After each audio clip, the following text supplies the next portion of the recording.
Hey Froggy friends, Kirostyle here. Welcome back to Umineko, episode 4, Alliance of the Golden Witch. Thank you so much for joining me here on stream. Now, I know today was supposed to be an Octopath Traveler 2 day, or if you're watching this on YouTube, that's probably long past. I was going to play more Octopath Traveler 2 today, and I was very excited to. And then I found out that one of my Joy-Cons isn't working. I think it just didn't charge properly. Maybe it wasn't fully plugged in. I really hope that's the case. But in any case, I can't play Octopath Traveler 2 today, which is very unfortunate. So we're going to go back to Umineko. We've kind of skipped a week of Umineko anyways, so I guess this is a good time to do that. Unfortunately, this means that my entire weekly schedule is now thrown off because I planned my break days for me to be grinding Octopath on those off days so we'd be ready for the subsequent streams, and then now I can't do that, and now everything's out of whack, and then I have work on some days, so we'll figure that out as we go. But let's get back to Umineko. It's been a while since the last time. Let's try to recap what happened. So Kinzo attended the family conference, and he summoned a bunch of demons and killed off a bunch of the family, and then he teleported them, or rather he got Gop to teleport them away somewhere. We also found out that in the past, Rosa destroyed Maria's Sakataro plushie, and in like the meta world, Witch Maria basically tortured Rosa for it in her mind as a way of coping. Meanwhile, Ange is still on her way to Rokonjima, or first to interview some people about Rokonjima and then head back to Rokonjima, try to uncover the secrets of what happened on that day to her family. So a bunch of different like plot threads going on at the same time now, but we are getting closer to the end of this episode, so let's continue from here. Hey Sai, welcome to the stream. Thank you so much for dropping by. Okay, I wasn't really prepared to do that much reading today, but we'll do it. It was a pitch black room. There were no windows, and with the weak light bulb, one could just barely make out the state of things around them. It appeared to be an old, forgotten underground storage room with some kind of dusty furniture haphazardly thrown into it.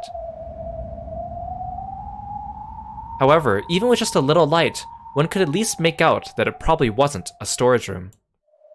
After all, that room was sealed off with iron bars. Where is this?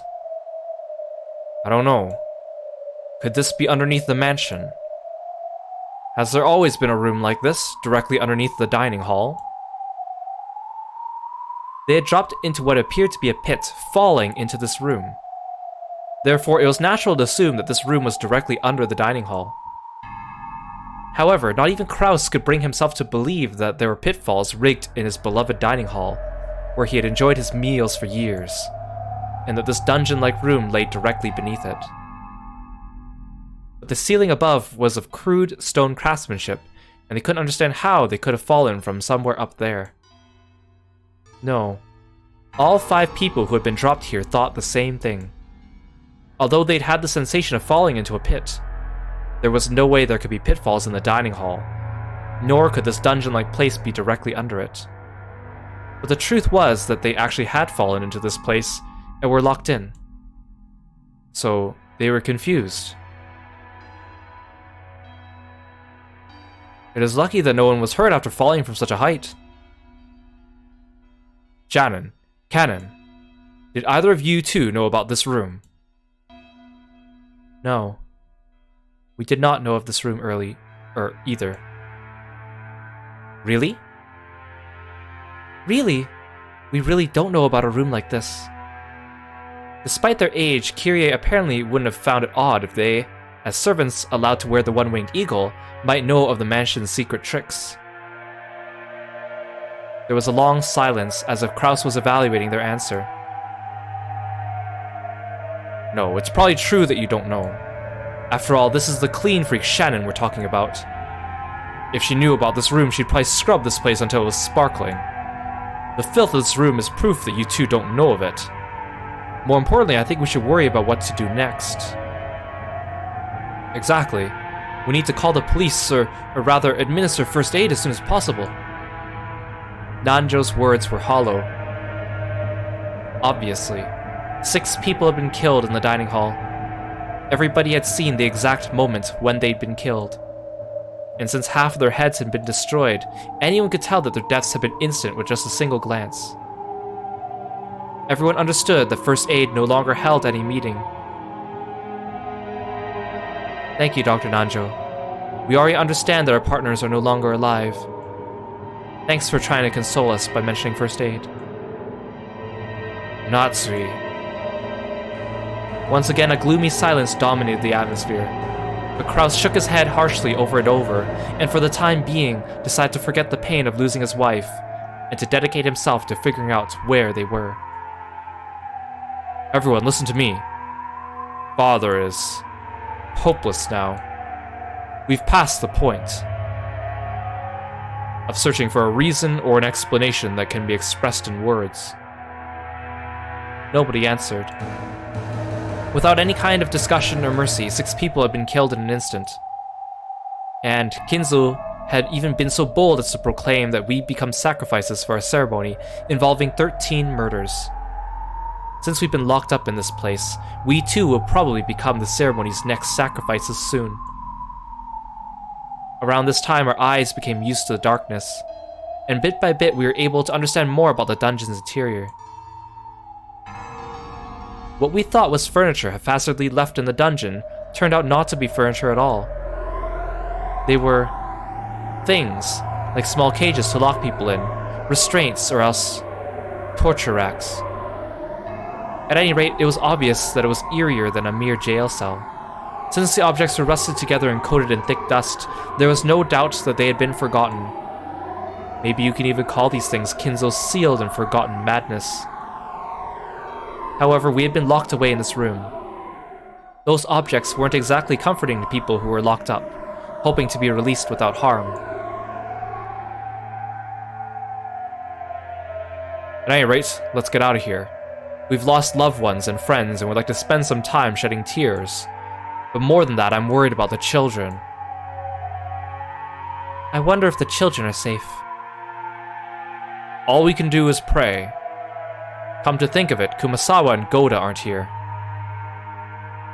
Perhaps they were able to get away safely. You never know. It would be a relief if they were able to meet up with the children. When the going gets tough, Goda-san is reliable, and Kumasawa-san is knowledgeable and calm. I'm sure they'll be able to help the children. Ha ha ha. Yes, that certainly would be comforting. Shannon and Kraus smiled bitterly a little, but they quickly realized how improper that was and stopped, clearing their throats. We can't be optimistic, Ne-san. There's a chance they've already been attacked after we were. I agree. When Father carried out in the dining hall was the 6 murders of the first twilight from the witch's epitaph, right? Then the second twilight is to tear apart the 2 who are close. We can't deny the possibility that Goda-san and Kumasawa-san may have been killed after escaping together. We can't cling to the optimistic idea that they must have gotten to the guest house and are protecting the children. Hey Armand, welcome to the stream, thanks for stopping by. Kyrie coldly analyzed the worst-case scenario. For her, it was heartbreaking to have lost her beloved husband, but right now the most important thing was protecting that husband's son, along with the other children, from becoming the insane family head's sacrifices. She overcame her sadness with the parental urge to protect children from sorrow. It seemed that both Kyrie and Kraus were strong enough to forget about their grief, if only for the time being. They would let their tears flow later. In order to protect the children, they had to act. Anyway, let's get out of here. It seems to be a rather old cell. Couldn't we break the bars or something? Let's try searching the entire room for some way to escape. I wonder if there are any torture tools lying around all these torture cages. They might be useful as weapons, or to break the bars. Kyrie pulled a lighter from her pocket. She herself didn't smoke, but she kept one tucked away in her pocket to light Rudolph's cigarettes. It was an extremely valuable source of light for searching in this dim dungeon. Shannon, help Kyrie-san search the room. Cannon, you help me check out the bars. This is a very old cell. The bars could be loose. What should I help with? Please just keep up your strength. Father will probably come soon. You're the only one whose words will reach him. In a way, you might be holding our lives in your hands. My words will no longer reach him, I think. I'm sorry, but I don't believe I will be of any use. Then lend us your expertise as a doctor. I wonder if there exists a drug that can make people instantly faint. A drug that can make people instantly faint? What are you two talking about? We believe we fell through a pit and landed in this dungeon. In that panic-stricken moment, that's what we believe had happened. But I measured the breadth of this room and came to a realization. This dungeon can't be underneath the dining hall. Why do you say that? You're an idiot, Ne-san. Compared to the dining hall, this dungeon is too cramped. Exactly. The first person to fall was Kraus Nissan. The second was myself. When you fell into this room, did you move from that spot, Kraus Nissan? It's embarrassing to say, but the landing hurt, and I lay there groaning in pain. Immediately after that, Kiryu-san came crashing down next to me. The distance between where we were standing and the places where we landed is clearly off. Certainly, when you put it that way. I was the next to fall, so I remember fairly well where you two were standing. The distance between you two in the dining hall might have been greater than this entire room. We fell into a pit and directly dropped down here. It's not like we fell into multiple interlocking pipes and we're all collected here. The fall was instant, wasn't it? I don't remember rolling around in some sort of elaborate water pipe system. True, we can't explain it with a pitfall. What a strange tale. What does that have to do with the drug that makes people instantly faint, like Kirie-sama was talking about? Kirie-sama is probably thinking that there was no pitfalls in the dining hall, correct? But in reality, we did fall. More accurately, we felt as though we fell through pits. That was only natural. After all, we experienced something that couldn't be described any other way. I see. In other words, this is what you want to say. We did not fall into pits. We were attacked with something like a blow dart, for example, and lost consciousness instantly. It could be that we just remember the instant we fell to the floor, as though we were falling through a pit. I see. That's a much more persuasive argument than there being numerous pitfall traps in the dining hall that we've never noticed, even after decades of eating there. Hey Hakaze, welcome to the stream. Thank you so much for stopping by. Good to see you. Ne-san, do you have a watch? Huh? Yes. I have a pocket watch. It's about 2240. Yes, my watch says the same. In short, it's only been a bit more than 10 minutes since that uproar in the dining hall at most. My watch has the same time. That's much too short a time to knock us out and carry us somewhere. Judging only from the time, it's reasonable to assume that we did fall through a hole leading directly underneath the dining hall. They could have tampered with the watch hands as much as they wanted. While we were passed out, they may have wound everyone's watches back. We're incapable of proving that this possibility doesn't exist.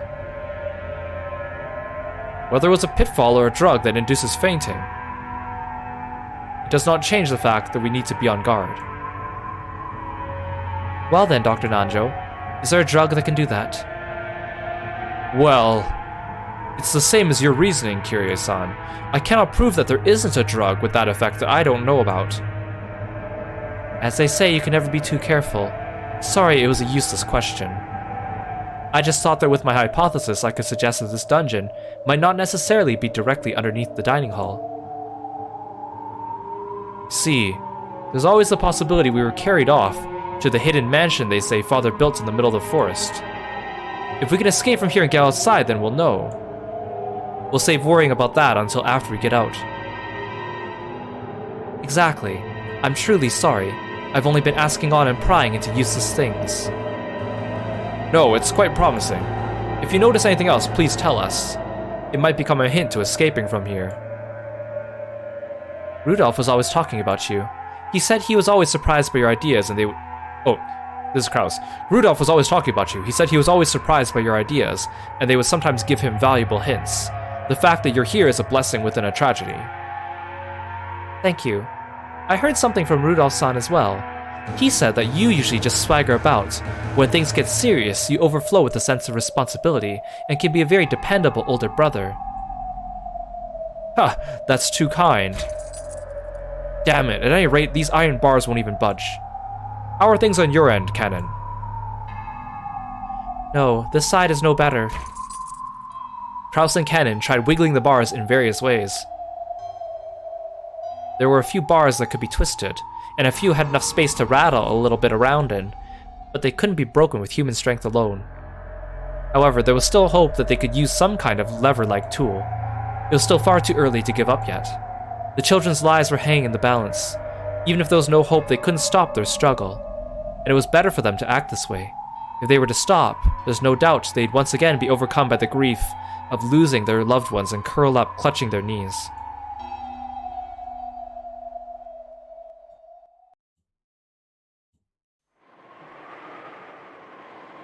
How are you doing, Kiro-san? Find anything?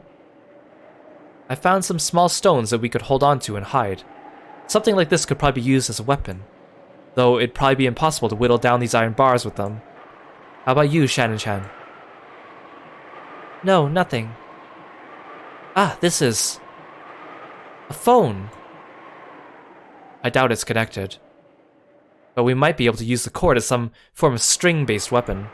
If we break it, we could take out the metal parts. Kraus Nissan, there's a keyhole for opening the bars, right?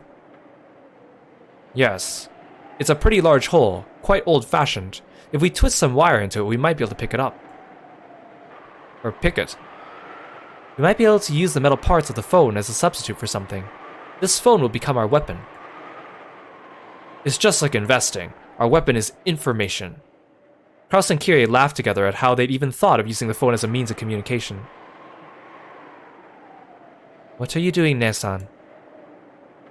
I was just wondering if maybe the phone was working. You dummy, Nesan. Huh? What? At that point, Shannon let out a small, surprised cry. Kirie-sama! This phone! It's connected! What did you say?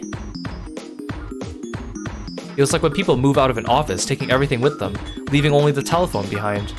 That's the feeling the phone gave off, having been left in the corner of the cell. The cord was wound into a coil, the tip of it being swallowed by the wall. And just looking at it, there was no reason to assume it wasn't hooked up. But to think that it actually was. Kirie took the receiver from Shannon and pressed it to her ear. Certainly, the electric hum of the phone was a familiar sound. And this phone was certainly live.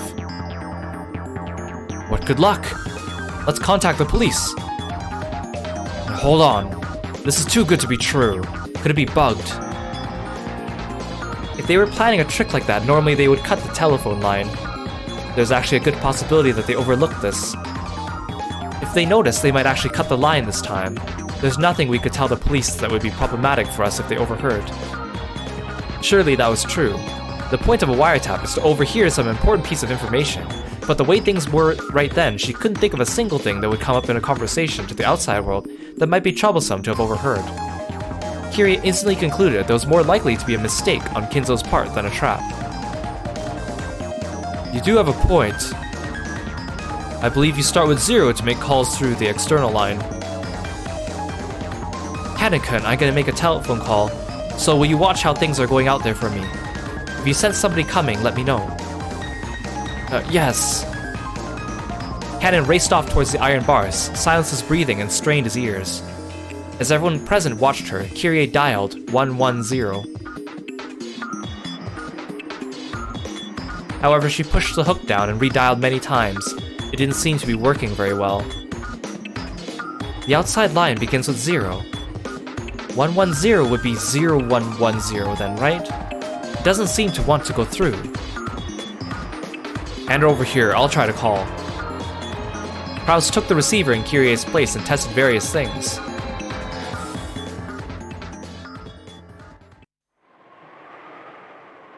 But in the end, they were unable to notify the police. The phone itself was definitely live, but the circuit was apparently cut somewhere. Did this mean that they were not so naive? So it's useless after all.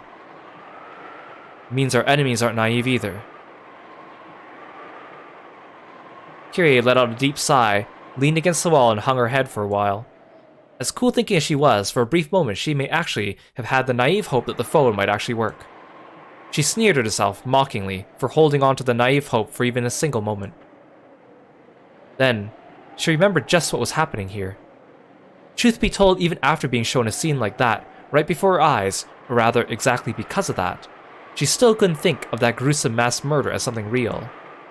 It was less that she couldn't believe it, and more that she didn't want to.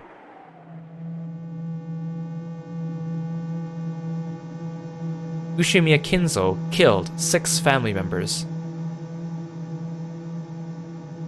He summoned strange, witch-like, demon-like people, right out of thin air, and with something like magic, began to kill people one after another. It's just all so screwed up. Even though she definitely saw it, there was no way she could accept that spectacle. There's no way that's what happened. Those were obviously father's friends or something. They just hid somewhere in the dining hall beforehand and used some tricks to suddenly appear and fool us. There's no other way to explain something as screwed up as that. When those 6 had had their heads blown apart, a golden arrow had flown around and around the room. That had truly looked like magic. Wait, why is the text overlapping itself? Was that another thing we just saw wrong? There's no way it was magic. It was definitely some kind of setup. Since those heads were smashed, there's no doubt it was some kind of explosive. Okay, that was weird. For example, a styrene toy plane, like they sell at candy stores, painted gold, and with a powerful explosive loaded onto the end of it. However, though it had seemed to be flying about at random, Kirie couldn't imagine that after being fired 6 times, each time had been perfectly hit the victim square in the head one after another. It couldn't be that there was a computer control system for finding and hitting targets, making it a high-tech styrene plane on the same level as a guided missile, right? Would he invest such a large amount of money into developing some stupid trick like that? For that insane sideshow? Does this take us back to the old, I wouldn't put it past father? A number of mysterious people appeared out of thin air. 6 people had their heads demolished by a mysterious golden flying object, and the 5 of us were locked away in a mysterious dungeon by a mysterious set of pitfalls, or else put to sleep by some fainting poisoned dart. The family conference started a bit after 22 o'clock. It's only been more than 30 minutes since then. Most likely, even though I witnessed it myself, that event took place in such a short period of time, so I still can't understand it, and I still can't come to grips with it. For argument's sake, even if we did get a hold of the police, it would probably be impossible for anyone to accurately explain what we saw. Even though I saw it just now, my brain's fried, and I had no confidence in what I saw myself. Kirie tried her hardest to cheer herself out of her overwhelming confusion, to just hold on to her sanity. Damn it, what's going on here? Damn it. Kraus started to become desperate, hitting the hook multiple times and resetting the dial. Kraus had also been feigning composure, but he was unable to hide his panic. The more he retried the dial, the more the pretense of serenity peeled away. I don't know what's going on anymore. Kirie couldn't help but pray that the events that had just occurred was a dream. At that time, the look on Kraus's face changed. Oh! I got through! It's ringing! Really, Kraus-san? I see. How shallow, old man. Since we can't contact the police, the external line has probably been cut, but he failed to sever the internal line. The internal line? Kraus-san, where did you call?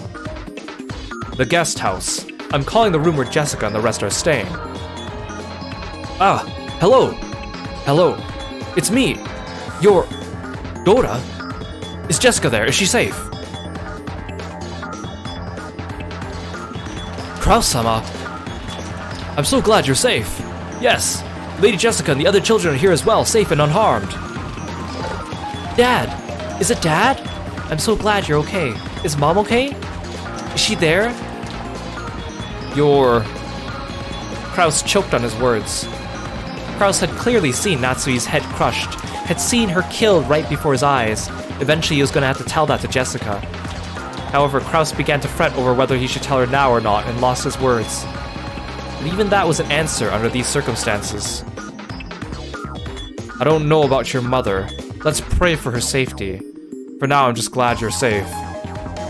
Yeah, I understand. I'm sorry for asking. Jessica's voice was filled with tears. Kraus was certain now. Jessica and the rest had heard everything, start to finish, after meeting up with Goda and Kumasawa at the guest house. When they learned that 6 people had been killed, they must have been anxious to rush over to the dining hall. Luckily, he had been able to call before they stormed off towards the mansion. Kraus was relieved at this good timing during such a tragedy. We have Kiryo-san and Dr. Nanjo, as well as Shannon and Cannon here. We've been locked in a place that's like a dungeon, but don't worry. We'll figure something out. A dungeon? Where? We'll come and save you. Unfortunately, we can't figure out where this is either. We think it may have been under the dining hall, but that might not be true. Anyway, Jessica, you must stay where you are. You've heard about what happened from Goda and Kumasawa, yes? Yeah. Grandfather killed everyone. Grandfather is in a sane state of mind right now. If you encounter him, you'll be in danger. You might be killed. You mustn't even think about trying to come and save us. We'll take care of ourselves. Then what should we do? Damn you, Grandfather, how dare you do that to Mom and the rest? I'm gonna kill that undying bastard. Jessica, if you talk like that, you'll sadden your mother. Those aren't the words of a lady.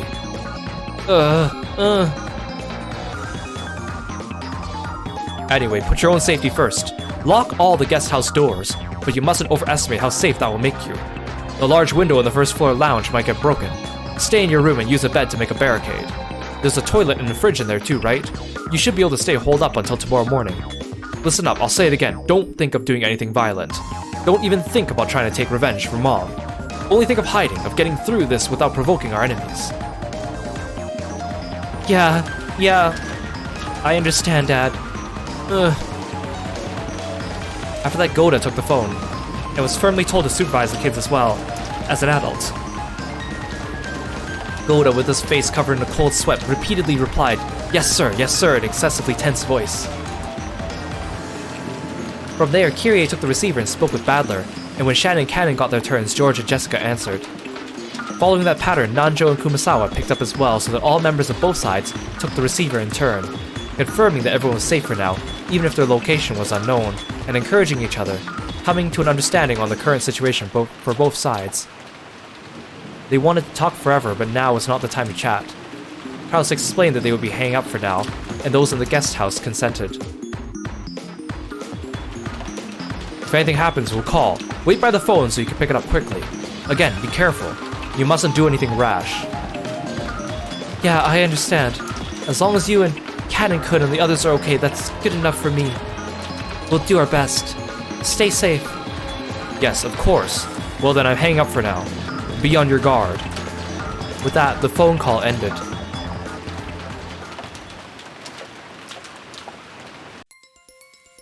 Goda and the rest of the men quickly descended to the first floor, closed the shutters, and secured the sturdy locks on the doors.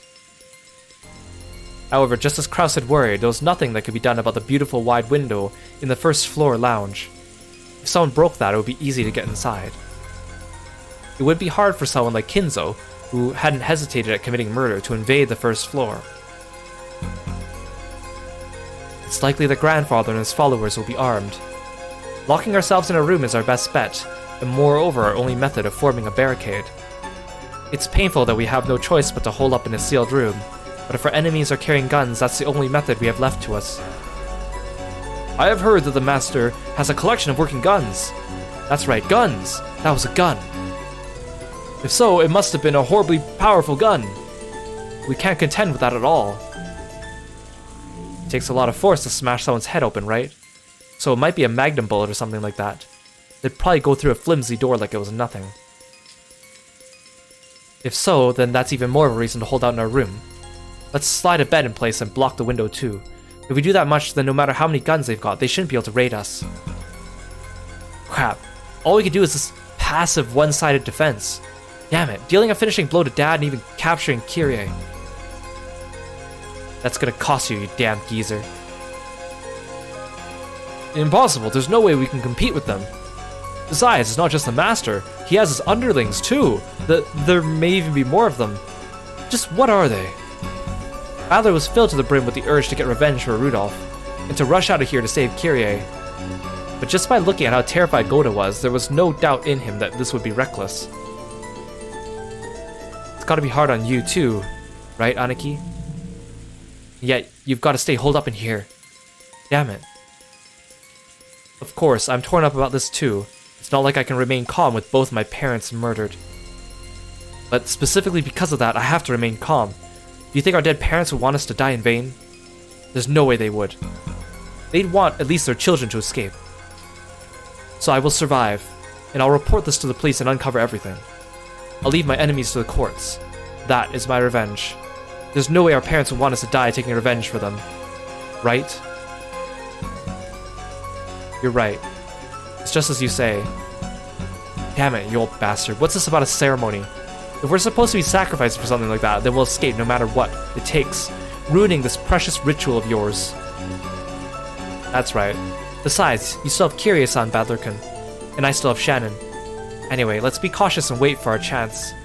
Any careless actions on our part might just end up causing harm to those who have been captured. Hostages, huh? But grandfather captured them so he can use them as sacrifices, right? If we don't go and save them, then are we just waiting for them to get killed? We don't even know where the dungeon they're being held in is. Shannon and Kanenkin don't know about it, and of course, Goda-san and Kumasawa-san didn't know either. The possibility that they're in a secret location that only grandfather knows of is incredibly high. Under these circumstances, aimlessly wandering about would be practically suicide. I understand. But still, damn it, are you saying the only thing we could do is stay confined here until something happens? Badler-sama, I understand how you feel, but let's put safety first. From what Kraus-sama said, they seem to be in a fairly old cell, and they may be able to break the bar somehow. The wise choice of action now is to believe in them and wait. Grandfather has a number of subordinates, and they're all armed, correct? Yes, he does. And they're probably all armed. Goda had been able to say that Kinzo had comrades with him, but he hadn't been able to mention that they were mostly young women, like witches, who had used strange magic to murder. If he had said that, it would only have cast doubt on his sanity. No, not only that, he himself couldn't understand what he had seen, and was doubting his own sanity. But regardless of sex or appearance, regardless of whether it was done with magic or a gun, the fact that those girls had followed Kinzo's orders, and killed 6 people in an instant, was an unshakable truth. If that group came to attack the guest house as well, what would happen? Just closing the doors and windows like this was surely meaningless.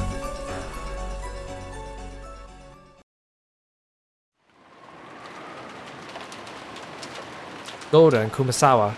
The only thing left for those two, who had witnessed that massacre in the dining hall, was to cradle their heads without knowing how to interpret what they had seen. Kumasawa-san, are you okay? Want some tea? Ho ho ho! Thank you very much, thank you.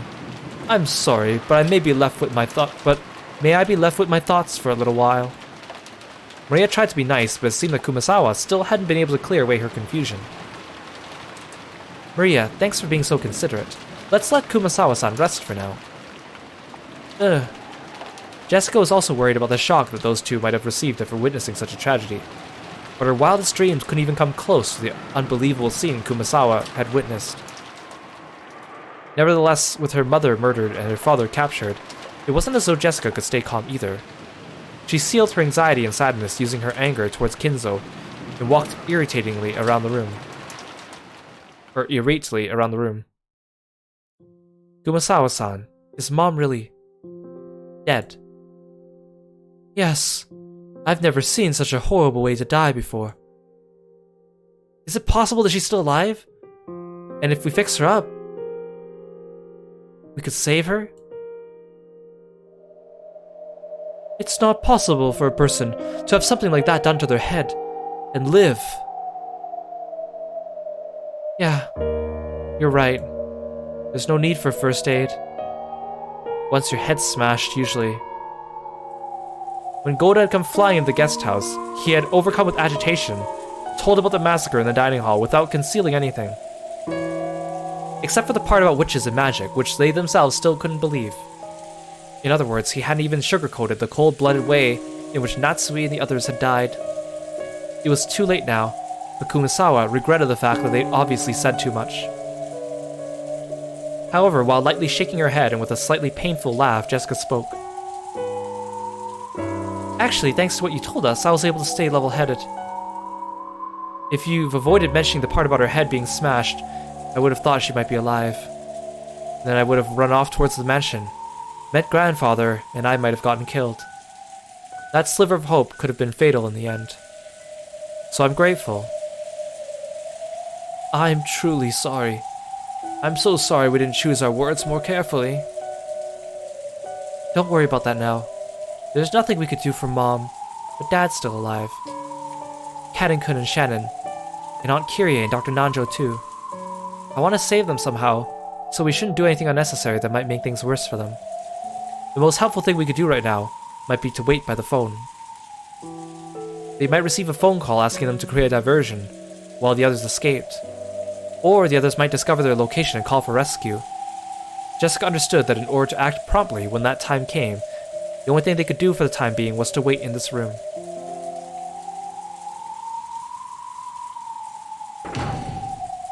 Once they had finished inspecting the downstairs area and locking up, George, Badler, and Goda returned. Each was holding various objects. George had things like drinks, canned food, crackers, and other types of snacks he had found in the lounge, and a storage room, as well as a first aid kit. They were all consumables that would be essential during a siege. Goda had a large folding ladder and carpentry tools. They were to seal the door from the inside just in case. If it came to it, the ladder was for escaping out the window. Badler had brought up objects that could be used as edged weapons or poles. In addition to the obvious kitchen knife, there was a disassembled table leg that could be used as a club, and a pole roughly the size of a person, which he'd apparently made by taking apart a hat stand. Even though the pole had no point, it would surely be used like a spear. There was a good chance that their enemies had guns, so it was dubious whether these would be of any use. But it was still better than not having them, and if having these could give them at least a little peace of mind, then they'd be useful for their calming effect. Then the bed and sofa were placed up against the door, barricading it. They didn't go so far as to seal it up with nails, but there was still a chance that Kraus and the others would escape and come to meet with them. They had apparently set up a barricade at the top of the stairs as well. It had been set up in a way that would create a racket, so it would serve as a warning alarm as well. That had been apparently Badler's idea. For that reason, they turned the TV off.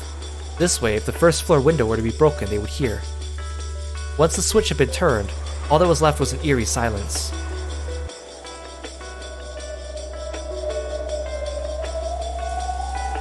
The sound of violent wind and rain. Were they going to have to spend the whole night being crushed by such suspense?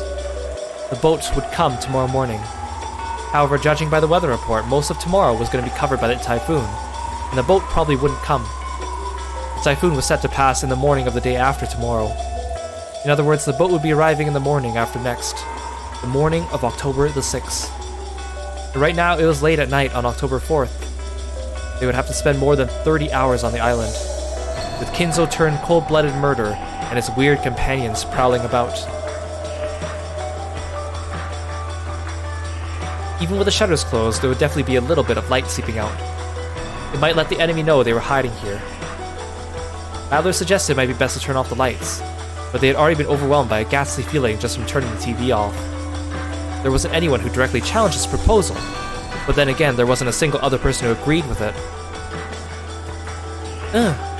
We can't watch TV? Yeah, sorry, but you have to bear with it. We can't just let the sound of the enemy breaking in slip by. Boring. Even though she had been told of her mother's death, Maria alone didn't feel an approaching sense of danger. She just seemed to be upset that the TV had been turned off. Even though she's in such a bizarre situation, can she not share in our sense of danger? Is it because she's so young? To Badler, even this faintly unsettling feeling from such a young girl made him sense there was something very eerie about Maria.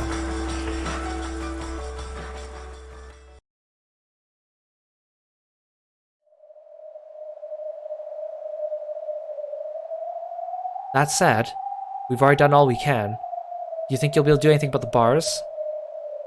Unfortunately, they're tougher than expected. I don't know when these were made, but there's no problem with their lifetime guarantee. These truly were built rather well. Kirie chuckled softly. They had no moves they could make, but she had calmed just a little. This place is just like a capture pile of a chess game. So, are there no remaining moves left to us? Not yet. It's still too early to give up. If we stop thinking, we might as well stop breathing, right? Exactly. Chess pieces in the capture pile may serve no purpose, but in shogi they could be quite significant. Just one captured pawn should be able to put pressure on the opponent. I see. But still, there's nothing that can be done about these bars.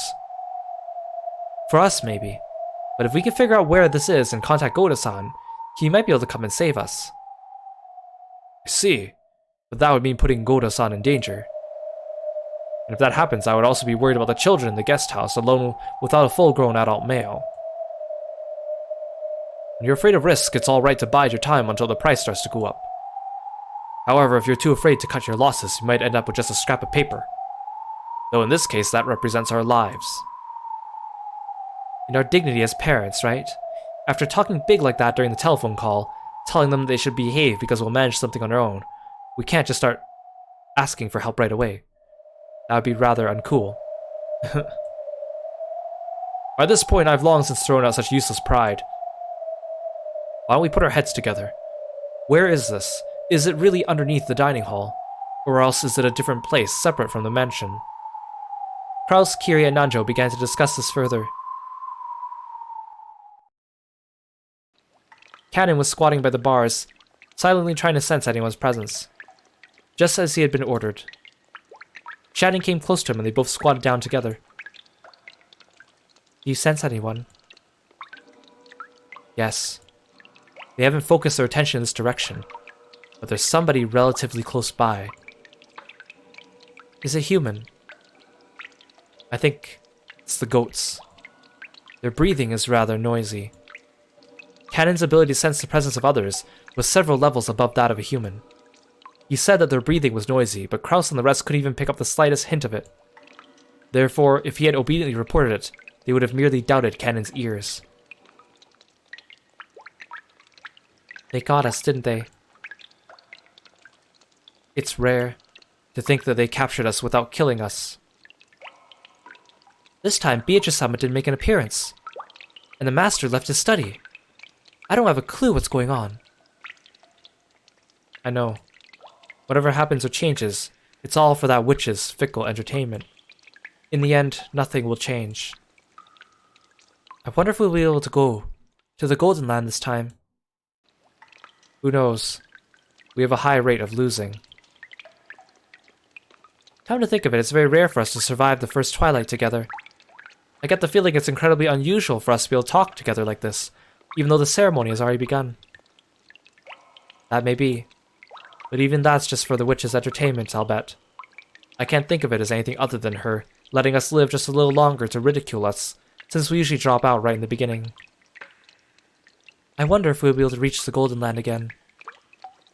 I'm sure we won't make it there. If we hold on to any foolish hope, we'll get taken advantage of again. That's right. Last time you got taken advantage of, didn't you? I'm an idiot. Cannon made a sour look and turned his head. Shannon laughed softly and apologetically leaned towards his shoulder. But I'm glad Milady's safe. She's only escaped from the first twilight. She might just be waiting for an even crueler death later on. What about you, Ne-san? Aren't you glad George-sama's safe? It'd be nice if you two could reach the Golden Land together. Thank you. I wish the same for you and Milady as well. I wasn't hoping for anything like that. It's just as you say. That witch is only having fun, dangling prizes in front of people, and watching them vainly try to get them. I'm sure no one will be able to go to the Golden Land. If I wish to reach the Golden Land with Milady, then that person will find it funny, and will certainly never let us reach that place. You're right. Beatrice-sama is thinking about which order of sacrifices will be the most interesting. The whole thing about them being chosen at random is just a blatant lie. That swindling witch. All that about having any wish you want granted in the Golden Land is probably just a lie too. That's not true. The Golden Land is a wonderful place. Have you been there? Only for a little bit. Though even that was probably just a joke of Beatrice-sama's. What's it like there? Well, it's a wonderful place.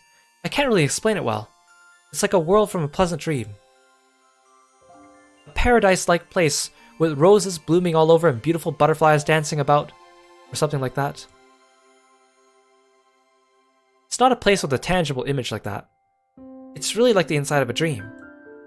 When you're there, it's very gentle, very peaceful, and you're allowed to sleep as long as you want, like when you wake up early on a day off, lying on a futon. Sunlight comes in through the cracks in the curtains, and you think you'll have to wake up soon, but then you realize it's your day off, and you can go back to sleep. It's a place where you can feel like that.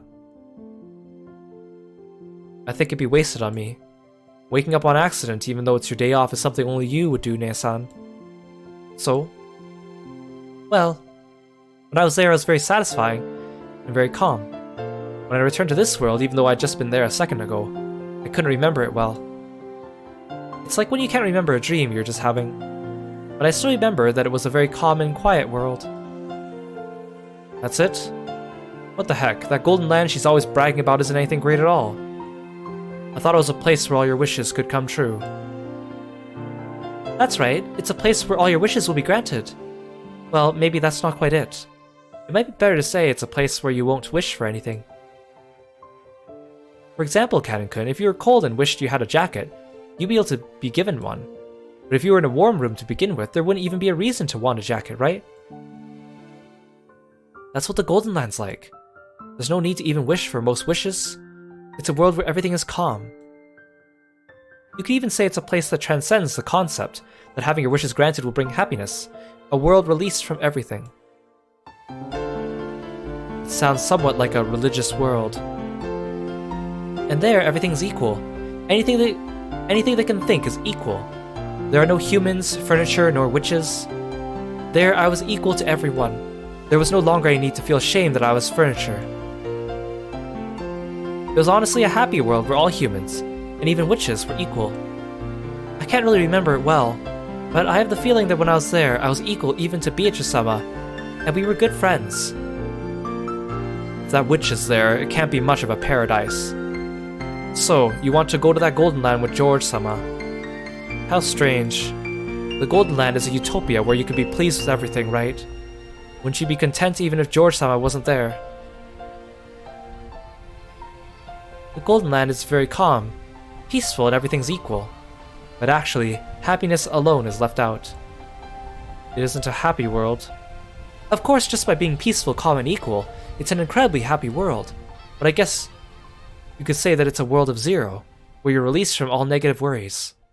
The human world is filled with negatives, so of course a zero world is incredibly happy, but it's still zero. What a luxurious problem to have. It's something like this. When you're nodding off on your quiet holiday morning, if the person you love the most is next to you and holding your hand, then it can become an even greater and more wonderful happiness. Something like that. Sorry, your Ne-san is too dumb to be good at any analogies.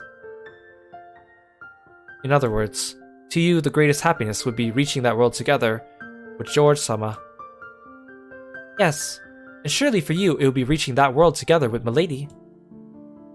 We'll be released from our worries in a fair world. It's like some kind of strange religion. I'm more worldly minded.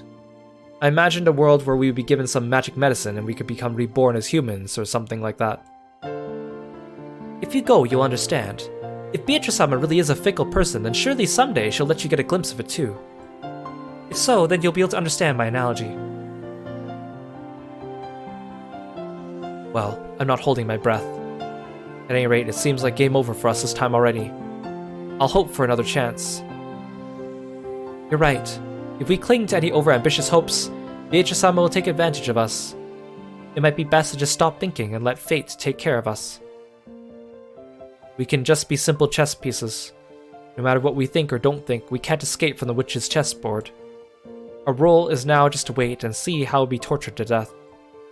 For us, the dream of the Golden Land is too empty. You're right. Sorry. Kaden shrugged his shoulders, then told Shaden to leave him alone, because she was in the way of his duty, distancing himself from her. Realizing her thoughtlessness in bringing up such an inappropriate topic and instead hurting Shannon, Shannon bit her lower lip and stared at the ground. Shannon wouldn't bother him anymore. She went off and crouched down in a corner by herself. At that moment, Cannon perked up. It was like the ears of a cat when it reacts to a strange sound. What's wrong? Shh. Krausama, someone's coming. What? They ended their conversation and strained their ears. For a while they couldn't hear anything, but eventually they were able to hear the shuffling sounds of a large group of people walking. So they've come. Time to pay the piper, or perhaps this is our first and last chance. I shall talk to Kinzo-san. I will try to somehow find out where this place is. We're counting on you. During the last phone call, Kiria had asked what the time over at the guest house was. By doing that, Kiria had learned that it was the same as her watch, and she had learned that their watches hadn't been set back. It wasn't just the clocks on the walls in the guest house. Several people's watches, including George's and Goda's, had matched. If that was the case, then it had only been a few minutes between the time of the massacre in the dining hall and the time they'd been transported to the dungeon. Not enough time had passed for them to be knocked out and carried away. Then, were those really pitfalls, meaning that this was the area directly under the dining hall? All they could do was pray that Nanjo could find out where this was. They're coming. There's probably 4 people. The master and 3 of those who appeared in the dining hall. That's enough. You come back here as well. We'll deal with the rest. Shannon-chan, sorry, but can I have you sit by the phone? Hide it with your skirt. Yes. The shuffling came close, and there was the sound of a large door being opened in the hallway. The light they were apparently carrying illuminated the hall, stroking the walls with sharp, razor-like shadows. And then, the light from the lantern they held illuminated the prisoners through the bars. The bars' sharp shadows divided them up lengthwise. There were 4 silhouettes.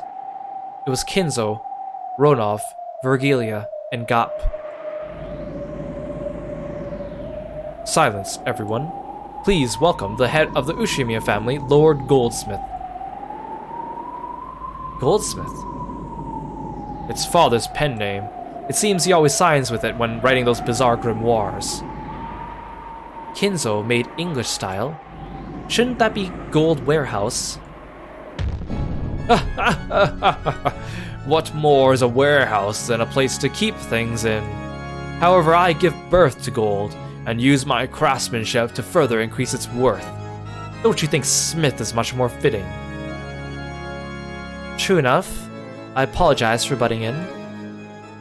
Kinzo-san, just what is going on? Where in the world is this? Oh, my friend, can't you remember? True, you may have never entered the prison, but you should remember walking through this corridor. Huh? Huh? You don't mean... Do you have an idea? But, well, it is unthinkable. Firstly, we fell through a pitfall and were locked up in here only after a few minutes. Not only is the distance too great, that's physically impossible.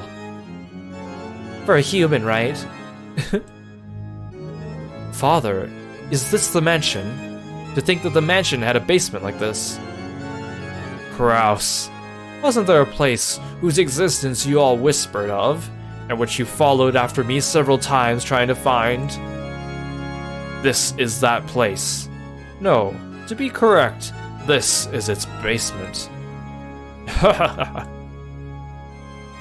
Could this place be the basement of Kuadorian? A splendid observation. This is indeed the basement of Kuadorian. Kuadorian? You don't mean Father's rumored hidden mansion? It really exists. This mansion was constructed for the sole purpose of my beloved witch, Beatrice. It's truly a shame I cannot guide you to the above-ground sections, as it is such a beautiful and elegant mansion. How lovely. Just the two of them alone in a mansion with a prison like this. I guess father's tastes are a bit more than I can stomach. Kirie-san, perhaps it would be wiser to refrain from such rude comments. But I agree. If a mansion I was given had this kind of dungeon in it, that'd shake me out of even a century-long love, and I'd take anything of value and run. Oh my, so you don't have an interest in this kind of thing? And here I was thinking you went head over heels for it. Huh. Of course I could go head over heels. Like if I get a collar or something for a birthday present. But only if he's hot.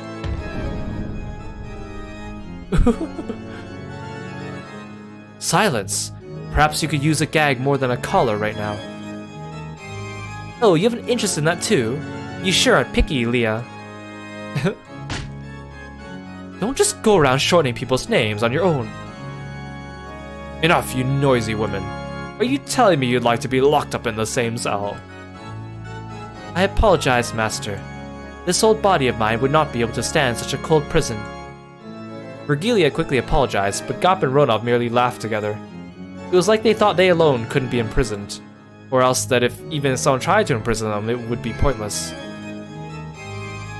Prison is a place from which the capturer cannot escape. That implies a strong will and love to not let them go for a lifetime. It's not even worth speaking of love to a woman you could give up on if she ran away. A woman who makes you so insane that you don't want to let her escape to the point of binding her in chains. Because she was worthy of that, she was a love worth sacrificing my life for. I will not ask you to understand. No one can bind me. I will not be bound. I don't want to be loved, I want to love. I feel the same as Goldsmith. That's why I understand the madness of your love. Love and madness are two sides of the same coin, or so they say. How bothersome. But learning where we are so easily was a big step. We'll ask the details later, but it seems you know about this place, right, Dr. Nanjo? Yes. If that hallway is the underground passage beneath Kuadorian, then if we go straight down it, it will become a long tunnel.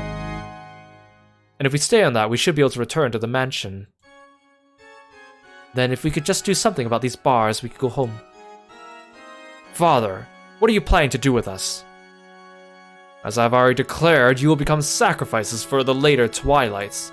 There are conveniently 5 people here, exactly enough hostages for the 5 gougings. I see. Then it's time for us to pay the piper. Eventually. That's not why I've come to visit you this time, so relax. Besides, I believe I've said it already. If one of my grandchildren is deemed suitable to inherit everything from me, then the ceremony will be called off. In other words, your lives will be spared.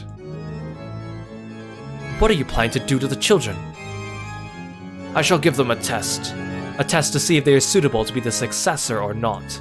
If even one of them can surpass me, I'll call the ceremony off. And if there isn't anyone suitable, what are you planning on doing with the children? There's no need to worry about that. After all, you all will be sacrificed first. How could anything that happens after that concern you? Entrust your fates to your own children. Your children, the embodiment of what you've born, taught, and raised. They should be the most suitable ones for you to entrust with your fate. Don't look so worried, Kraus. Believe in the daughter that you brag is worth 10 billion yen. Exactly. Children are the embodiment of their parents. It's fitting that we put our fates in their hands. That applies even to you, father, right? This girl has guts. What a waste on Rudolph. Kirie-san, it would be best not to aggravate him too much. I agree. Let's bear with it for now. That's right. After all, we're just fish on the chopping board. There's nothing we could do now. Though you can insult me with such vigor, I don't dislike that kind of woman, see? Beatrice was like that too in the beginning. Master, perhaps we should get back to the main topic. We've been off track for a while now. Ah yes, there was that. Sorry, my friend. Well then, back to the main event. For that, I prepared a phone. Shannon, how clever of you. You don't have to hide it any longer. That's something I arranged for. My apologies. Shannon quickly withdrew herself and the telephone was revealed. Kraus, call the grandchildren in the guest house. Tell them of the test and the start of my trial. Ronov motioned for Kraus to pick up the receiver. And if I say no... Oh, what do you think you're in a position to negotiate? If you don't make the call, then the grandchildren won't even be able to give it a chance. The Ushimiya family will end here. And I'll sacrifice you all right away. You'd be lucky to become sacrifices right away. Don't you think it'd be more painful to watch the children get sacrificed first before your very eyes? Gap. The master is the one who decides the sacrifice order. Don't say things on your own. Leah, you just tried to shorten my name, didn't you? I did not. And I told you not to shorten other people's names on your own. Women truly are noisy.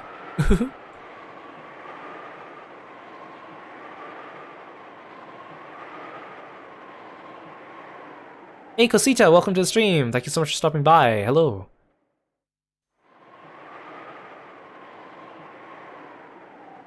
Hope you're doing well.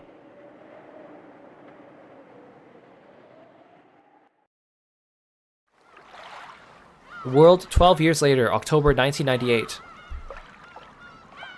I'm doing good. Well, I had to do a little change of stream plan, so I was a little peeved, but I'm okay now. You're a fan of my voice acting? Oh, thank you. I really appreciate that. The clinic that Nanjo had opened and later passed on to his son still existed on Nijima. This aged doctor was Nanjo's son, but the atmosphere about him was very different.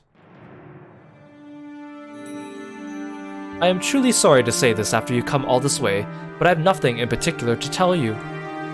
Nanjo's son said that very indifferently. After the accident on that island was taken up by the broadcast in the most indiscreet manner, even my father, who was Mr. Ushimiya's doctor and friend, was focused upon by many with a wholly regrettable interest.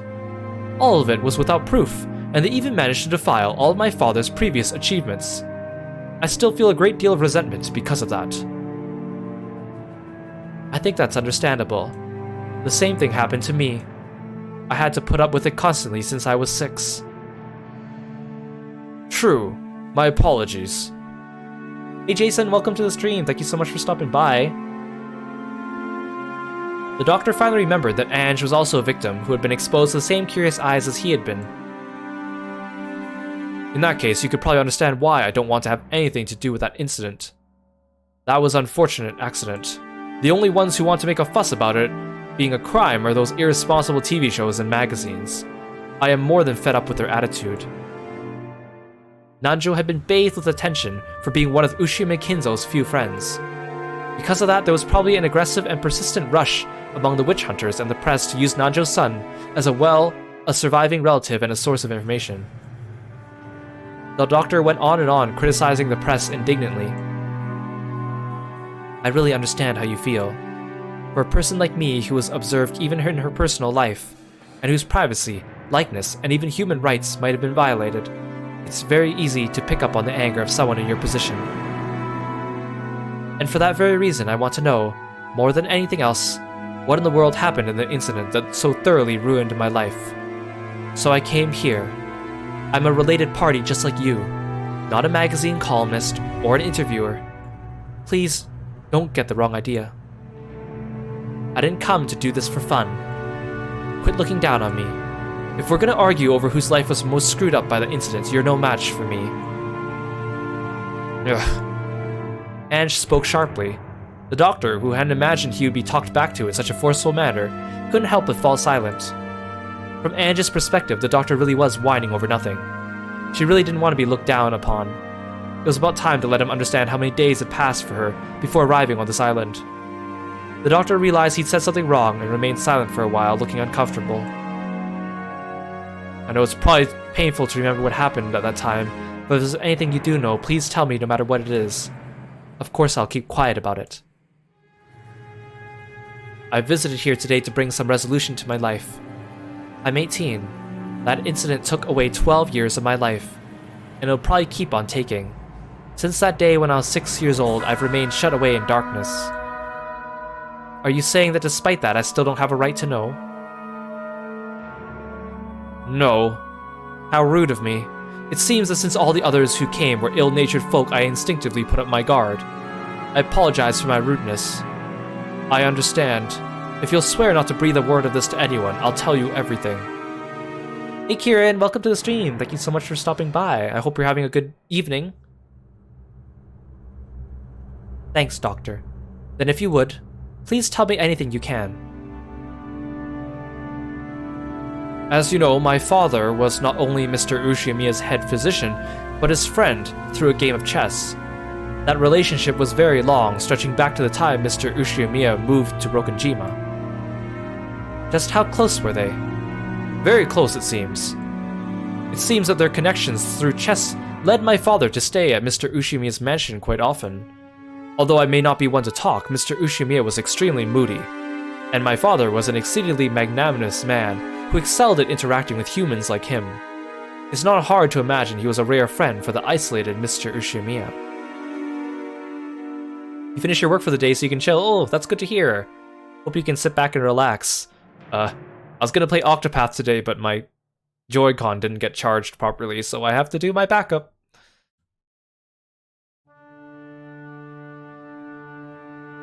That day was the day of the family conference. At the Ushimiya family conference, the inheritance and how it would be distributed were rigorously discussed, making it almost like a financial conference, which means Dr. Nanjo must have gained a trust so great he was asked to attend even that, right? My father was a simple doctor, so I cannot imagine that he was in a position to advise on the distribution of wealth for a massively rich family like the Ushimiya family. He was most likely called there to assist with Mr. Ushimiya's health, but it was not at its best at the time. As Mr. Kinzo's close friend, I'm sure my father would have kept his mouth shut, and that he was trusted not to leak the secrets of the family conference. Wasn't Ushimiya Kinzo in very bad health at the time? Were there any medical charts left behind? Perhaps he brought the medical charts with him on the day of the accident. I'm afraid to say the entire folder of Mr. Ushimiya's medical charts has been lost. He was my father's patient, so I do not know the details. Around the time of the incident, did anything strange happen? Yes, there was one thing. However, it seems exceedingly likely to invite misunderstanding, so I very much do not wish to discuss it. What is it? Please tell me. For a while, the doctor beat around the bush, but after saying that much, he wouldn't be able to fool Ange by dodging the subject. He eventually gave in, and after making Ange swear herself to secrecy, told her. The truth is, several days after the accident, I received something by mail at my home. By mail. It was very curious. The sender was made out to be me, but I had no memory of it. Someone had faked my name and sent it. The destination was Riben Island in Hokkaido. Excluding the northern territories, it is at the northernmost tip of Japan. The recipient was apparently a resident on Riben Island, but the name was my father's. However, it seemed that there was a problem with the destination address, so it was stamped as address unknown and returned to the sender, me. It was truly a strange tale. Nanjo's son's name was written as the sender. However, he said that he hadn't mailed the letter. In short, that meant someone had faked his name and sent it. The destination was Nanjo Terimasa on Hokkaido's Riben Island, but the lot number written on it didn't exist, so the local post office had been unable to deliver it, and instead sent it back to the sender, Nanjo's son. What was inside? I do ask you keep silent about this. It is extremely troublesome to me as well, and even so I cannot throw it away. The doctor stood up and faced a bookshelf. There was a packed group of dictionaries that could only have been ornamental, meant to make it very clear the owner was an intellectual. When he pulled several volumes out from there, a large brown envelope peeked out from behind them. He took that out and tossed it onto the desk. It had been carefully sealed with cellophane tape, and its faded color and dryness made it clear it had been sealed 12 years ago. I ask most solemnly for your silence on this matter. Being so persistent that it was annoying, the doctor removed the seal with a paper knife. Then, when he tilted the envelope, an already opened mail envelope spilled out. The envelope had a weight to it, hinting there was something other than a letter inside. The recipient was certainly Nanjo Terumasa. Just seeing that was a huge shock. Following that incident, Nanjo's corpse had not been found, and he had eventually been treated as dead after going missing under extraordinary circumstances. And despite that, this letter addressed to Nanjo in Hokkaido existed. One could almost take this as a sign that he had faked his own death and escaped to Hokkaido.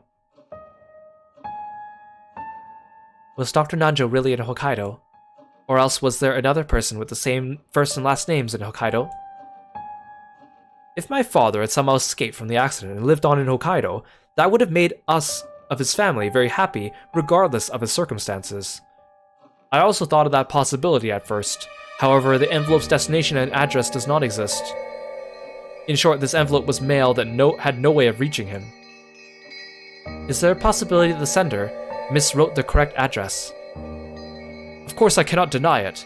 However, judging from the residence's house number, I find that hard to believe.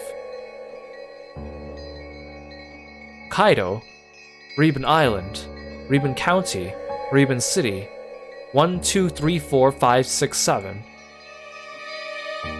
Up until Reben City, it's fine. But I just couldn't wipe away the feeling that the sequential number after that, 1, 2, 3, 4, 5, 6, 7, was a little insincere. It felt like a fake number that some kid had made up. They probably wrote a nonsense number that clearly didn't exist. I think it's natural to assume that, from the very beginning, this envelope was sent to a non-existent residence, to which it had no chance of being delivered. If the destination address doesn't exist, mail is generally returned to the sender. But even in the case of an incomplete address, the local post office will often courteously, and to the best of its ability, research to find whether the sender's intended destination exists. When they still can't find it, the mail is sometimes returned after investigation of several days. It seemed that the same thing had happened with this envelope, and the stamp was postmarked on October 3rd. It was postmarked on Nijima. Nijima was a long way from Reben Island. On top of that, the destination was also nonsensical. It had taken more than a week for the mail to be returned. In other words, there was probably a high chance that having the envelope returned to the sender, after an unfixed amount of time, had been the goal from the very beginning. Why do something like that? Even before asking what it was that had been sent, the envelope was already wrapped in mystery. And inside it... Go ahead. After getting the doctor's permission, I tilted the already opened envelope. From the inside came a small folded letter and a small key with a number plate attached. Then a magnetic card slid out. A112 was engraved on the key's number plate. I didn't know what it meant. The magnetic card was pitch black and had gold characters engraved on it. Members was written in English. The jet black gold-lettered card design made it feel like something very high class. But of course I didn't have a clue what kind of card it was just from that. I unfolded the letter. Its contents were extremely brief, and only the following was written. 07151129. Also written was the name of a certain massive bank known throughout Japan, as well as the words Central Branch. That was all. And this is... It's a card, a key, and a pin for a safety deposit box. And it wasn't a normal safety deposit box either. It was an unsettling one, which was apparently reserved only for special clients. After he finished putting his affairs in order following his father's funeral, he had visited the bank. Pin and key and card. There was no doubt that something of great importance was kept there, and he had been naturally curious as to about what it might be. At first he hadn't known what to do. The card wasn't something he'd owned in the first place. When he mustered up his courage and showed the card to a bank clerk, he was then switched to a clerk of clearly high status, and was guided to a large vault on the 4th basement. The security on the way there was strict. The doctor had himself stored valuable items such as real estate transcripts in a safe deposit box before, but this was something on a whole different level. Unlike the procedure at the deposit box I had been using, with this system, as long as you have a card, a pin, and a key, you didn't need to confirm your identity. But anyway, I was frightened at how imposing the security vault was. and I wondered what kind of shady objects might await me that had to be stored in a place like this. And then, when I passed the card through the reader, I was asked to input the PIN. And after that 8-digit number was input and authenticated, I was permitted to access the vault. It was an incredible scene. A world like something from a sci-fi movie. The massive, dimly lit silver room was covered with doors to safes. He had entered that room along with the clerk. It seems that as soon as the card was read, the vaults he had a right to were determined, so that safes he could open were lit with a green light, while those he couldn't open were lit with a red one. A112 was one of those safes that were marked. By the way, there were several other safes marked with a green lamp besides that one. I think there were at least 20.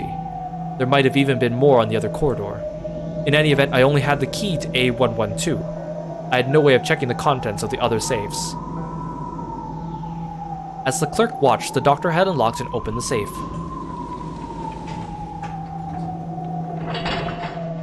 When he did, a safe drawer, like a large cabinet, had opened. An expensive-looking duraluminum case peeked out. That was carried into a separate room, where for the first time the clerk left, and he was introduced to the contents. And the contents were... cash. Cash? How much? I had heard that a pack of 1 million yen in fresh banknotes is precisely 1 centimeter thick. Since those were packed tightly into a duraluminum case of such a size, there was probably 100 million in total. I don't know because I didn't count. I didn't even touch it with my hands. I realized at once, this was dangerous money. It isn't normal to store a whole 100 million yen in cash in a case in a safe like that. It's much easier to deal with if you put it into an account and turn it into numbers. When someone is unable to do that, then it's clear there's something wrong with that cash. Hey Ari, welcome to the stream. Thank you so much for stopping by. Hello. My mind went blank and I instantly realized I mustn't get involved. So you didn't use it at all? Correct. I locked it back up just as I found it, returned to the original safe, and left. I have thought about throwing away that key and card, but I don't know what will happen. For that reason, I have been hiding it in the back of this bookcase for a full 12 years. I still do not know what kind of money that was. Could I borrow this envelope? No. Please just view it from here. Understood. Then if you'll excuse me, there's something I want to investigate. I took One-chan's grimoire from the knapsack I had set down. Then I opened to the page of the paragraph Beatrice had written to One-chan, and compared the handwriting on both.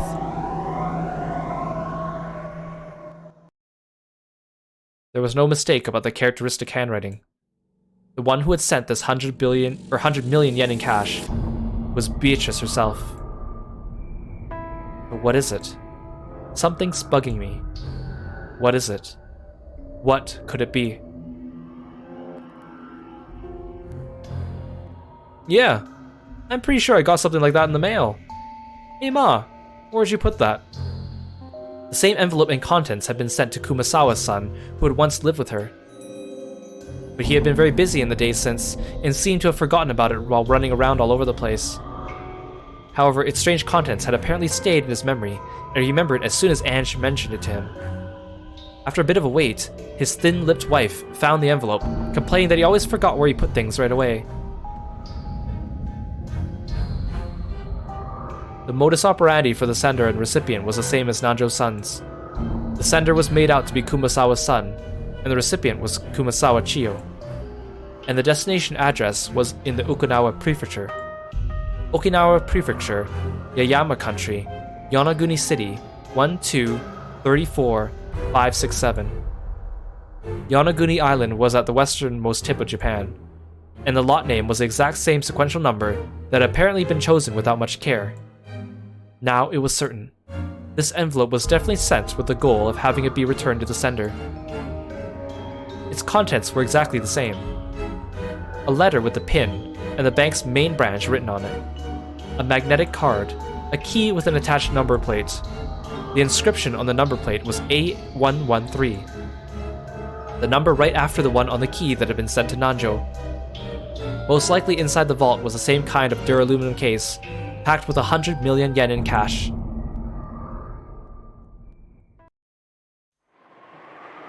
I get the feeling my dead mother sent it to me from beyond the grave.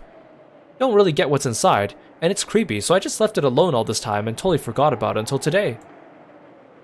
So you know what this is, girl? Could it be the same kind of thing that came to your place? Ah.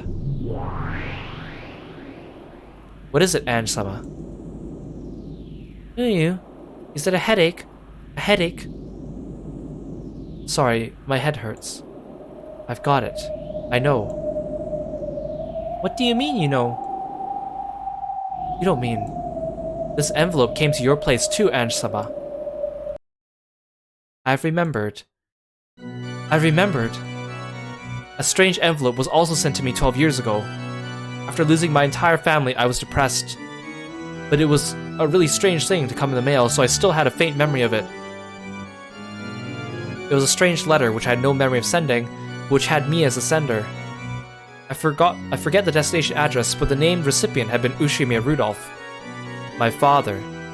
I remember how disturbed I was when I got a letter I thought was from father, opened it up, and found a key and a card that I didn't really understand. I felt let down and threw it away somewhere, I think. Where did I put that envelope? I probably lost it somewhere in the chaos that followed. By now, I have no way of checking its contents. However, I have a general idea. I'm sure the contents were the same. Without a doubt, there had been a key, a card, and a note with a pin inside the envelope.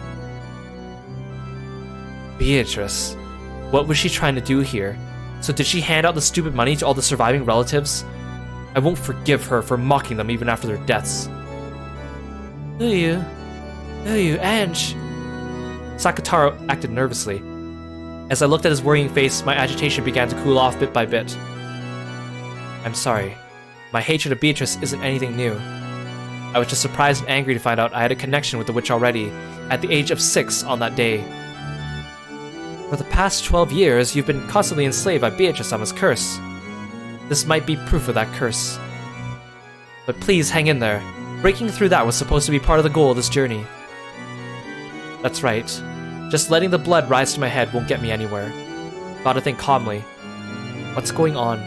What's the meaning of handing out 100 million yen to the relatives? Is she trying to provoke us? Damn that Beatrice. Ange, calm down. Ooh. As Sakataro buried his head in my stomach, he urged me to stay calm. I took another deep breath and started thinking. I wonder if this envelope was sent to support the theory that Beatrice was behind that crime. It was postmarked right before the family conference, and it was intentionally set up so it would be sent back after some time. They wanted it to arrive after the incident. Is that it? Yeah, that's what it implies. But it raises a few questions. Why use such an uncertain method? Uncertain? Yes. After all, no one could even guess at how many days it would take for the mail to return before you use this trick. Normally, you couldn't even guess at the amount of time it would take for the receiving post office to do their research, determine the recipient was unknown, and return it. Yeah, now that you mention it, it'd be more dependable if they just set an arrival date and mailed it that way. Do you? Maybe, but still, if they mailed it the day before, then no matter how quickly it returned, it would probably arrive Monday or later. I wonder if they want to make it seem like a letter from the dead. A letter from the dead, you say? You're right. It surprised me and made me feel bad. Some mail with my dead family's name written on the outside in large letters was thrown into the mailbox with an ominous label attached. However, it doesn't really make sense to me. I would have mailed it to arrive on a specified day. I just can't understand why someone would allow the uncertainty of it arriving on a day other than the one they imagined. Do you? But it really does sound like Bito to me. Huh? You know about Bito? Well, I only talk with her a little. Still, I could pretty much accept that Bito would do something like this. Can't you imagine that happening too, Mammon? Bito likes pranks like this, right? Yeah, that might be true. I wouldn't put it past Beatrice-sama to try a vicious prank like a letter from the dead. No, that's not all. Beatrice would find it more interesting to do it through an uncertain method, instead of one that was absolutely certain. She would find an uncertain method. Interesting. I remember Maria One-chan's diary. It described playing with Beatrice very often. During those times, Bito sometimes played pranks on the adult relatives with Maria. But those pranks always had a touch of witch aesthetics, which was that they were more interesting when they were uncertain. One day, Maria One-chan and Bito decided to use a wind-up minicar she had brought for a prank. It was a popular toy at the time, and if you made the minicar back up, it would wind up the spring in the tires, and when you let go, it would race forwards. They had wound up that minicar and set it behind a milk jug. In other words, the prank was that if you lifted the milk jug, the minicar would rush forwards and surprise whoever did it. Hoping that someone would get caught in this prank, One-chan and Bito had watched the adults from the shadows for their whole tea time. They were looking forward to seeing someone get caught by it, but no one moved the trapped milk jug, and the trap ended in a misfire.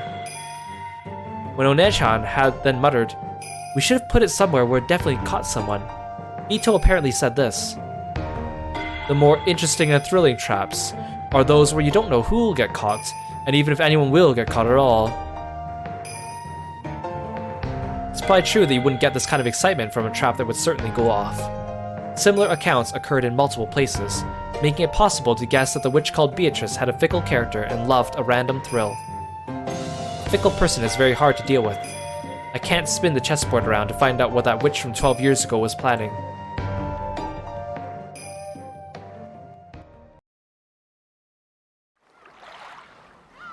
As Ange examined these, her gaze darted from place to place.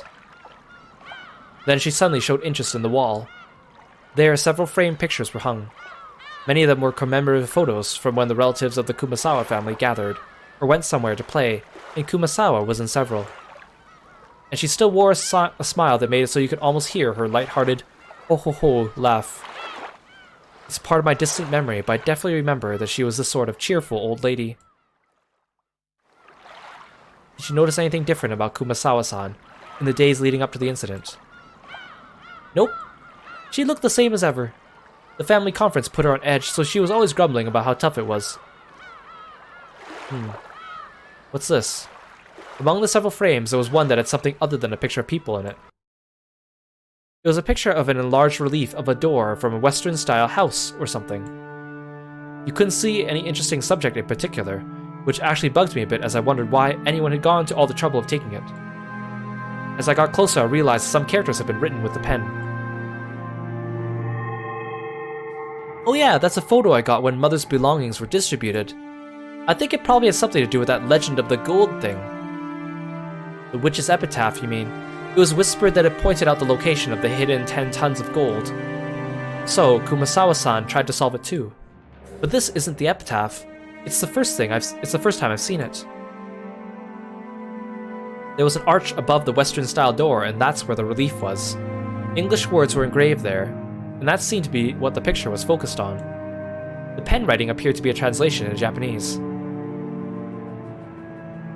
This door is opened only at a probability of a quadrillion to 1. You will be blessed only at a probability of a quadrillion to 1. I don't recognize it. Nothing like this ever showed up in the epitaph or One-chan's diary. In Mother's belongings, there were quite a few photos and notes that looked like she was trying to solve the riddle of the epitaph. Mother was actually surprisingly fond of that kind of thing, and there was a rumor that 10 tons of gold bars were hidden somewhere. It's no surprise she got so absorbed by it. In both Maria One-chan's diary and in her grimoire, there was a description of the witch's epitaph. It had talked about how it was a ceremony to open the door to the Golden Land, Beatrice's resurrection ceremony, Beatrice's succession ceremony. On and on. Maybe the most interesting one was the last part about it being a succession ceremony. According to Beatrice, if you were able to solve the witch's epitaph, you would receive not only the 10 tons of gold and the Ushimiya family inheritance, but her own magical power and name, as well as the title of Golden Witch. Among the Ushimiya family household at the time, the witch's epitaph was thought of as a difficult quiz, which the family head, Kinzo, had arranged for to choose a successor. But with the marriage sorcière interpretation, the questioner was Beatrice herself, and she had posed the question in part to choose her successor. There were slight discrepancies in the details of the two interpretations. Either way, its ominous contents brought to mind a bloody serial murder, and both of the message bottles drew a tale of crime following that pattern. If I could solve the witch's epitaph now, 12 years later, I wonder if I could expose some plot made back then. I tried to solve it many times myself, but I never did have a clue what it meant. It seems that many witch hunters tried as well. I also found theories like the La Plata theory and the Inura theory in certain books. However, neither of these theories were conclusive. Are there any other materials? I think so, but they're all split up between my siblings. I don't have a clue who has what. Sorry. Just reading this English text that Kumasawa-san took a picture of, it gives the impression that this was a forbidden door that was rarely opened. But where in the mansion is it, I wonder? Judging by the lighting, it looks like it's outside. I wonder if Kumasawa-san thought the gold might be hidden in there. Who knows? Either way, I do wonder where in the Rokkenjima mansion it was. I hate to say it, but there wasn't enough money in Mother's bank account to make me think she found the gold. She probably didn't find it after all. The Golden Witch Beatrice gave 10 tons of gold to Kinzo, which meant that the witch was the true owner of the gold. Beatrice was the owner of all that vast fortune of the Ushimiya family. The witch holding this vast wealth had massacred the humans on Rokkenjima that day, sending large amounts of money to the surviving relatives like it was a game. Like hell, it's a letter from the dead. This is a desecration of the dead. I was once again convinced. When my family died on that island that day, they didn't go to heaven. They're being trapped by the witch even now, and are being desecrated and tormented for all eternity.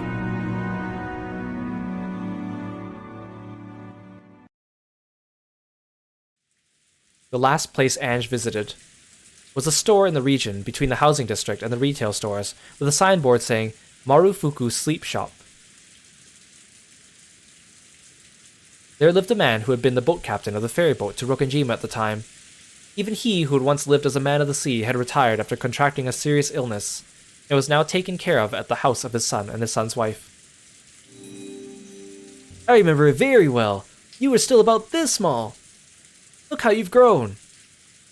And it must have been very tough on you. I know very well how you must feel. The former boat captain was in such high spirits that you couldn't really tell why he had retired in the first place. His memories seemed clear too, and he could remember the events of more than a decade ago well, apparently even about how Ange had been at the time. The way he chatted on was very helpful for Ange, but at the same time he also remembered the final family conference very well. And the fact he remembered even details like Badler's fall madness on the boat was actually painful for her. It had been so back then as well, but even now there was no public way to cross to Rokkenjima. It was necessary to make an individual request to an owner of a boat to make the voyage. I'd been unable to arrange for a boat to Rokkenjima, so if he refused me, such a voyage would probably become hopeless. I getcha. It won't be easy to find a boat eager to get to that island. But now there are even some who call it by its old name, Akujishima instead of Rokkenjima. It's understandable why the sailors around here would turn down your request. From the start, fishermen had feared Rokkenjima as an island of misfortune, and because of that incident 12 years ago, this fear had reached a peak. They respected the sea, feared it, and revered it. There were almost no sailors who would try to take a boat to the cursed island. Because of that, most of the witch hunters were unable to cross over to Rokkenjima, and were limited to taking a trip around the island. Ironically, this had caused a sense of mystery surrounding Rokkenjima to increase even more, which had resulted in the propagation of the bizarre witch stories they loved so much. Would you take me in your boat? Yep. They're supposed to give it back to me just for tomorrow, though it seems its engine has been in a pretty bad mood lately. I'll knock it into shape. The former boat captain promised that tomorrow he would go back to his previous job and take his boat out to Rokkenjima. Now my method of transport to Rokkenjima is ensured. This is probably all I can do on Nijima. All that's left is tomorrow. On Rokkenjima, I'll reach the final destination of a journey that stretches back 12 years. Isn't that great? This way it looks like you'll be able to get back to the island. It sure does. I'd heard it would be hard to find a boat, so the boat captain's helpfulness really saved me. Although this may not be the same as it was for you, Ange-sama. I'm sure the incident 12 years ago has been a thorn for the boat captain as well, one that he still hasn't been able to pull out. Knew you. Even the boat captain wasn't able to sort out his feelings. This whole time. That's probably true. If that guy had taken his boat out on October 5th as promised, there's a chance he could have saved a lot of people. If he hadn't been hesitant to go out just because of a little wind. You shouldn't say things like that. I'm sure this pained the boat captain constantly until today. Apparently, they truly had been right in the middle of a typhoon on October 5th. According to the boat captain, he had known for certain that they'd been trapped by the typhoon if they headed to Rokkenjima on October 4th. But the family had been very persistent about the date of their conference, which had been determined beforehand. It was only natural. All of the relatives had been very busy at the time, and they came to the family conference only after arranging their schedules beforehand. It was probably a situation where they couldn't easily push it back to the next week, just because a typhoon was approaching. It wasn't the boat captain's fault, or perhaps you could say he wasn't so irresponsible that he could place the blame wholly on the typhoon. Certainly, just as these two had said, there's no doubt the boat captain had been dragging the events of 12 years ago along with him this whole time. And by taking me, the last member of the Ushimiya line, to the island, and bringing me back safely, he might be trying to find some resolution for his past. The boat is supposed to return just after noon. I'll guide you to Rokkenjima after that, so we should arrive before evening. It's an island without electricity or lights. You won't be able to stay long. Will you be satisfied with a landing that short? There's nothing that would make me more satisfied by staying longer. I'm grateful just to have you take me there. Yep, don't mention it. If I hadn't parted with my boat, I'd be able to guide you to the island as much as you liked without being stingy. It's not like I have a goal of doing something in particular on Rokkenjima, so I'll be there during the evening. The evening, which straddles the two different worlds of day and night, seemed almost like a borderline between this world and the next, or possibly 1998 and 1986, and it felt like the most fitting time to visit Rokkenjima. It's not like I have anything in particular to do there. Just staying there for a few hours should be enough for me to find some closure. At that time, there was a small knock on the paper sliding door, and Amakusa stuck his head in, tapping his watch. I nodded back and told him about how I succeeded in reserving a boat for tomorrow. That's great. It's about time for us to go. We'll be counting on you tomorrow, Captain. Sure, leave it to me. I've heard all about what you guys have gone through. I also watched the talk shows at the time and was disgusted by the people who stirred up that incident just for fun. I'll help out any way I can. Thank you very much. Then we'll see you noon tomorrow. Here. The fare for the boat. Ange took the wrapped wad of 10,000 yen bills from her pocket. The boat captain should have noticed its thickness as well, but he paid it absolutely no interest and shook his head. I'm grateful to you. This is a sign from the heavens. I've been given a final chance to take you to Rokkenjima and bring you back safely. Now I'll finally be able to finish the final job Kinzo-san entrusted me with. So I'm grateful to you. I got more than enough money from Kinzo-san back then. I can't accept yours. Thank you very much.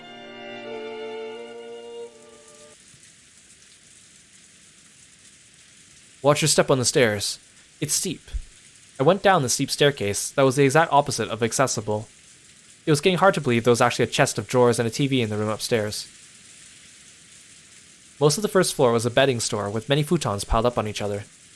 We weaved our way through the cramped futon shop. After cautiously checking around outside, Amakusa dashed out first and started up the car. My grandchild's room is empty. I really wouldn't mind if you stayed there. As you see, we've got plenty of extra futons. Thanks a lot for the offer. But this way, even if the unexpected happens, you won't be bothered. I don't know the details, but it seems you've been caught up in a lot of trouble. There's a rumor that some suspicious people are searching for someone. That wouldn't happen to be you, would it? Who knows? Ange played dumb, but it looked as though the boat captain had guessed. My job is to take guests to Rokkenjima and bring them back again. That job was put on hold 12 years ago and it still hasn't ended. So thanks to you, I'm finally able to finish it. So listen, let me finish this job, okay? Do you understand me?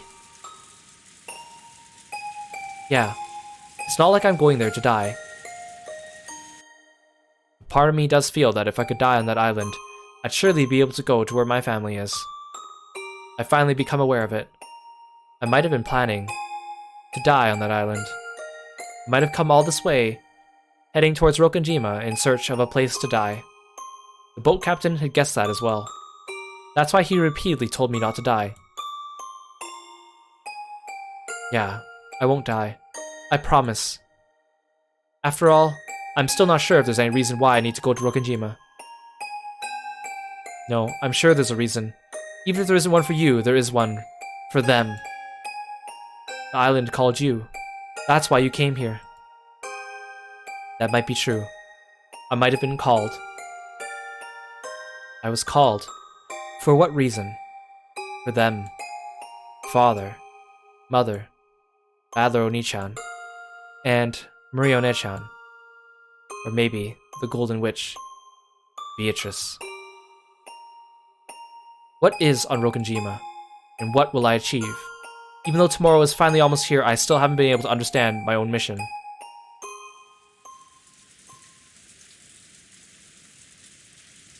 There was a sound of a car stopping in front of the store, and a short honk could be heard. Then I'll see you tomorrow, if you'll excuse me. Yep. Wandering between the stacks of futons in the cramped store, I was able to go outside. Then my feet stopped. What is this? What is that? That? What? What are you talking about? Trembling all over, I pointed at it. But no matter how much the boat captain squinted, he noticed absolutely nothing in that direction that should have surprised me. That must mean... That must mean... Impossible. Why? Iryu. Ange. What does it mean? What's going on here? I don't have a clue either. There's no way something like that ridiculous. Is that magic? A miracle. Yes, this is probably fate. Now I understand. This was my mission. Ew. I don't have a clue what... Shaking, I pointed into the thin darkness inside the store and froze up. What is it? You see something there, don't you? I don't. I don't see anything. What is it you see? Thank you, Captain. Everything was fate. Even me visiting this place was fate. This is the mission and the purpose that I'm going to Rokenjima for. Ange-san? What is it? Is something wrong? I don't have a clue either. This girl just froze up while pointing in the darkness. Ange-san, are you okay? What can you see? Can't you see it? It's that right there. Can't you see it? All I see is a normal display case. There's no one there, right? Ooh, Ange, I don't know what's going on. Is this a dream? Magic? What is it? Ange? Sakataro lifted his face towards Ange. From his eyes slid a single tear. Ange-sama.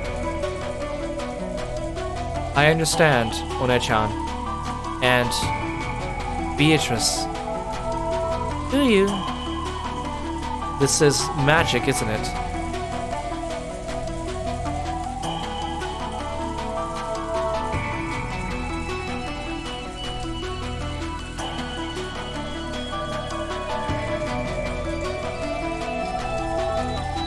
What could it be? Also, I totally forgot how nice that boat captain guy was. Very few characters again in this series that are like good, legitimately. A test. Yes. Listen well.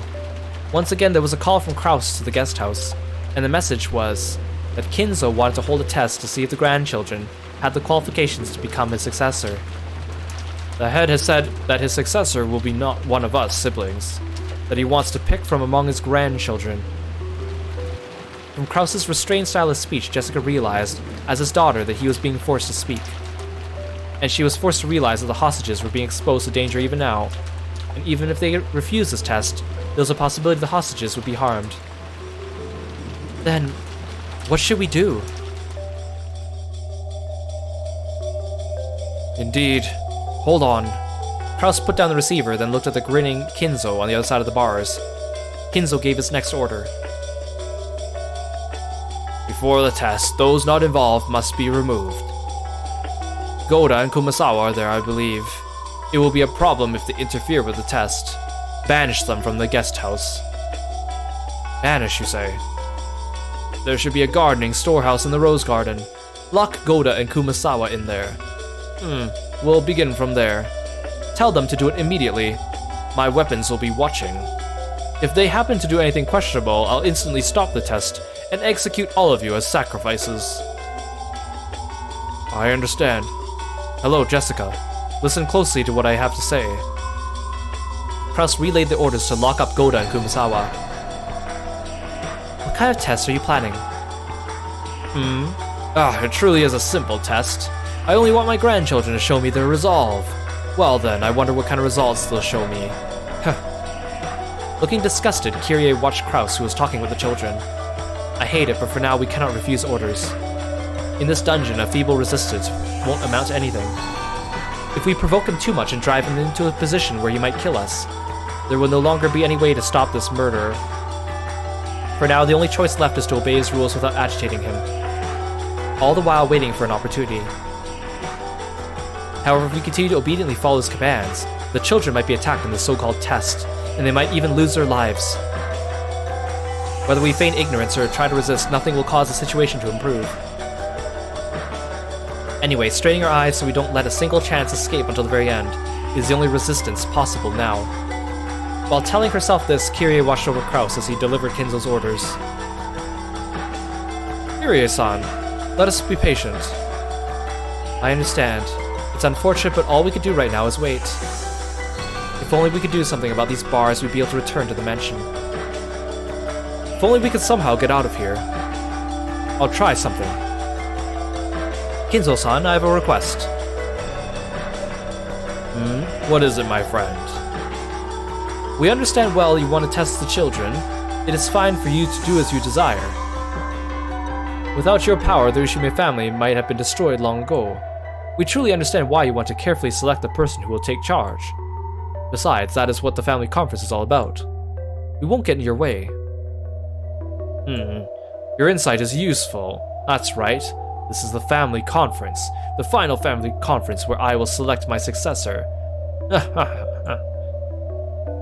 And yet, Kinzo-san, it is far too cold here. Since we won't interfere with your test, could you take us to a slightly warmer place? At Nanjo's words, the slight signs that Kinzo's mood had been improving were blown away. Nanjo was struck with a moment of silence as Kinzo gazed at him with dangerous eyes as though appraising him. Certainly, this place is cold. It is tough on an old body. Master, wouldn't it be alright if we move them upstairs? I cannot do that. Are you naive, Nanjo? So by acting as though you'll skip this turn, you truly and splendidly advanced your strategy? I'm not falling for that, you see. If you're freezing, then why don't I line the floor with red-hot coals? My apologies. Virgilia tried to help out, but in the end, Kinzo would not comply. You two sure are obedient. If you felt like that, you could easily break these bars. Even if we break them, nothing will come of it. Of course. If you were to break these, it would mean the end of Goldsmith's game. All of you, as well as those humans in the guest house, would immediately become sacrifices for Kinzo's ceremony. But surprisingly, you two might be the only ones, yes? Perhaps only you two hold the power to break out of the situation, right? You want to reach the Golden Land, don't you? You must have many dreams you want granted, right?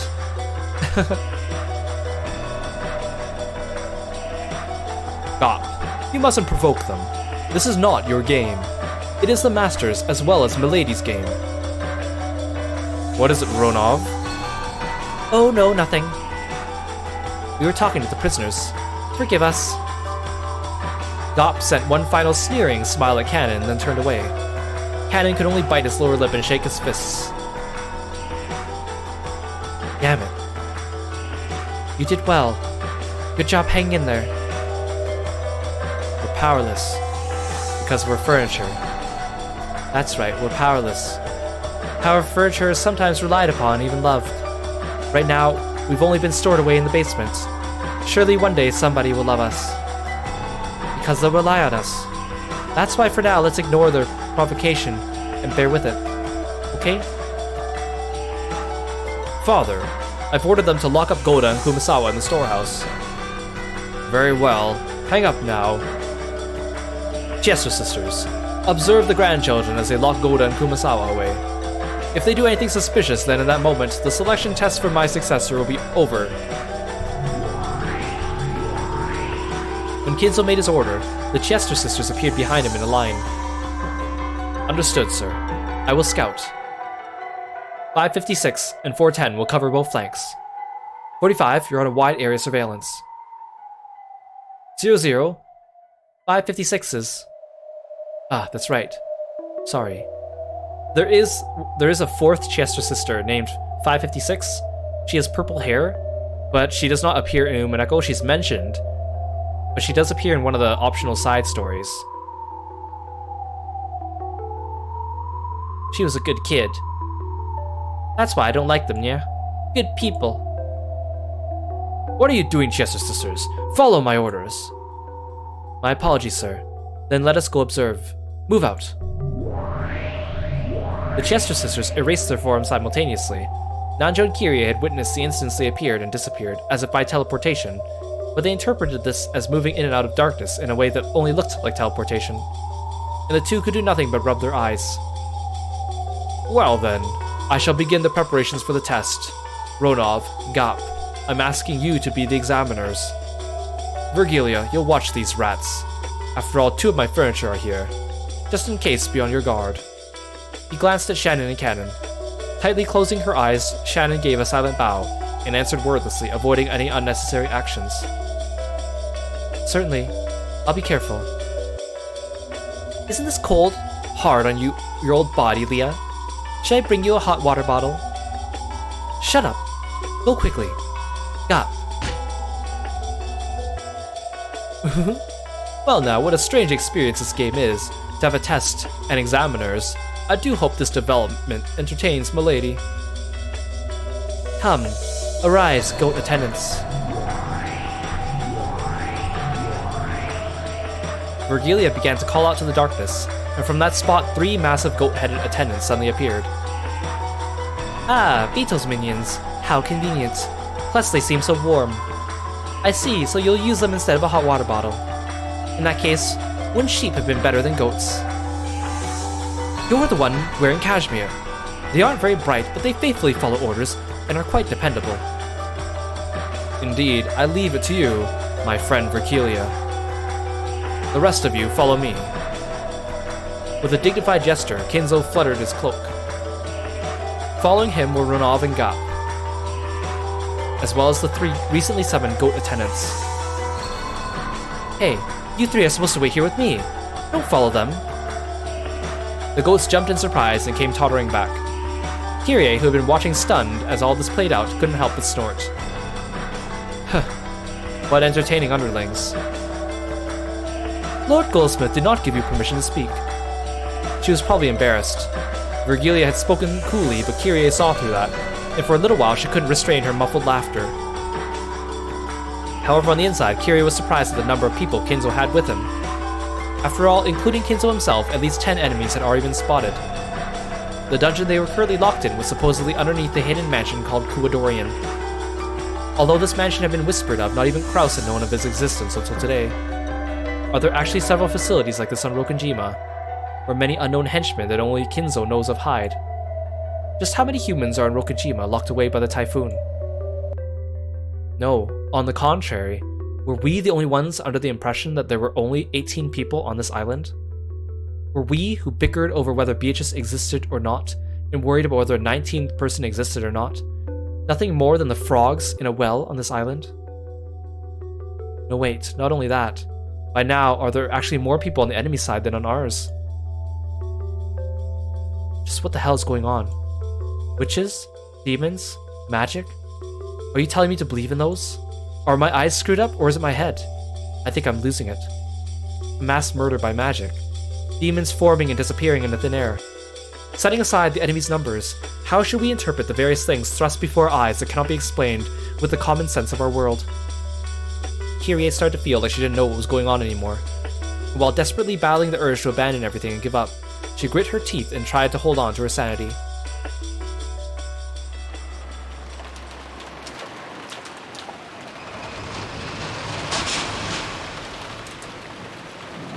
Obviously, Goda and Kumasawa were quite unwilling to be locked in the Rose Garden shed. But they were threatened that if they resisted, the hostages' safety could not be guaranteed. It was fairly hard to get them to agree, but once they started thinking that their safety might actually be guaranteed, if the key to the guarding storehouse would be handed to them after being stuck inside, and when it was decided that blankets and food would be carried in for them, they were finally convinced.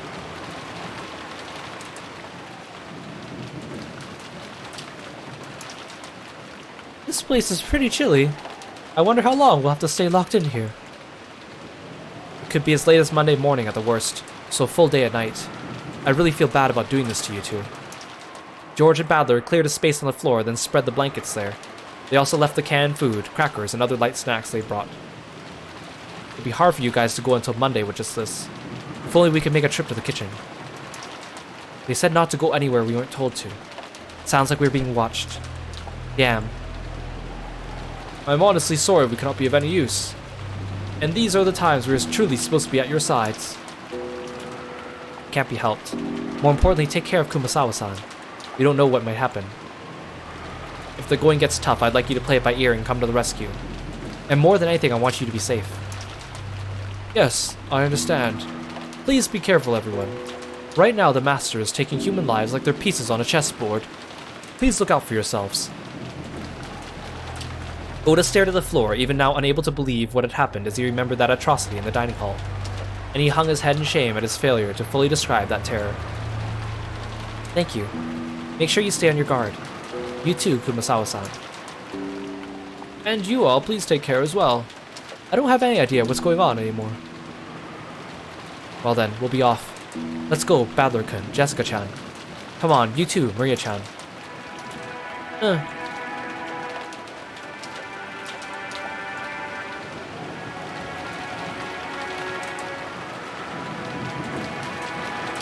Looking at the pitiful expressions on the imprisoned pair's faces, it got really hard to close the shutter. But we can't disobey. We're being watched. The shutter was brought down and locked. Then George walked toward the small window on the side of the storehouse. At that side, there was a small latticed window that could only emit light and ventilation. It looked like something from a jail, making the two of them seem even more pitiable. But on the other hand, it would hopefully protect them from Kinzo and his subordinates. He opened the window and called out. Are you okay? You aren't cold, are you? We're okay. You've given us so many blankets after all. If we wrap ourselves up, we'll be just fine. I wish we could have brought them a kerosene stove or something. But it wouldn't have ventilation here. It'd probably be tough for them, but there's nothing we could do now. Hostages are being held against us. We can't disobey. Damn it. If we manage to save Kiria and the rest somehow. Shh. They might be listening. Oda-san, here. It's the key to the shutter. Indeed. I'll hold on to it. Oda took the key, showed it to Kumasawa, and placed it in his own pocket. There's only one key to the guarding shed shutter. The key was being held by the ones locked up inside it. If the children had kept it and had it stolen from them by some chance, that would do nothing but expose the lives of those in the shed to danger. And even with the key, the shutter could not be opened from the inside. Kinzo's demands were fulfilled this way. However, there was now no longer any way to open the shed from the outside either. This protected them. Kinzo had ordered that they be confined, and we could do nothing but trust that this cold, closed room would protect them. Hey Hayden, welcome to the stream. Thank you so much for stopping by. Hope you're having a good day. Jessica watched this while holding Maria's hand and looked over at the thickets in the pitch-black rose garden. Somewhere in this darkness, somebody was hiding, watching to see whether we obeyed orders or not. Of course, when we pointed our flashlights out there, no suspicious silhouettes appeared. But somebody was surely out there, hiding, and watching. I was hit many times with an urge to scream at them, but I was able to hold back that urge back through reason. The four children left the area, repeatedly looking back over their shoulders. The light from the faint light bulb in the gardening storehouse was seeping out slightly. I wonder if this insane incident will come to an end somehow, so we can meet those two again. To George, who had closed the shutter himself, the resistance of the lock had made it feel as though he'd killed them with his own hands. But even so, we can't defy them. What's with this test? Damn geezer, don't screw with us. Killing Mom? Capturing Dad for that? I don't get it. I'll kill him. It's okay, Jessica Nechan. There's nothing to be sad about. Maria. Soon the witch will be revived. Soon we'll be able to meet the Golden Land. Ow! Don't laugh indiscreetly like that. Seriously, a resurrection ceremony for a witch? Getting so many people involved? In delusions he should have just kept inside his head. That's gonna cost you, bastard. Let's return to the guest house. It'll be bad if we aren't there when grandfather calls. Urged on by George, everyone began walking towards the guest house. At that moment, Jessica turned in a circle, facing towards the darkness of the rose garden and roared. Hey! Someone's watching, right? Tell the old man! Tell him I'm gonna fucking kill him. Let's go. Of course, there was no reply, only the howl of the wind and rain. The children returned to the guest house, while fearing what was waiting for them up ahead.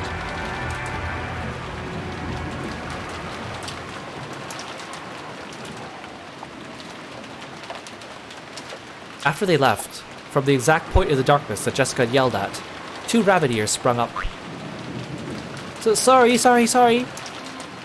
They found me out. It's because you're too slow, yeah? Pendragon-sama's going to scold you. I'm sorry. Please don't tell Pendragon-sama. Be quiet. It was obviously just a bluff. Oda and Kumasawa's imprisonment confirmed. Mission complete. We'll report back. Yeah.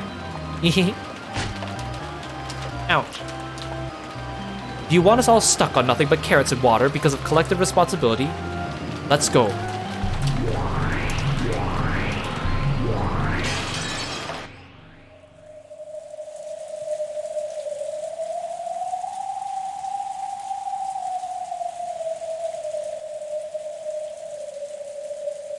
The fact that they were being watched certainly seemed to be true. Because when they returned to the cousins' room, turned the lights on, and laid down their beds, the phone rang again. Earlier, Jessica had been answering the phone, seeing as this was her house, but now it was the eldest, George, who picked it up. This time, Kirie-san was on the other side of the line. George handed it over to Badler out of consideration. Hello, Kirie-san. Is everything alright over there? Thanks for worrying. At that moment, we're all doing great here. Sorry, I've been ordered to refrain from idle chatter. Listen to what I'm about to tell you. The fact that they were hostages still hadn't changed. Kinzo or one of his subordinates was listening to the conversation. Badler restrained the urge to talk about other things and focused on what Kirie had to say. The tests will be carried out by Jessica-chan, George-kun, Badler-kun, and Maria-chan in that order. You'll each be summoned in turn to do so, and until then, do not leave the room. When someone's called out, they'll head to their designated location alone. Badler repeated out loud so the cousins listening in around him could hear. So it'll be Jessica, Aniki, me, and Maria in that order, and we've got to stay in the room until we're called, right? Got it. Maria, too? Even a 9-year-old girl? What's the damn geezer trying to force us to do? The bastard. Isai, welcome to the stream. Thank you so much for stopping by. The fate of the Ushimiya family rests all in your hands. Do your best. Ugh. Sure. Badler noticed a strange nuance in Kirie's words. Even without any blood connection, he could still understand thanks to the long-lasting bond they shared. At this point, it doesn't make sense to worry about the Ushimiya family itself. That probably wasn't the message Kirie wanted to send. She probably meant there's no way for us to escape from this dungeon, and we can only wait to be rescued. Our lives are in your hands. Something like that. Yeah, leave it to me. We don't know what kind of test it is, but no problem. I'll take it gladly. It's gonna be a serious test, right? Should we really go all out? Yes. It's a serious test. Grandfather truly does intend to test you all. It's useless. It's all useless. Some old fart on death's door is gonna give me a serious challenge? Let him spout nonsense after he gets on the coffin. I know he's there, so tell him this for me. I'll be your successor, and my first action will be to shove my fist into your face. Even without Kirie having to repeat it, Balor's powerful declaration of war reached Kidzo's ears. Battler, I'm truly looking forward to that. I can't wait to see just what a man who once threw away the Ushimiya name has attained. Just what lot in life he's reached when he appears before me. Tell him. Unfortunately, Kidzo's voice was not picked up by the receiver. Therefore, Kirie spoke for him. It sounds like he's more than up for the challenge. Got that, Battler-kun? There's no need to hold back. You are Rudolph's son. No, you are my son. Show me something I could brag about to anyone. I leave everything in your hands. Understood, Mom. Leave the rest to me. All of us here have lost the right to inherit the position of successor. Now we're just the same as pieces taken off the game board, looking on from the outside. So you'll have to fight by yourselves. Kirie-san. The nuance of those words meant, we've already given up, so forget about us. But for that very reason I won't give up. I'll definitely crush this test or whatever and save everyone. In that case, here are his instructions for the first test. Jessica-chans, go to your room. Really? Go to your room? What's your game, you damn geezer? It seems he means Jessica-chan's personal room, the one in the mansion. I'll hand it over to Jessica. Tell her directly for me. Jessica, here. Hello? Yes, I understand.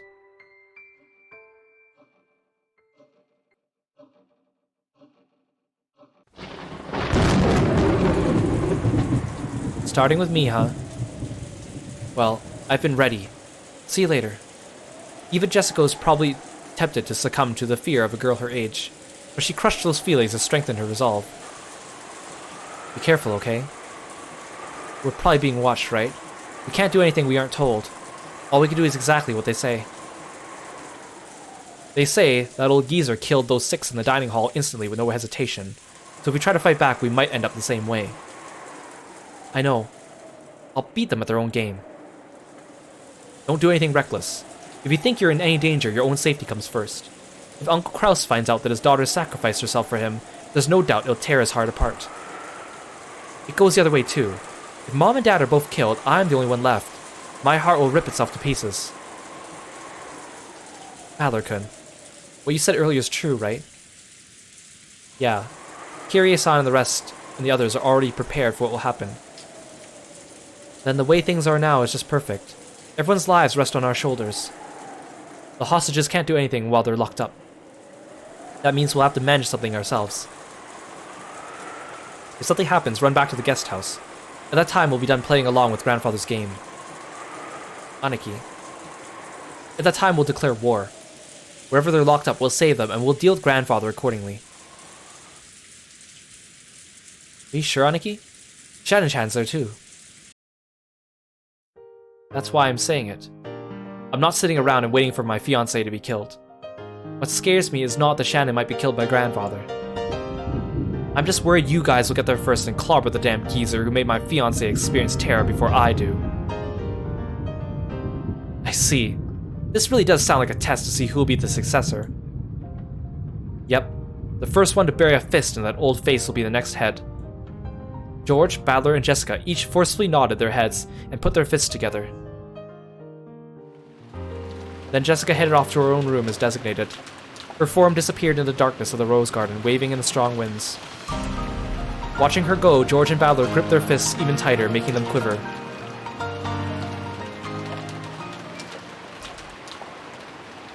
Left on the second floor, Maria watched Jessica's back through the window. She wore a blank expression. I wonder what everyone's getting so upset about. Even though when Beatrice has revived, everyone will be brought back to life. Jessica's form was already being completely swallowed up by the darkness. At that time, the phone began to ring again. Battler and George heard it and came clamoring back, but Maria picked up the receiver right away. Hello. Is that Maria-sama? It's me, Shannon. Would you please hand the phone to George-sama? This time it was Shannon on the phone. And this time the message was to tell the next person, George, where he was to go.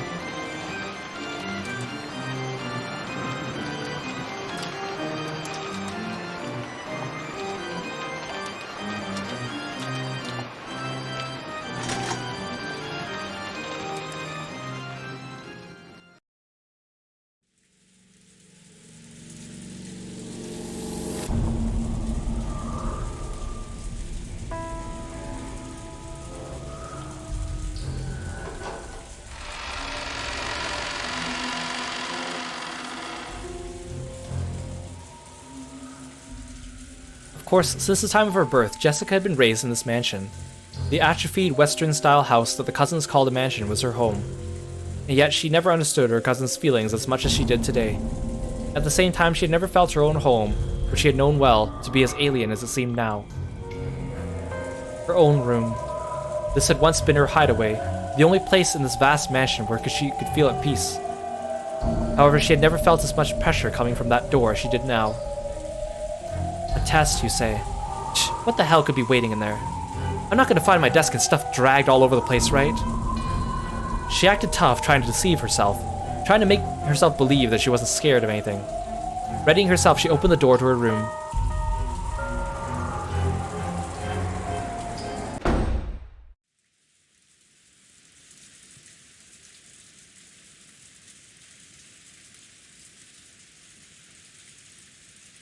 When she saw that, fortunately, the room didn't appear to be messed up, she relaxed. No one was there. Of course, there was nowhere for anyone to hide here. Right away, Jessica locked the door behind her. This way, the room was safe. She peeked under the bed and in the closet, but of course no one was hiding. What the hell? Huh. She looked at the clock. It was just past 23:10. As her tension lessened and fatigue came back to her entire body, she realized how messed up this whole day had been. It was still about 23 o'clock. The plan had been for all the cousins to gather, have fun playing around, and talk animatedly about various things together into the night. Normally we would have been doing that kind of thing right now. Why has it turned into this? It's all that damn geezer's fault. How could he do that to Mom? To everyone? She shook her head back and forth with anger and sadness, but there was no one here to direct those emotions at. Because of the lock, this room's security was guaranteed. Remembering that one more time, Jessica somehow regained her calm. If it keeps up like this and nothing happens, I want to go to the dining hall and see Mom's dead face. Even though Goda emphasized so strongly that it was gruesome, and that I definitely shouldn't go to look at it. Even so, I want to see her face at the end. But we were warned repeatedly that stepping out of line, even a little, would put the hostages in danger. Could it be that locking the door was also against the rules? If I closed myself up in here, I alone might be saved. But if I don't open it, it'll surely be against the rules. And Dad, Canon-kun, Shannon, Aunt Kyrie, and Dr. Nanjo will be killed. There's no way the scales will balance out between 5 lives and my own 1 life. Jessica tightly shut her eyes, resisting the other part of herself that said, "Isn't it okay as long as I stay alive?" Faced the door and made to unlock it. At that time, a crisp applause rang out, making Jessica's heart leap. If the door had remained locked, it might have been in violation of the rules, and harm could have come to the hostages. But despite that, your own life might be saved. However, you resisted that temptation and were about to unlock the door yourself. That bravery of yours is worthy of admiration. Who? If I, the owner of this room, searched everywhere a human could have been hiding, where did this man come from? There was nowhere for a human to hide, but could something non-human have managed it? This was supposedly my first meeting with this largely built, middle-aged man. I didn't recognize this guy who looked like a butler and bore the crest of the one-winged eagle. A pleasure to meet you, Jessica-sama. I serve as head furniture for the master, the 27th of the 72. I am called Ronov. Genji-san?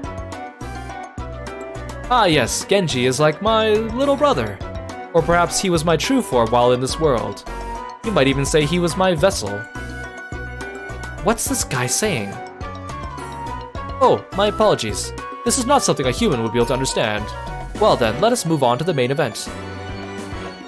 So this is that test or whatever that damn geezer talked about. Correct. This is the test that the master had granted you, Jessica-sama.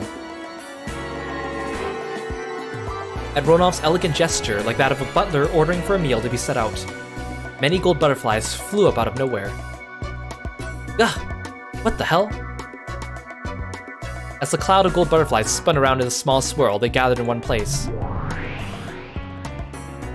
Then that golden mound disappeared like a pile of leaves blown away by a cold wintry wind, and there lay a western envelope with the one-winged eagle crest done on it in gold leaf. With a gesture, Ronov urged her to pick it up. Jessica timidly did so and opened the letter inside. What's this? It is an exceedingly simple test to determine whether one is qualified to become the successor. Please attend to the question written there with a fitting attitude for the successor who is to support the Ushimiya family, and tell me your answer as well as the thoughts that led you to it. Dumbass. Shaking, Jessica looked between the paper and Ronov's face several times.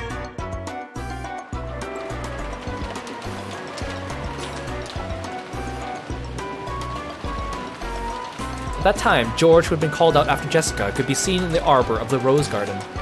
If things had gone normally, he had planned to give Shannon the ring that would be proof of their engagement, here at this time on this day. But the woman in front of George now was not Shannon.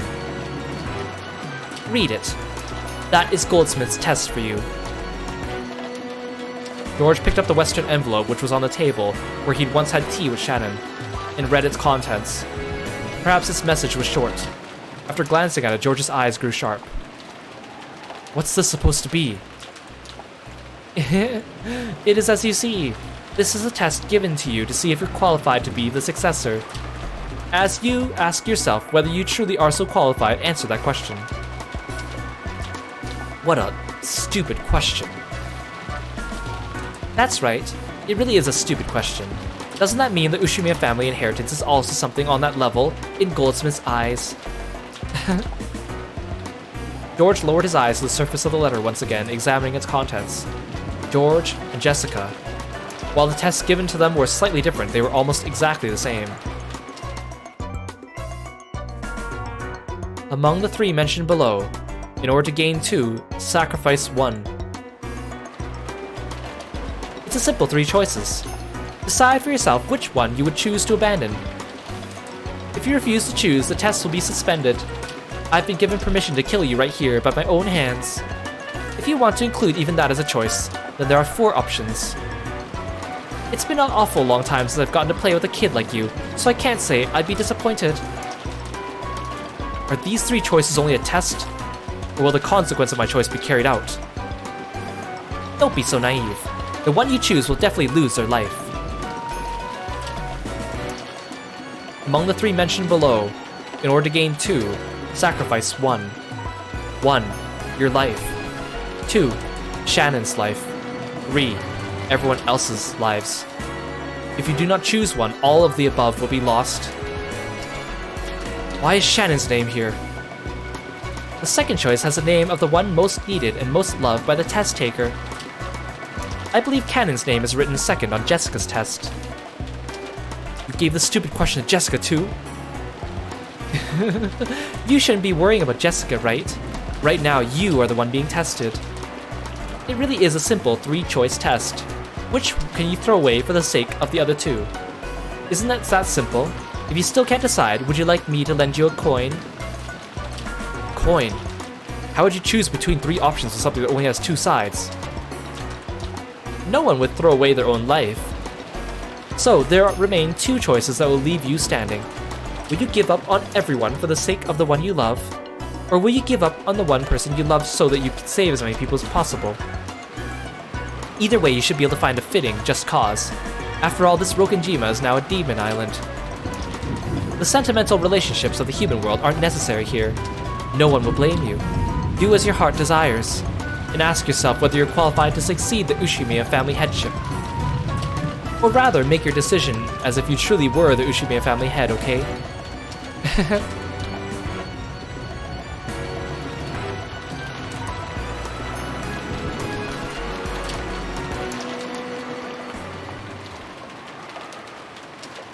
Fuck you guys, mocking me like this. Jessica crumpled the letter up and threw it to the floor. I believe your anger is quite appropriate. I also find it an exceedingly pitiful and yet truly humorous question.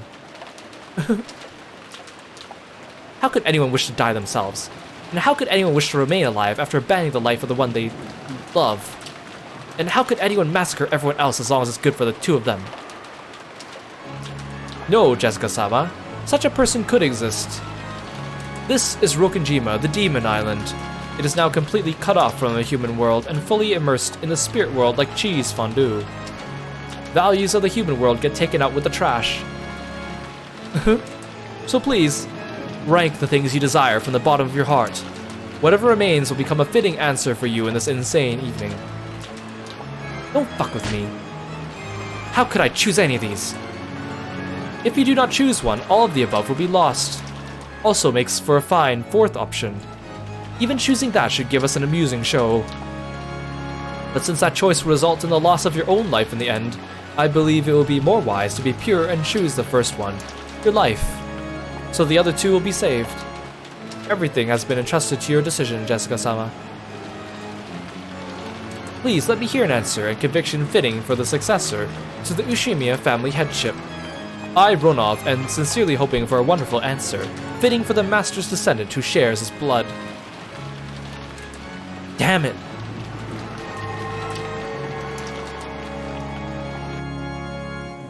That scene was observed through the magic crystal ball Kinzo held. Kinzo finally couldn't hold back, and spreading his arms and facing the heavens, began laughing in an explosive voice.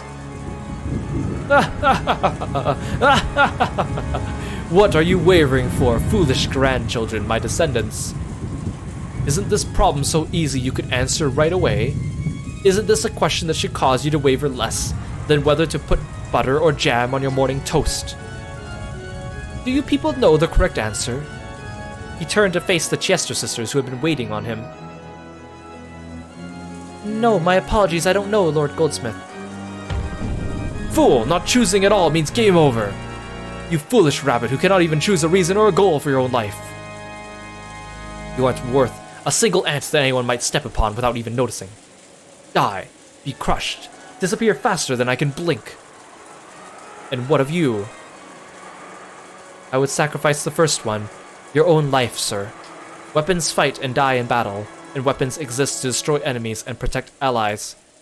Being able to protect those we love and then die is our satisfaction, sir. Oh, a truly splendid model answer for a weapon. The immediate reply is very nice. So, have you been raised to think you'll be given an extra carrot for answering that way? That's wrong, see? Even that is wrong, see? Answering that way when you're asked is nothing more than giving the answer you've been indoctrinated with. You are the same as that other rabbit a second ago. You still live without having chosen a purpose or a goal to strive for. You filth that don't deserve to live. It would suit you well to be crushed and used as fodder for the other livestock. Yes, sir. Animal fodder would be an honor. That's wrong, right? You don't want to see anyone die anymore, right? Why can't you accept that? Accept that the depths of your old wound are still festering and rotting. Yes, the rotting stench that would make their nose wrinkle, you foolish, rotten rabbit. These are the words of praise for you. Thank you very much, sir. Well then, what about you, the last one? Which of the three choices would you choose? Without wavering, I'd choose the second one. Oh, the second. There are not many who could stick their chest out and choose to offer the one they love as sacrifice. Tell me your reason. Because the one you love will be lost eventually. If you don't love anyone, you won't get hurt, and if you lose someone, you still might be able to love again. So, the person you love right now isn't worth that much at all, yeah? I see, so that is why you reached such an answer, you rabbit who has become fully cowardly from pain caused by love. I've heard that rabbits can die from loneliness, but just when was it that your heart was killed? Then, rabbit, I shall alter the question. Why don't I change the second option to not the one you love, but the memories of the one you love? How is that? Can you still select that one? What's this about the one you love not being worth much at all, foolish rabbit? Filth who cannot even face up to the depths of her own love. Try and choose one. Try and choose to have the one you love forgotten. You can do it, right? I'll bet you can, right? Come on, try saying that you can, okay? Yes, I can choose it. I can choose it. Yeah. Lord Goldsmith, please stop this.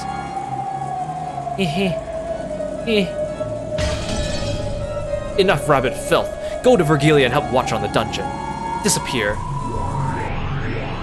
The Chester sisters, with their respective old wounds of the heart gouged out, escaped by disappearing. After that, even though there was no one to hear, Kinzo continued talking by himself as though in a play. Indeed, that is the nature of this charming test. In truth, no choice can be said to be correct. Instead, regardless of which answer they choose, it is about whether they can choose, without hesitation, quickly, and with a resolute conviction, and their own strong, unshakable will. It's their reason, and their willpower that are most essential. That is what I want to learn. Yes, my descendants, I am truly looking forward to what kind of answer you will show me. Me? Yes, of course, I once had the same question thrust upon me. Because I splendidly answered that devil's question, I was able to obtain gold and honor, and that which is my possession. Which answer did I choose? Do you really need me to say it out loud?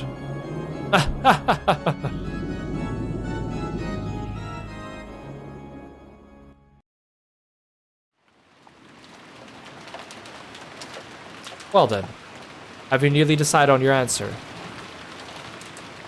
As Jessica stared at the letter that had been crushed and lay on the floor, she hung her head in constant silence. All that filled the room was the stir from the wind and rain shaking the treetops. Regardless of how noisy that was, it actually made the stillness more apparent. Ronov waited for Jessica's answer. However, Jessica didn't answer.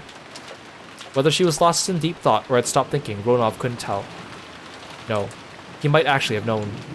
But cruelly like a demon, Ronov urged Jessica to voice it. If you cannot choose any, I can at least bring you peace without pain, but... Me. Yes? I had trouble hearing. Could you say it again, please? Jessica lifted her face and looked straight into Ronov's eyes. It seemed that she had decided on her answer. Kill me. Jessica said it one more time, clearly. Perhaps Ronov had imagined that this would be her answer from the very beginning. Without any surprise, he smiled lightly and nodded.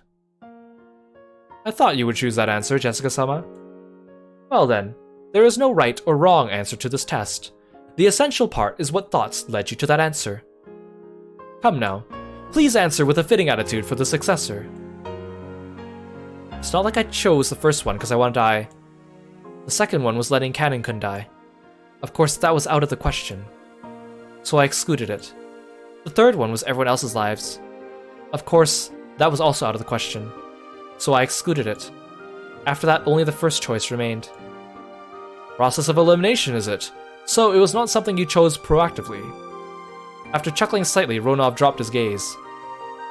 A human could even imagine what answer a demon would have been expecting. All she could understand was that this was apparently slightly below Ronov's expectations. That answer is neither bad nor good. 60%, I believe you could call it. I'm a little disappointed. You're a pretty selfish bastard telling me to answer with self-confidence, and then being disappointed when I do.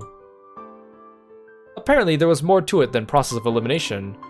It's a failing grade either way, but there seems to be a little more to your thoughts. Allow me to ask.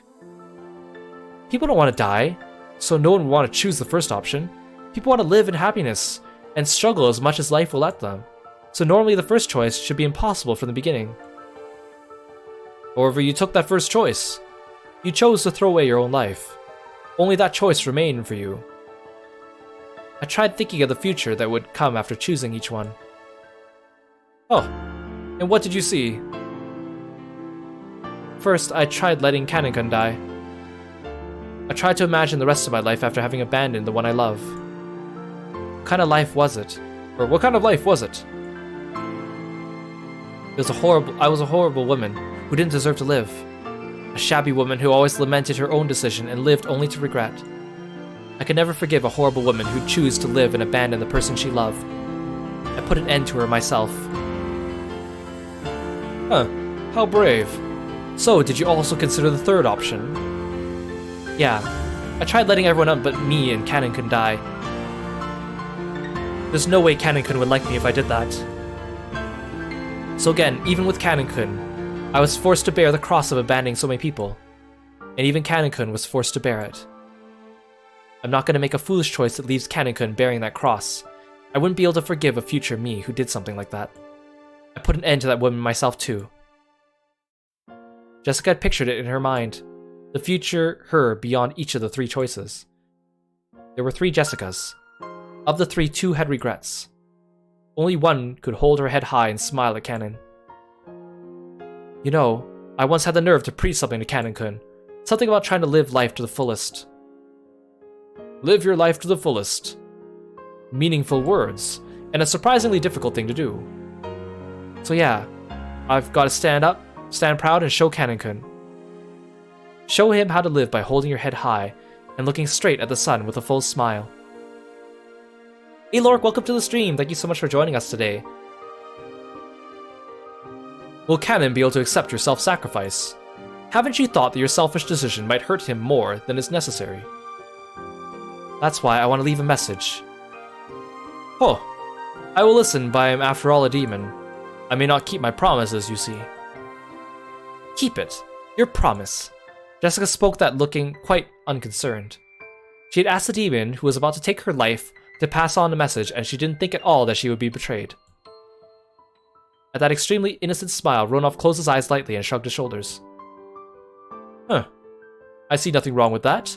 So, what shall I tell him?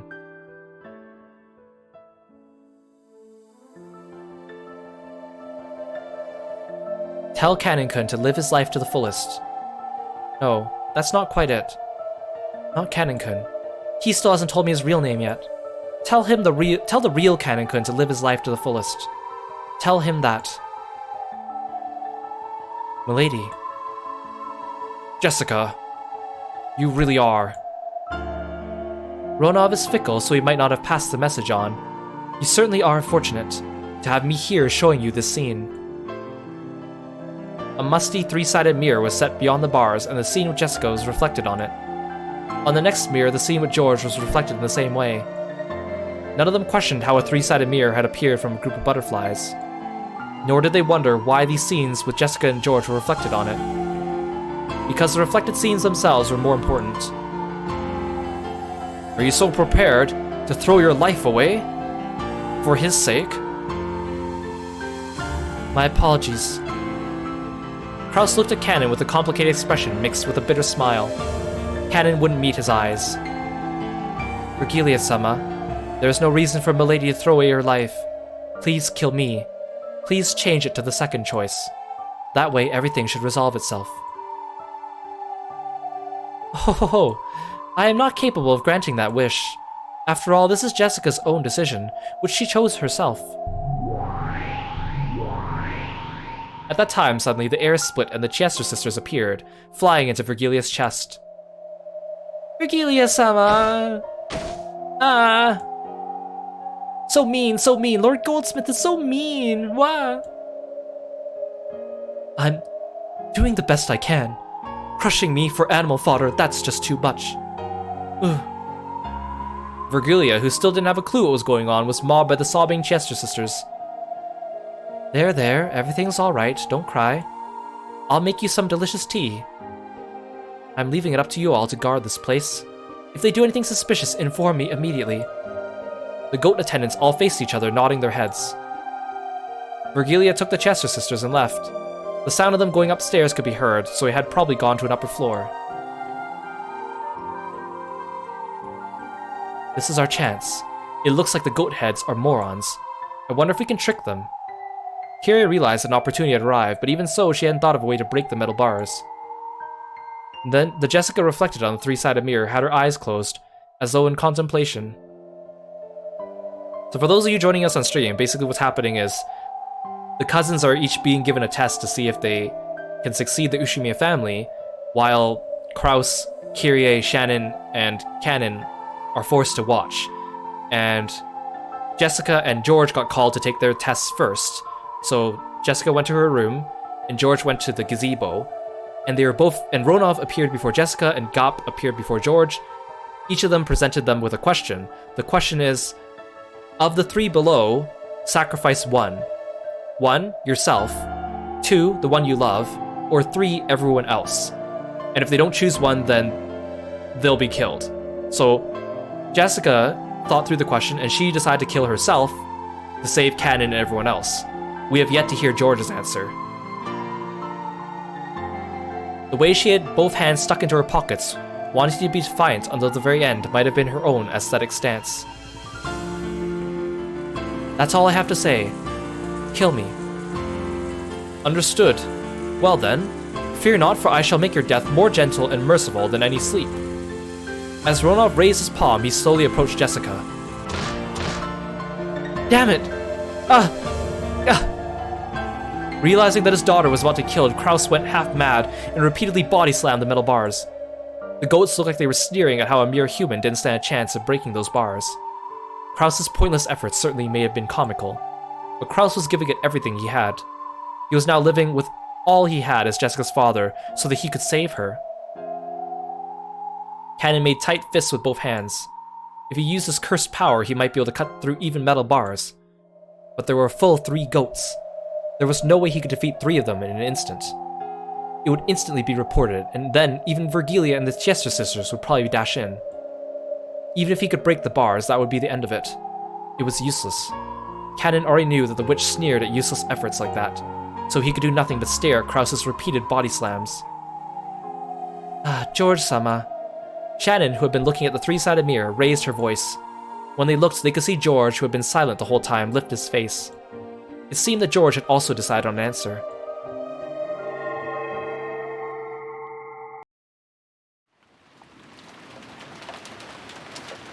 Have you decided on your answer? Yeah, I've decided. Is it an unwavering answer? Yeah, it's unwavering.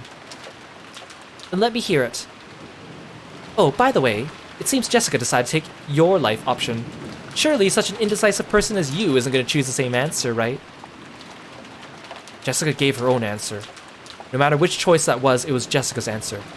It doesn't influence my answer in any way. I see.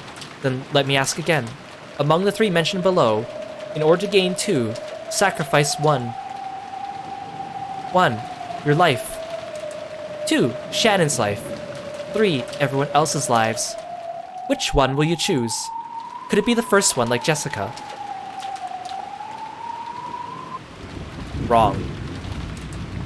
Oh?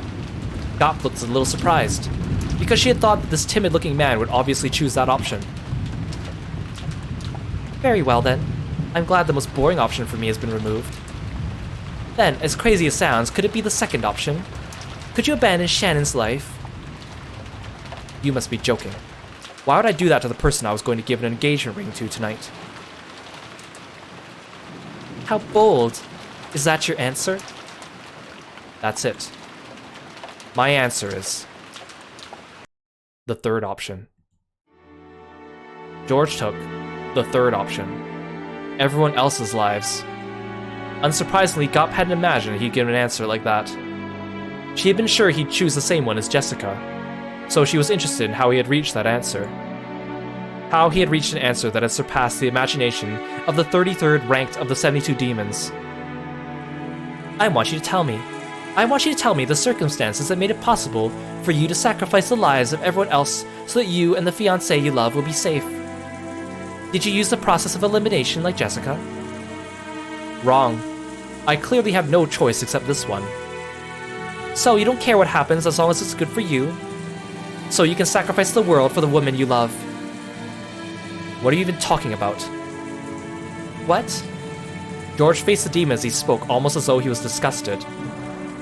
Tonight, I plan on calling Shannon right here and giving her this ring as proof of our engagement. There probably are quite a few people who wouldn't celebrate an engagement between me and Shannon. I was prepared to make enemies of the entire family by announcing my engagement to her. I've been prepared. Since the time I came to this island. No, that's not it. Since the time I confessed that I want to engage her. So you can sacrifice everything else as long as you can get married. Marriage means continuing to be your wife's ally for your whole life. At that point, I was prepared to have the entire world as my enemy for her sake. Those words, through the 3-sided mirror, also reached Shannon's ears, and that determination reached her eyes. Shannon certainly had promised to be given an engagement ring tonight. Then this incident had occurred and she hadn't been able to receive the ring. But now, even though it wasn't in the form of a ring, Shannon had received something even greater. And as proof of that, a single tear with the same sparkle as a diamond dripped down.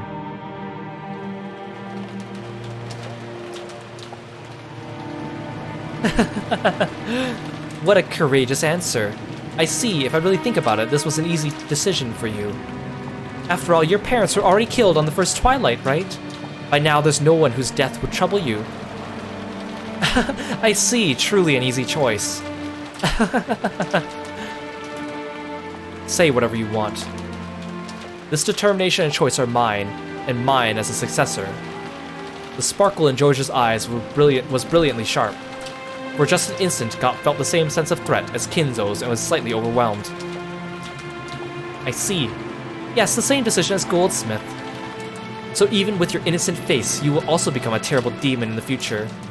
What do you know? We might get along pretty well. You will succeed Goldsmith. Eventually, I may even be summoned and serve you. That could be surprisingly interesting. Gop had needed to change her opinion of George. This man bore determination and resolve unimaginable from his outward appearance. And not just now, but since the very beginning. I'm prepared to inherit the headship right away. No, that's not it. You told me to think as the head in this test, so I answered based on the premise that I am the head. No, even that's not it. I thought as the head himself. I am now the head of the Ushimiya family. So as the successor of the family, they'll inherit Kinzo's wealth and Beatrice's power, apparently. So it's said.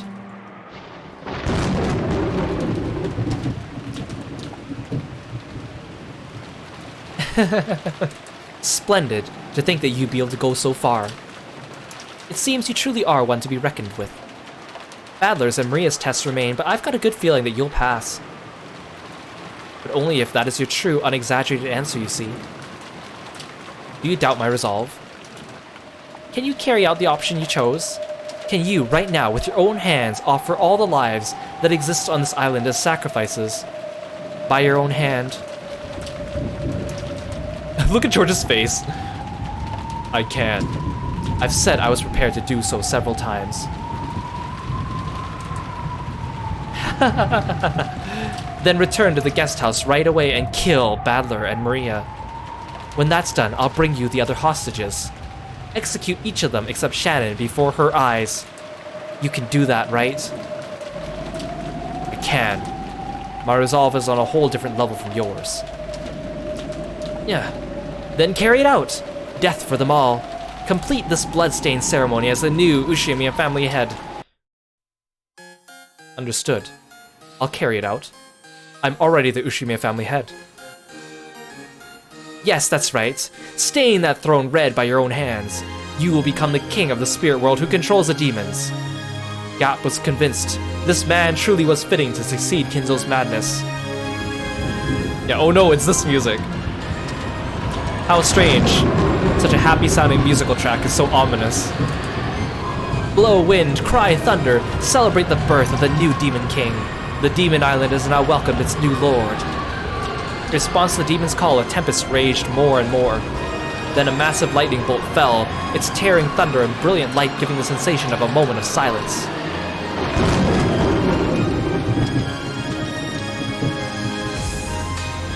So, about the order of the murders.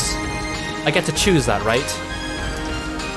Please, as you wish, your majesty, the new demon king of Rokonjima. As your heart desires. Well then, to start.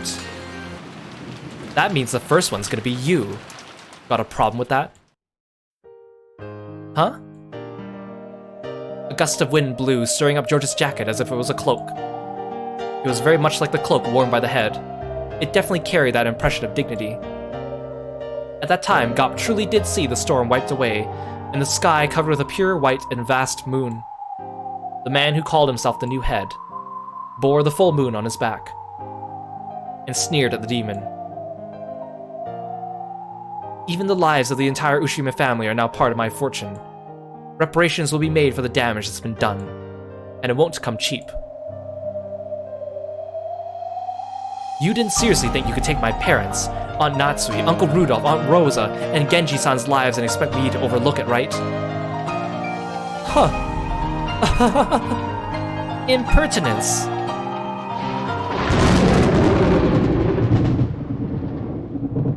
Ronov was trying to press his palm against Jessica's chest and stop her heart. Right before he could, his hand stopped. On the carpet at their feet, 1, 2 small red flowers bloomed with a plop, plop. The seed of those flowers was way up high, piercing into the heavens, on Jessica's fist. Ronov's nose was stained red with spewing blood, and those drops had been dripping onto the carpet. By the way, that just now is my answer as a maiden. My answer as a successor is different.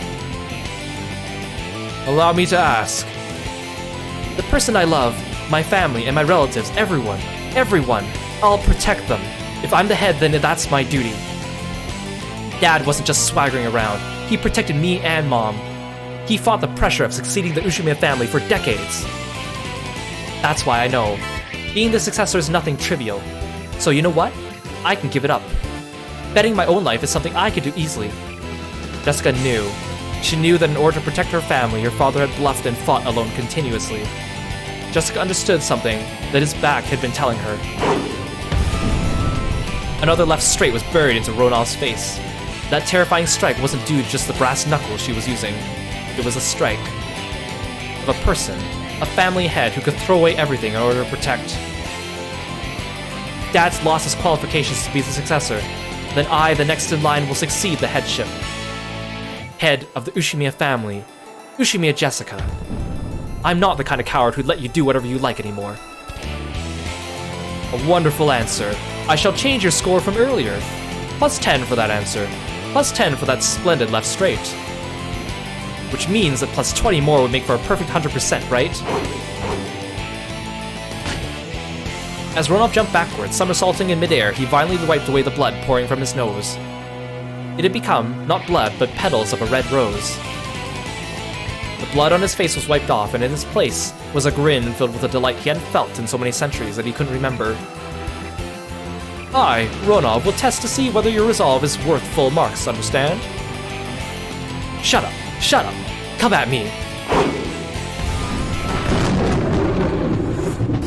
Come into the abyss. Hey, Dreamy Hime, welcome to the stream. What? Suddenly, beneath George's feet, a pitch-black pitfall opened its mouth wide.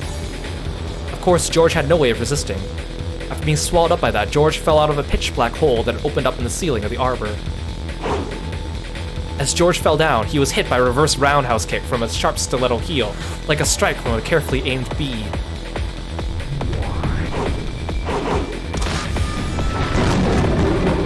The instant George, after being blown out of the arbor, thought that he'd be swallowed up by a rosebush. Another pitch-black hole opened up there and swallowed George up. At this time, a pitch-black hole opened up at Gop's feet, before her eyes, spitting a defenseless George out of it. At that time, Gop had already finished the preparatory motions for the next reverse roundhouse kick. What is this? Welcome back!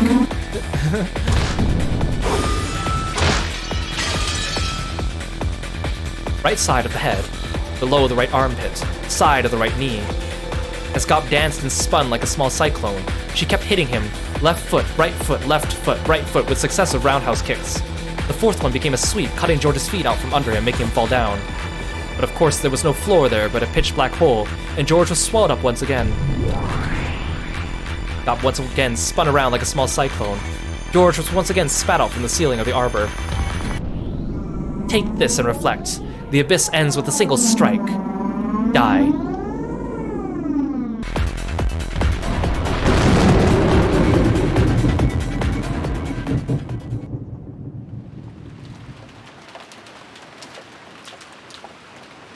The sharp strike of the queen bee pierced the heavens like a rising cyclone. It kicked through George's lower chest as he fell from the ceiling. Then, time froze. George was pinned in midair by Gop's raised leg. Still pinned in midair, George moaned. Then Gop, with George still hung on her foot, grinned. I'll admit it. At least your attitude is that of an adult. That's no good unless you have the power to go with it. Did you know? They say you need 3 kinds of power to rule the world. Wait, no, this is This is George's talking, I think. I'll admit it, at least your attitude is that of an adult, but that's no good unless you have the power to go with it. Did you know they say you need 3 kinds of power to rule this world? The first one is influence. The second is wealth. Do you know what the last one is?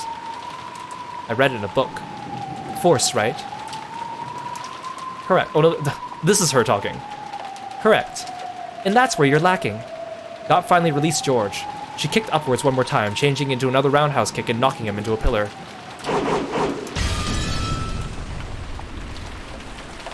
No one will fear Monarch without influence, without wealth, or without force. Kinzo possessed all 3 of those. That's why he reigned as a tyrant. If you're going to call yourself Kinzo's successor, try showing me a bit of that majesty, okay? Come on, how long are you going to sleep there? Stand up, okay? If you don't, you'll fall again, you see.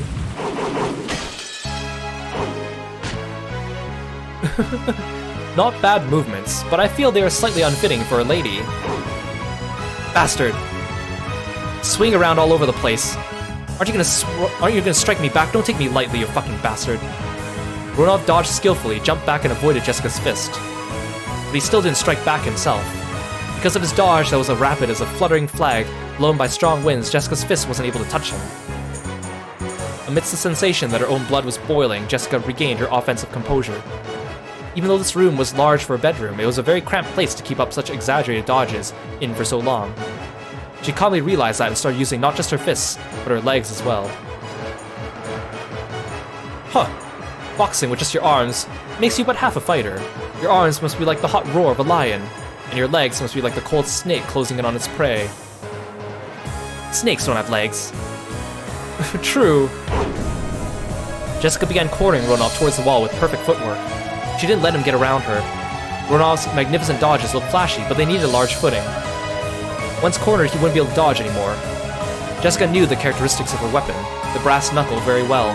This powerful weapon's most noticeable characteristic was how it didn't give the opponent a chance to defend.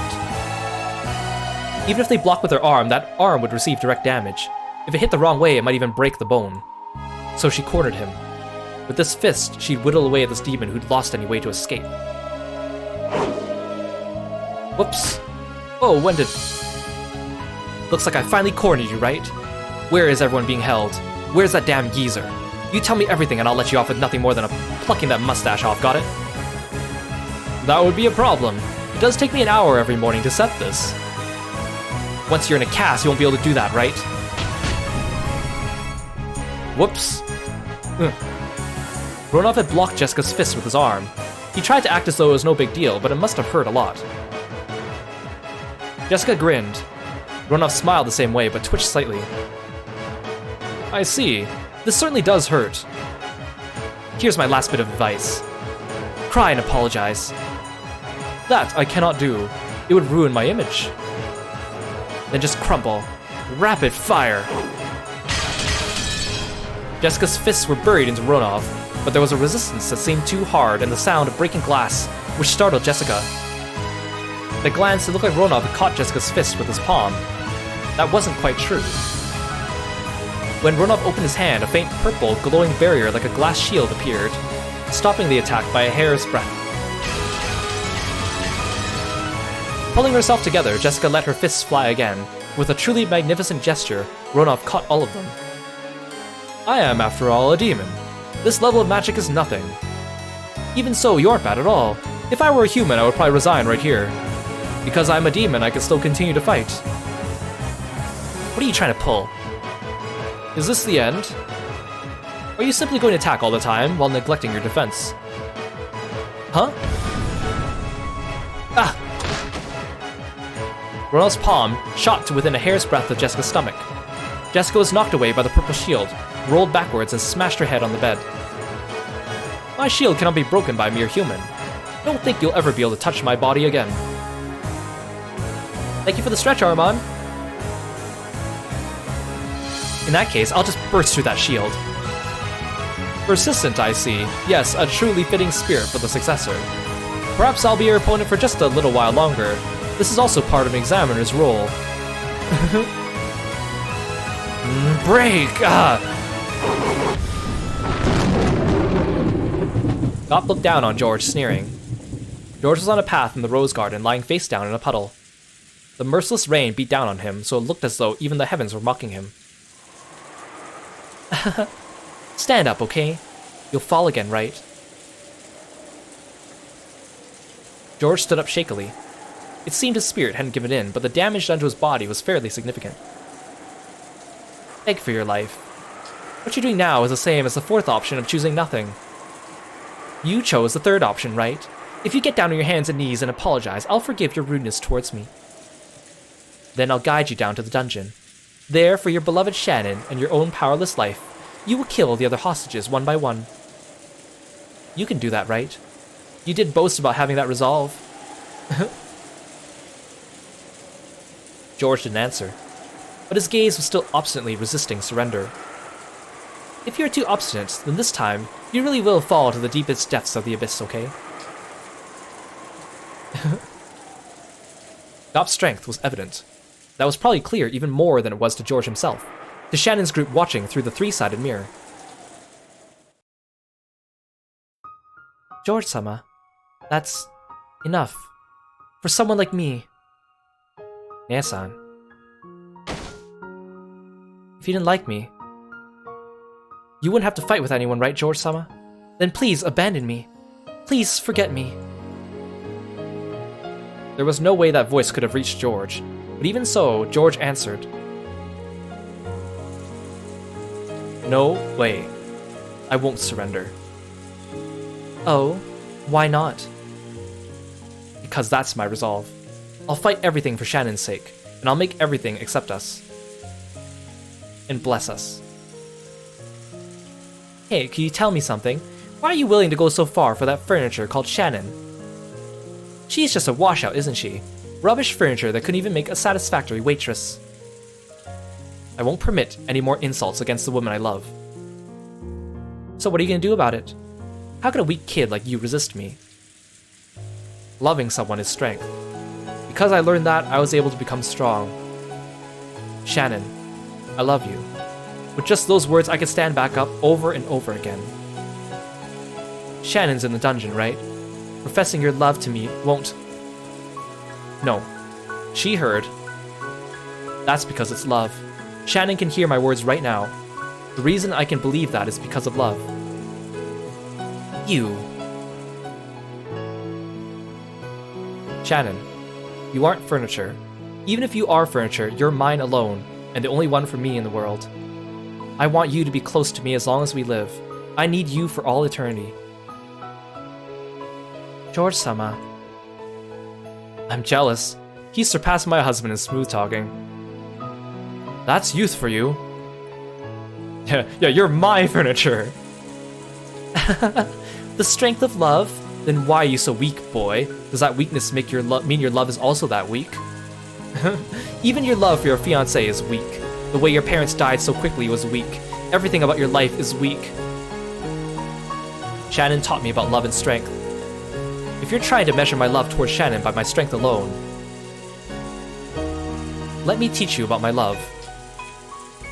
So you say, I get it now. You're saying the way you could still stand up after being kicked down so many times is the strength you receive from Shannon. In that case, what did you receive from your parents who got killed way too easily? At that time, there was a blackout, even though they were outside. No, this is...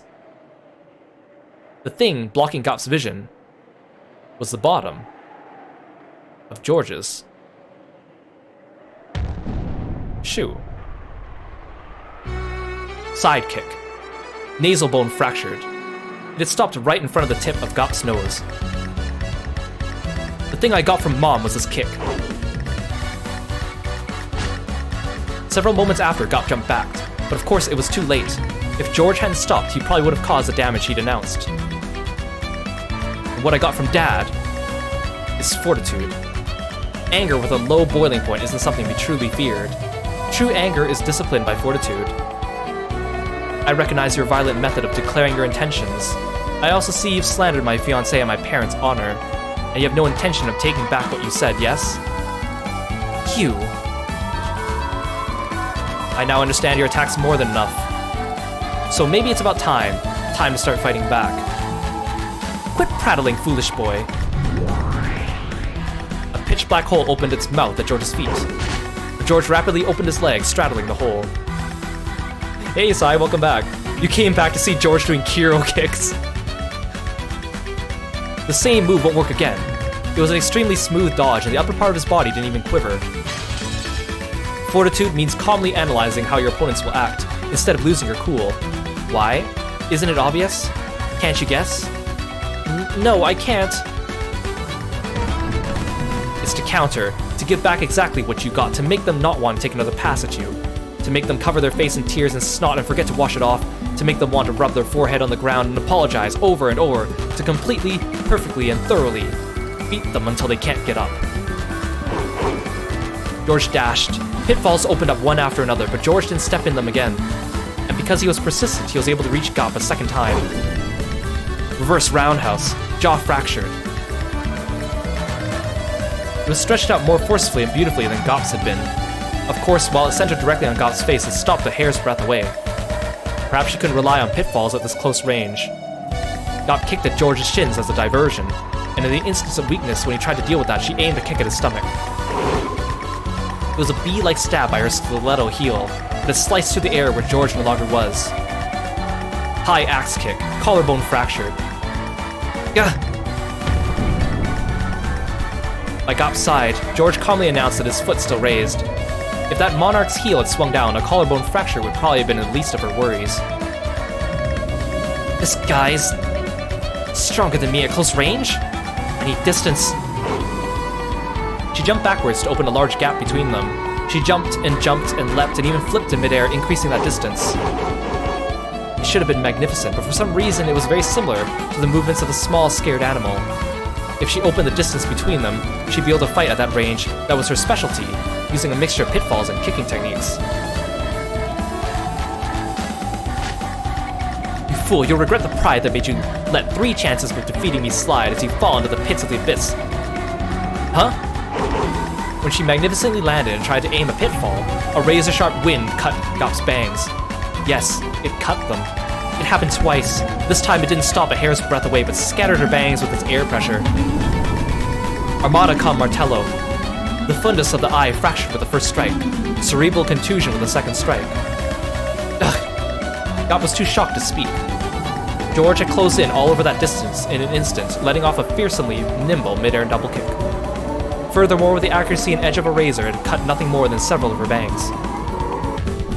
I learned the power of kicks from karate, speed from taekwondo, and freedom of range from capoeira. Mom was pretty fickle, but I've learned from studying various merits. Why don't you hit me? You aren't going to say it's because I'm a woman, right? You spoke of force as a monarch's third power. It looks like you still misunderstand the meaning of that force. In this situation, force doesn't mean hastily wielded violence. It refers to a deterrent, knowledge that if someone opposes a monarch, that person won't get away unharmed. A deterrent, you say? In short, this is what it meant. This was why all of George's attacks up until then had stopped a hair's breadth away. These bare misses, which were more difficult than hitting directly, had been performed so splendidly. Also, if George had wished it, any one of them would probably have crushed Gop. He had daringly not done that. You said it yourself, right? Force is the power to control. If you crush your opponent with force, you won't be able to control them, right? The monarch's force is something that is only shown. He does not crush. He makes others surrender and adds them to his own fortune. If you start blowing bubbles, I won't be able to make you guide me to where the hostages are. Gop had to admit it. She had to admit that George understood force in its truest sense. You'll take me to where everyone is. I would advise against resisting. I won't stop short next time. Ugh. Sorry, Leah, let me borrow your troops. This guy's too much for me alone to handle.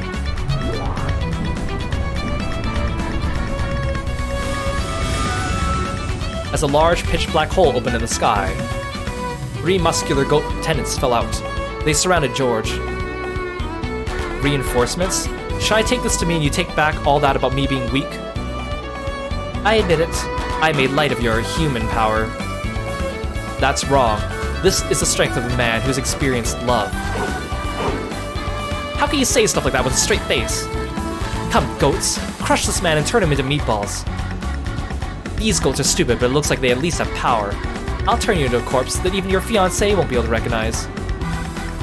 You refuse to surrender and intend to continue fighting. Understood. Know that from now on, you will receive real harm proportional to your own attacks. If you still plan on attacking me, prepare to sustain a great deal of damage. When George proclaimed that, a faint red magic circle rose up around him. It seemed that George couldn't see it. However, Gop, being a demon, could. Magic? Why does this guy have a defensive barrier? And that's also a counter-attacking type? Is this what you mean by deterrent?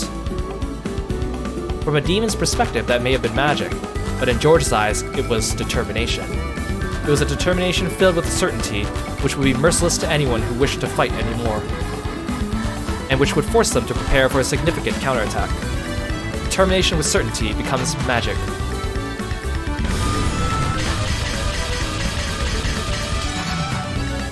Ronov had been accurately blocking Jessica's fists with the shield, but something felt odd.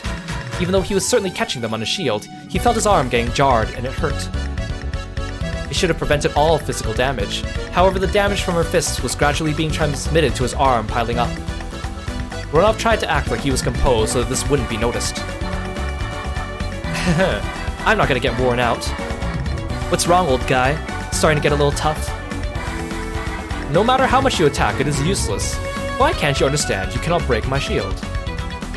I'm not gonna stop hitting you just because it won't break. No matter how hard someone's heart is, if you keep on talking to them little by little, it'll eventually start to crack. I believe it. I believe that useless effort doesn't exist in this world. That's why I can live to the fullest. If words will eventually make it through, then the same goes for fists. Give up isn't written anywhere in my dictionary.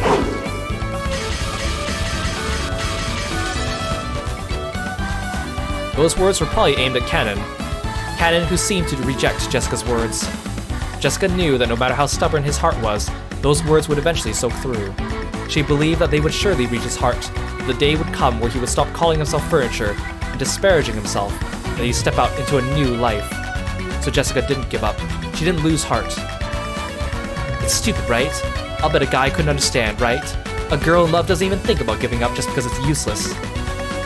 At that time, Ronov certainly saw. He saw the reddish glow of light that encircled Jessica's fists. This is not good. An enchantment, is it? This permeating upgrade will be troublesome. Inside her unrelenting fists and determination dwelled the power to succeed no matter what. From a demon's perspective, that was magic. Determination with certainty becomes magic. See? Nothing useless about it. Looks like my fists are making it through. Guard your arm, old guy. Seems I will have to get a little bit more serious. It appears it is as you said. In this world, nothing is useless. That's right. If you give up because something's useless, that's when your life ends. You'll get through. You can be sure of that. I'm an idiot, so this is the only way I can live. But even so, I'm sure I'll be able to teach Cannon-kun about a new world someday. So I'm not going to lose heart in a place like this. I'll definitely defeat you and save everyone. Damn. Got to somehow open a hole. Kraus was repeating his useless effort to somehow open a hole between the metal bars.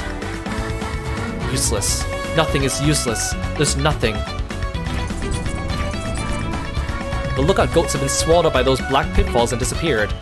Now was a once-in-a-lifetime chance. This was their only chance to break the bars. Stop it, it's impossible, Kraus-san. There's nothing we could do with our bare hands. Let's look for a tool, don't waste time on the impossible. If you give up because it's useless, then it's all over. That's what my daughter said. Even if my body won't fit, as long as a small person like Shannon or Cannon can make it through. Now we've reached this point, action is more important than racking our brains. Let's work together, I'll do it too. Cannon-kun, you're a boy, aren't you? Lend a hand. Cannon-kun.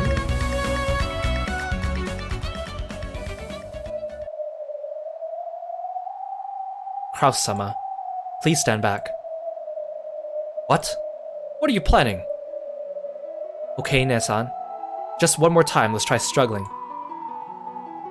Yes, I too will struggle one more time. No, not just one more time. Over and over again. Jessica's voice had reached Cannon. It certainly had permeated into his cold, rock-like heart. And George's voice had reached Shannon. If the love he had shown was embodied by strength, she would have to respond in the same way.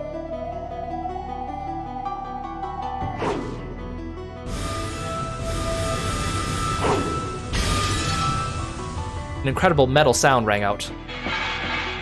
In the first flash, several metal bars were severed horizontally, and in the next flash they were severed horizontally again, causing many metal bars to clatter to the ground like a bamboo shoot cut by a sword. Kraus, Kiria, and Nanjo didn't even have a clue what had just happened. Dr. Nanjo, which way down the corridor goes to the mansion? Oh, of course. In and to the left, in and to the left. Let's go, Kraus-sama. Virgilia-sama will notice us at any moment now. What in the world are you guys? We are... When Cannon hung his head a little and faltered, Shannon slapped his shoulders, smiled, and spoke. We're human. Virgilia-sama, response from the lookout web, it's a jailbreak. The goat guards aren't there for some reason. What? Why? It's Gop, isn't it? Taking someone else's summonings without asking. Gop! Gop! Confirming battle regulations, requesting permission to fire at the escapees. Do it! Kill them! Kill! Gap! Ugh. Understood. 45, 410, prepare for sniping pursuit combat. Ammo type, guided cluster rounds. Virgilia-sama, an escape prevention barrier if you would. Ow. Yes, you're right. Oh, I won't let you escape from here. Ow, bit my tongue saying gap. The underground passage in front of them was once again blocked by metal bars. The door was of course locked. However, that was no problem for them now. Cannon, it's those metal bars again. We're counting on you. Yes, Kraus-sama. Still, that's incredible. I wonder what kind of principle it works on. I'm not interested in principles. All that matters is that he can sever the metal bars and we can escape from here. Don't worry, Cannon, do it. Leave it to me. Cannon sliced the metal bars again with his red curved blade, but there was a harsh, strange sound, and the metal bars only had a slight scratch. Hey Kit, welcome to the stream! Thanks for dropping by. What's this? These are sturdy. Wrong. They're enchanted. It's one of Virgilia-sama's magic locks. Can you cut through it? Of course, but it will take time. We'll wait 3 minutes. After taking a deep breath and concentrating his mind, Cannon extended a red curved sword again. When he pressed it hard against the metal bars, sparks sprayed, almost as though he was melting through it with a burner. It looks like we'll be able to cut it, but it will be tough. Kraus-sama, you've been targeted by the enemy. Please move back. Huh? Pursuers? There's no one coming. Please get behind me. They're aiming for you. 45, data received. Target lock acquired. Commencing terrain, calculation error correction. Formulating firing curve, supplemental control point calculations complete. Data link to 410. 410 data received. Checking hazard zone, no problems. 00, loading 48 sub-rounds, individual homing, F&F. Guided cluster rounds, preparations complete. 45, preparations concluded. Loading guided cluster rounds. 410, firing! A golden arrow that sparkled gold was fired, leaving a gold tail streaming behind. It drew a curve, went through the door, through the keyhole, down the stairs, towards the underground path at full speed. Something shone. You can't block the golden arrow with a shield. Cannon-kun, interception stance. Let's link. Gatekeeper, understood. It's been a long time since I fought with you, Ne-san. Don't screw up. Yeah, I'll be serious. Then there's no problem. Cannon stopped cutting the bars and stood in front of Shannon. Behind him, Shannon closed her eyes, concentrating her mind deep into the darkness of the underground path.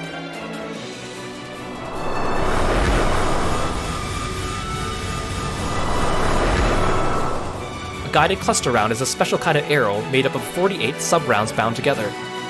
It explodes mid-flight and divides into 48 mini arrows. The strength of each individual one is low, but they pierce through all shields and possess a perfect wounding and killing power against personnel. On top of that, each of the 48 possesses autonomous guidance towards their individual targets. It's shown. It's divided.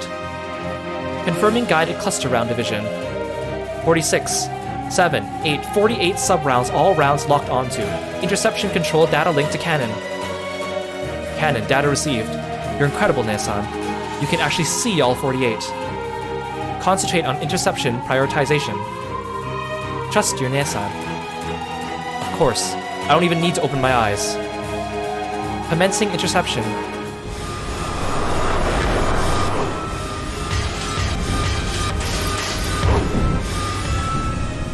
Target unharmed. It was intercepted. Yeah? All 48 of them? Oh. After all, Shannon and Cannon were originally a furniture pair. They're strong when they're together. Ow! Is this gonna become a mouth ulcer or something? Calm down, reload. Updating ammo type. Precision light speed sniper rounds. Preparing for precision sniping. Sounds good, yeah? Impossible to intercept super high speed rounds. Impossible for a mere gatekeeper to defend against, yeah? Precision sniping, roger that. Commencing collection of precision firing use data. What in the world was that just now?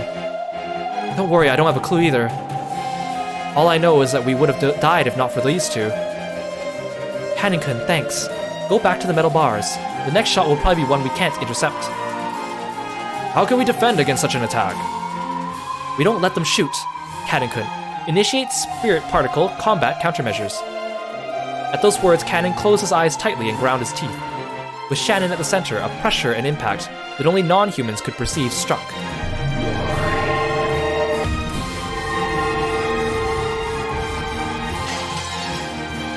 Huh? Firing system error. No good. Rebooting. Huh? It's spirit wave jamming. Activate spirit particle safeguards. Hurry. What are you doing? Cover your ears, quickly, 45! An unseen, unheard impact had struck the Chester sisters. 00 and 410 crouched down, covering their ears, but 45 didn't make it in time. As she stood bolt upright, her eyes rolled. Oh, Hugh! Hugh! Yeah! Hugh! Hugh! Hugh!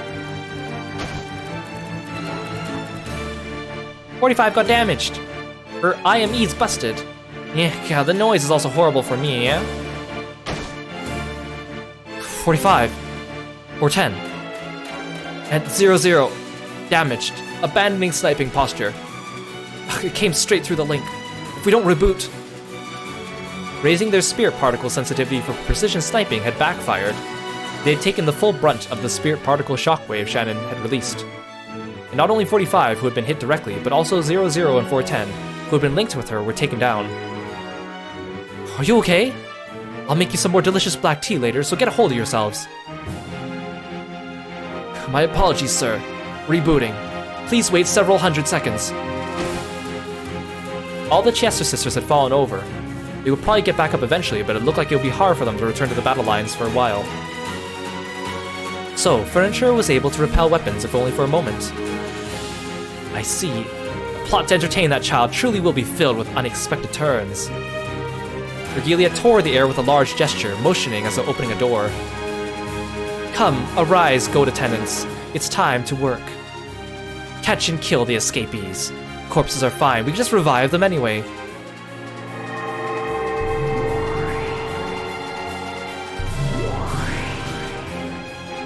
A gold-colored door opened in the air, and countless giant goats with muscular bodies peeked their faces out. Come now, hurry. There are 5 escapees, so the fastest 5 of you win. There will be a wonderful prize, so give it your all. Give it your all. Virgilia clapped her hands, urging them on. Prize? After facing each other at those words, the ghosts all rushed to the door at once, trying to get out, making the exit as packed as the Tozai or the Yamanote rail lines in the morning. Each wanted to get out first, so none of them could get out. Virgilia held her head in frustration. By that time, Cannon had managed to cut through enough bars to make a crack that could be slipped through. It had been a bit of work for Kraus, large as he was, and Nanjo with his lethal waist, but even so, they all managed to make it through. But after they did, they only had a couple seconds to be relieved. Immediately, another set of metal bars blocked the way in front of them. This certainly is secure. I'll bet they really didn't want the people in here to escape. Cannon, sorry, but I'll have to ask you again. It may be tough, but please. There was a sweat on Cannon's forehead. You could tell at a glance that cutting the metal bars, which had been made even more solid by magic, had physically exhausted him. Yes, leave it to me, Kraus-sama. Only you can do it. Please, we're counting on you. Only he could do it. Holding tightly onto those words, Cannon concentrated his mind once again, and set himself to the task of cutting metal bars again. Enemies are coming from behind, multiple targets. Yeah, this time even we can tell. The ground's really shaking. I can tell that some ridiculous monsters are rushing at us. Don't worry, I'll use a magic lock to make a blockade of the metal bars we just came through. Mere goats won't be able to break it. Shannon held her hand out towards the metal bars they had gone through. But she stopped right away. What is it? Vergilia-sama has started neutralizing the spirit wave jamming. It'll be bad if it's broken and we'll lose the initiative once the Chester sisters are rebooted. I'll make you pay in full for bullying these cute bunnies. If you're trying to gain the advantage with those clever spirit particles of yours, I'll tear all that away and rob you of them. Nesan, concentrate on the spirit wave jamming. The gap in those metal bars is too narrow for those goats. It should hold them back for a while. I don't have a clue what you're saying, but... we know it's something pretty bad. Kyrie picked up a metal bar that Cannon had just cut. Kraus had no weapon, but he rubbed his fists, and the two of them glared into the depths of the underground passage where the shaking was coming from.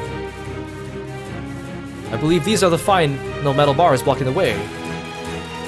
How far is it to the mansion from here? Quite a walk. The path is even, but I seem to remember walking for 30 minutes. So if we run all out, it'll be half that time. They couldn't tell for sure since they didn't have the three-sided mirror, but there was no guarantee that George and Jessica would still be alright against the demon opponents after all this time. If we run at twice the speed of walking, it'll be 15 minutes, and twice that speed would make it 8 minutes.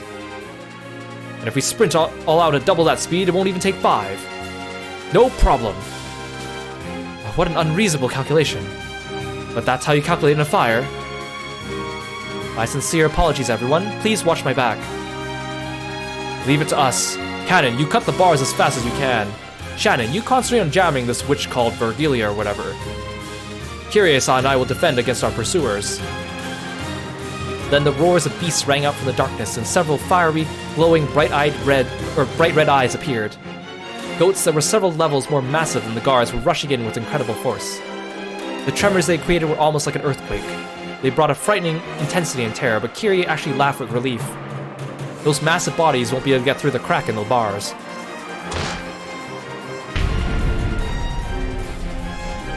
The group of goats crashed into the metal bars with a fierce sound like that of a train colliding with a dead end. Clumps of dirt fell here and there from the ceiling, and you could tell the metal bars had bent as if collapsing. Their charging power probably was on par with the train. If the metal bars hadn't been there, they would have likely been overwhelmed, the 5 of them, and crushed them in an instant. When the group of goats pressing up against the metal bars noticed the 5 people right in front of them, they let out a terrible howl, trying to intimidate the 5. Or maybe that was out of pain from their game of push and shove. One calm goat among them figured out what should be done about the metal bars, and then grabbed 2 of them with its massive arms and began bending them as though opening double doors. Kyrie sharply jabbed her metal pole at the goat's vitals. The goat let out a roar of anguish. It probably hurt a lot, but that was all. It wasn't enough to bring it down. Kraus-san! Still holding the metal pole she had stuck out, Kyrie relinquished the opposite tip to Kraus. Kraus ran there with all his might, jumped up and kicked down with all his weight, and kicking power combined. All that destructive power was focused on a single pole, drilling it in.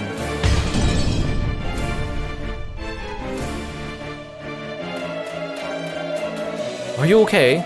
Please don't rub the affected area. I'll prescribe some medicine later. Take care. Nanjo even giving the sick burns. As the goat who'd taken a pile bunker to its vitals writhed with teary eyes, it nodded its head. Yeah, I wonder what meta battler is thinking about all this, right? He's watching all this going like, yeah, just another day, eh? Looks like our link isn't that bad either. We won't lose to Shannon-chan and Cannon-kun. Naturally for a loving family like us. We can do it if we take them together. Next, that one on the right. Understood. You really are a good wife. That Rudolph must have grumbled a little too much. Oh, tell me about it later. Rudolph-san suddenly turning pale in heaven won't do you any good, okay? The goat's massive bodies were buried in rose bushes. Even taking into account that a leg's power is 3 times that of an arm's, this strength surpassed common sense. To think that those massive bodies had been kicked in the chin and flown through the air, it was too fierce. Even George seemed a little surprised. To think that my kick works on monsters too. Now there's a shock. It's because of your counterattack style barrier. The attacking power that grazes you is added to your own. Your kick has been supplemented by those monsters' superhuman strength. Oh? I don't really get it, but isn't that just perfect for me? No matter who attacks me, they should be prepared for a counterattack of equal measure. Non-aggressive defense. That's my policy. That's why Gop couldn't easily touch him. The counterattack style barrier had no defensive power. However, because of its countering ability, it could be useful in defense by making the opponent hesitate to attack. The goats had been foolish and so had attacked without worrying, but this second effect had worked in full against Gop. These guys are pretty dull. When your power is even, it's always an advantage to have a smaller build. He lightly dodged the log-like arms. When those arms touched the barrier that protected George, they let off a strong red light.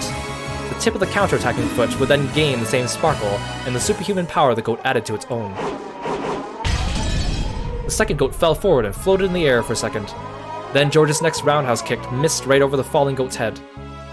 For an instant, the goat hoped it might get away with its life. But no! A heel was dropped onto the back of its head and it was forced to kiss the ground. Going from a high roundhouse kick into a nary chaggy is pretty basic, right? Works pretty well every now and then. This guy's a problem. Seriously, a problem. What do you mean, demons? What do you mean, witches? The rulers of Rokujima are the Ushimiya family. I'll make you physically aware of that. You? The only way to finish off George now that his body was wrapped up in a counterattack style barrier was to deny him a chance to counterattack. Nothing to do but suck him into the abyss next, then kick and drop him, kick and drop him, kick and drop him, until she kicked him to death. But George had already completely seen through the faint warning signs that told of the appearance of Gop's pitfalls. If he could jump over the next pitfall, then this time he would probably pulverize Gop's head with his whirlwind-like kick without holding back in the slightest. Just as had been done to his parents. He was able to envision that scene vividly. Gop hated Kinzo more than ever for calling her out to this ridiculous island. Even though Ronov held out a shield, he had finally started using his hands. Without a more powerful shield, he wouldn't be able to block Jessica's fists anymore. The enchantment on Jessica's fists grew the more she fought. The permeating upgrade had already grown several times, and those fists had also been given an impact upgrade, a piercing upgrade, and a speed upgrade, making them fists worthy to fight on par with the demon. What's wrong? Starting to get tired? You're getting all slow. No, your movements and thoughts and kinetic vision have been rapidly enchanted. My movements have not changed from the beginning. Your movements are beginning to catch up to me. And you still won't fight back? This is my style. However, I cannot allow it to continue at this rate. It's about time for me to get serious and end this. Rona's face turned into an expression he hadn't shown before. It was full of respect for Jessica in a truly demonic way. Because it was an expression he only showed for enemies who made him get serious.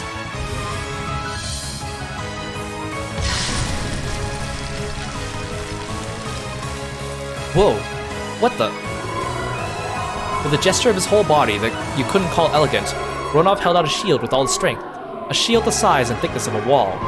It was more tenacious than a simple shield. It was literally a wall. And on top of that, with all of Ronov's magical power, it pushed Jessica back bit by bit. Did he plan on pushing her back against the wall and crushing her to death? Jessica tried to break through the wall with both fists, but it was solid. Without any exaggeration, it was solid. Is this what you call serious? No problem, I'll break right through it. I will not let you this time. This wall is something different. Here, allow me to enchant it as well. When Ronov made a magic sign almost like a ninja, the wall glowed red for just an instant, and some kind of ominous power dwelt within it. Jessica was able to recognize that almost immediately with her body.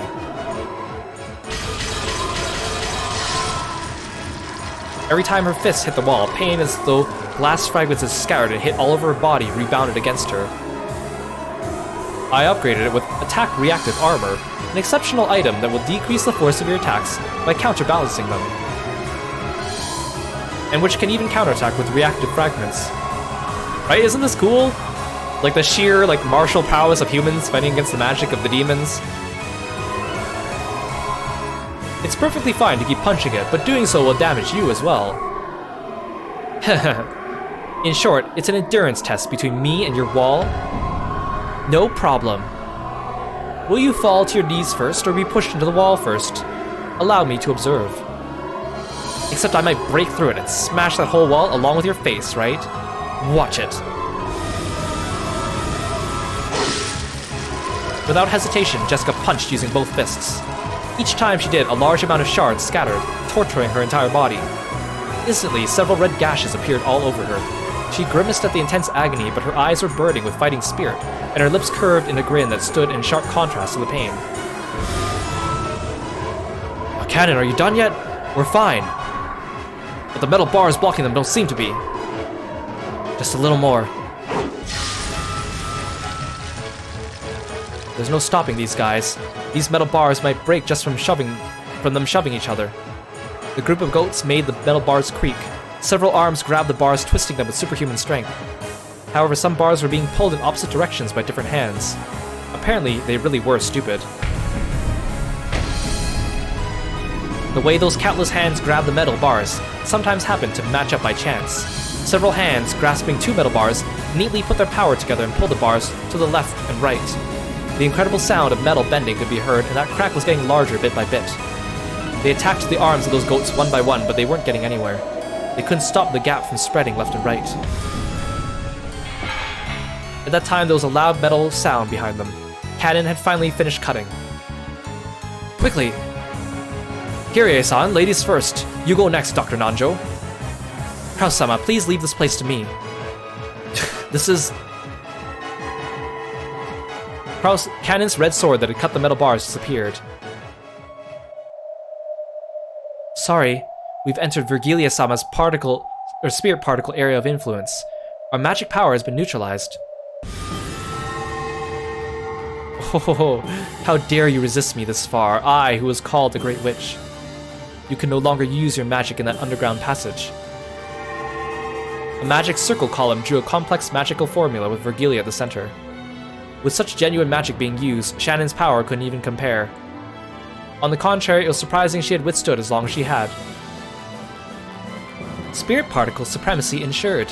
Come, Chester sisters, it's your turn now, right? Wait, are you still rebooting?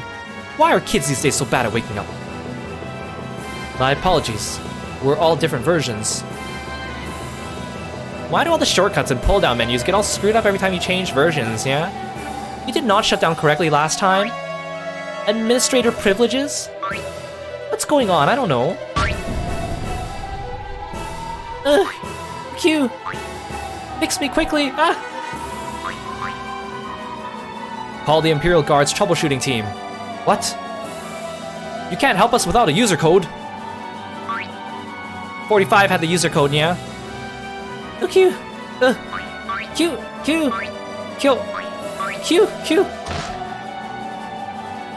It just sounds like 9999 in Japanese to me. Have her write it on some paper. She can't reinstall her IMV, so she can't write characters, yeah? You take your time fixing yourselves. I'm going. Sorry. The narrow underground passage was packed with goats, truly like a commuter train in the morning. Virgilia was again shocked by this congestion. What are you doing? Huh? You want to go first because you want the prize? You're getting in each other's way because you don't want the other goats to steal the prize from you? You stupid goats! I'm going, so make way. What? You don't want to? Virgilia-sama's trying to steal your prize. Why are you all standing arm in arm? Tight, cramped. When did this become a goats-only car? Ugh. You, that kid who just touched my butt, get off at the next station. What's with you? Come this way, you say? The 5 in Krause's group dashed through the passageway with all their strength. They couldn't dawdle around in an underground place like this. They had to quickly join up with the children on the surface. If they could meet up, there would no longer be any more sorrow. At that time, a terrible rumble started chasing them. Had their pursuers finally made it through the metal bars? But they couldn't see anyone when they turned around. However, that rumble and the dirt that fell here and there from the ceiling grew closer and closer, finally catching up with them and even going past them. It felt almost like being chased by ghosts.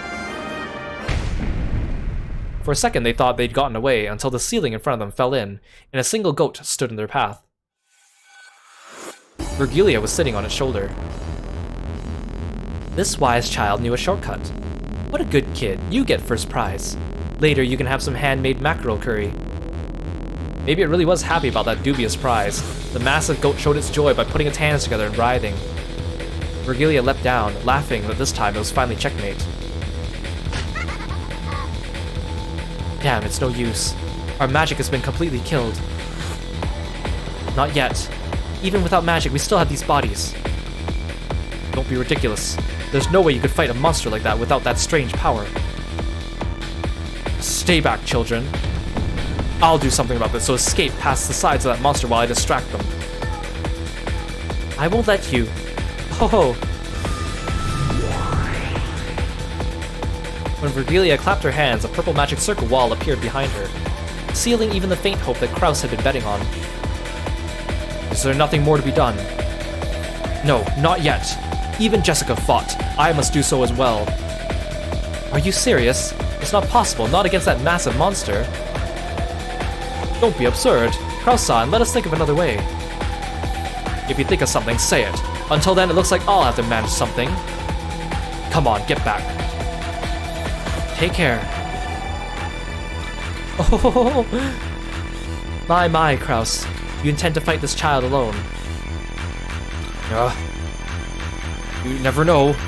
In a fight, it's always possible to get in a lucky shot. Oh, you think you can win even with a fluke? Allow me to explain so that even one who is so blissfully unaware of his place can understand. What? Oh, if you were to wield 100% of your strength, your power level is at most 6. In comparison, this child is a power level of 1000. In short, even if there were 100 of you, you definitely couldn't win. Oh. You guys have to see this. It's behind my VTuber model. There's a number 1 there in the corner.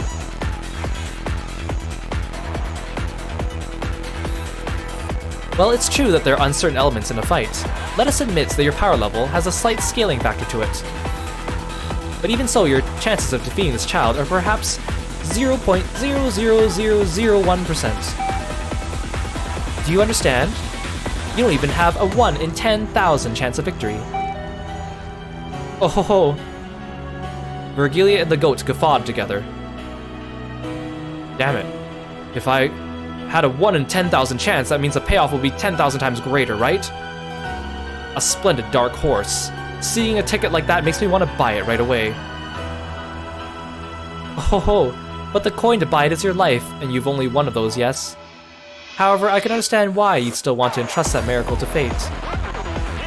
Therefore, I shall praise your courage for standing against us without fear, and give you a bit of a handicap. This child will fight you with only his left arm. Well, even so, I have absolutely no intention of losing to you. Come to think of it, what's that bing bong noise I keep hearing? Very well, I'll take that challenge. Whether it uses its left arm or not, I'm sure I'd be killed with a single strike. I also only have a single chance at a strike. I can only bet everything on that. That's absurd, Krause-san. I know you're used to doing boxing, but it wasn't that as far back as your college days. No, even if you were a pro boxer, there's no way you could defeat a monster like that with one strike. That would be true if it was a match in the ring, but while Krause Nissan's chance to bet on this hope is faint, it does exist. He's betting everything on that hope. You aren't saying, but there's no way that would work out. Krause-sama. Watch me. I'll settle this with a single strike. Oh, how shallow. I know what you're after. The distance between the two of them is more than 10 meters. If the goat and Kraus both step in with all their strength to settle the fight with a single blow, their power will be double what is normal. Both will crash together, so it's a relative 4 times normal. Even on top of that, the strike lands on a weak point for a critical hit that will only double the power again. In short, Kraus's maximum power level of 6 times 8 would be 48 at the most. He might or might not be able to win if he repeated that lucky shot a full 20 times. Oh, if you're killed every time you take a hit and your damage still accumulates, let's see. Perhaps you might finally win when we get to episode 24, yes? Oh, if only the series could stretch on for so long. Either way, you don't have a slight chance of victory. Yeah, look at all this weird meta commentary. I don't know if I like it, but it's kind of interesting. Hey, seriously, what is that bing bong sound? Let me bet everything on a single strike. You have no reason to hold back either, Goat-kun. Come at me seriously. Oh, he's requesting you go all out. Smash him with a single serious strike and turn him into chunks of meat.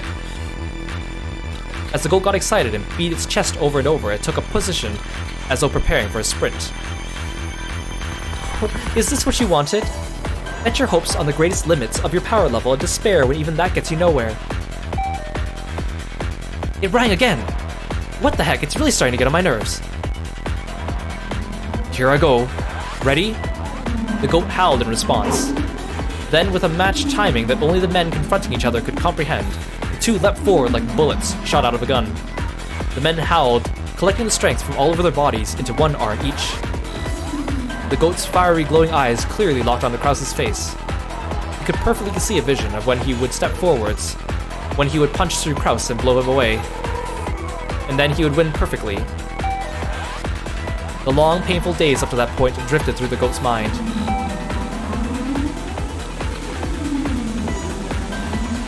Those painful days of training when his senpais had picked on him. She's gonna eat me!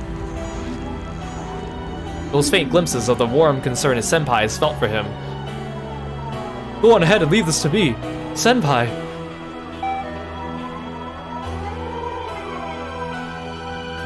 And the joy of that day his power had been acknowledged when he had been accepted as one of the comrades. Sorry to keep you waiting, you guys. What are you doing here? I never showed proper respect to my parents. That's right, didn't I plan to wash my hands of this business when this job was over and return to my hometown? I'm sorry, little goat sister, your Oni-chan always caused you so much trouble. And I actually have a childhood friend, and I'm gonna marry her when I get home. Gah! No! Stop tripping all those loser flags! You can't handle that punch, dodge it! It happened the instant before the two crashed and their punches crossed. Yeah, I think it's safe to come back. You fool, Virgilia. Looks like you failed to make a common, rational decision. You mustn't take that punch! Knock it aside! Huh? The very instant the goat's left straight and Kraus's right straight crossed, the goat obeyed Virgilia's order with super fast reflexes and pulled his straight back, repelling Kraus's punch. Ugh. That's right, Virgilia's decision probably had been wise. After all, the number of loser flags amplifies the power level of one's opponents. That was close. If you had taken that punch after tripping so many loser flags, imagine just how great a force it would have been amplified to. Come on, from there, smash the completely open right side of his face with a right straight. What? That promise about fighting with only your left arm? Oh, aren't promises made to be broken? Oh wait, they're still going. God, I tripped another one! I'm disappointed, Virgilia. You really have lost your composure. What's that? How was I not composed by noticing it beforehand and making him avoid it? Why is that, Kirie-sama? If they had crashed like that, wouldn't it have been Kraus's? Ah, I see. Even with 20 loser flags, that's not enough. Kraus's and the goat's double rush made for times 4. With a miracle as an ally, the firm promise of a critical hit doubled it again for times 8. On top of that, there was an amplification of times 20 equal to the number of loser flags, making for times 160. At a glance, that was an incredible amplification, but even so, Kraus's power level was 6. Even multiplied by 160, it only made for a power level of 960. Just barely below the goat's 1000. That's why I said you weren't composed. It's your blunder. If they had crashed like that, you would have won. Ho ho, even if that were so, it all comes to the same thing if this right straight smashes into Kraus's head. Die, Ushimiya Kraus. Take this, the strongest strike of the boxing world. After repelling Kraus's right straight, the goat's right straight attacked the right side of Kraus's face, which had been left open. But there it crossed Kraus's left straight.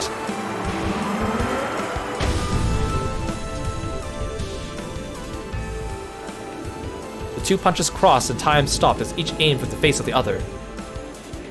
Oh, to think that it would be time for a simultaneous strike. But his power level stops at times 160, making it 960. It doesn't reach up to my child's 1000. No, Vergilia-san, it's your loss. Why? You made him repel the first cross counter. Certainly, if another right straight after that were to hit, Kraus-san would probably be in pieces. However, that was crossed. That's no good. Sorry, but this is a complete loss for you and this goat. A cross counter? Where does this... I completely forgot about how this section of the game worked. A cross counter has 4 times the destructive power of a normal punch. This is common knowledge in the boxing world. And if it's blocked in the right straight hits, then it's a double cross counter with 8 times the destructive power. This is also common knowledge in the boxing world. And if that is crossed, then by the principle of leverage, the triple cross would multiply the destructive power by 12. This is also painfully common knowledge in the boxing world. It's even written in a Min-Mei Shou book. Kraus-san's power level is 6. The rushing from both sides is times 4. The critical hit is times 8. And times 160 for tripping too many loser flags. And times 12 again for the triple cross counter. Times 1,920? His power level is 11,520. Kraus's punch now had the power to easily win the first Tenkaichi Budokai. This result was brought about by Kraus-san's persistence in not giving up on victory until the end, and your pride. Without either, this strength would not exist. You fought well. You may now fall. Nanjo clapped the goat on the shoulder.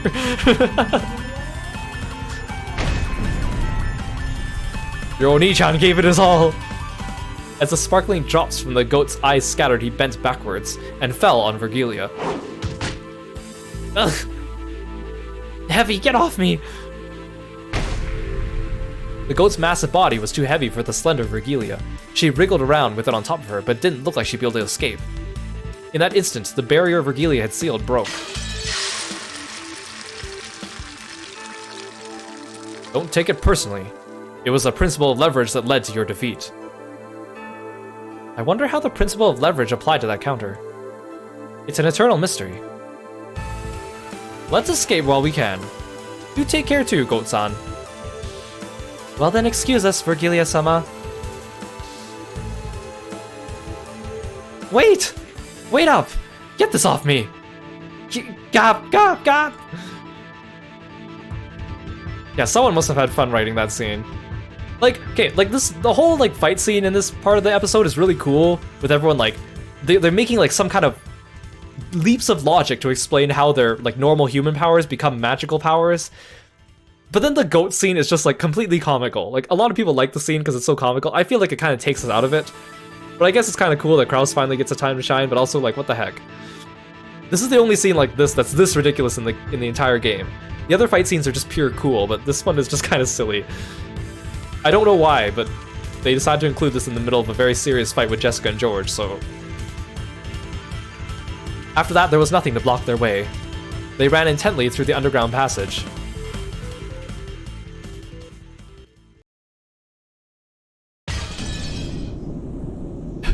Jessica had finally been cornered with the wall at her back.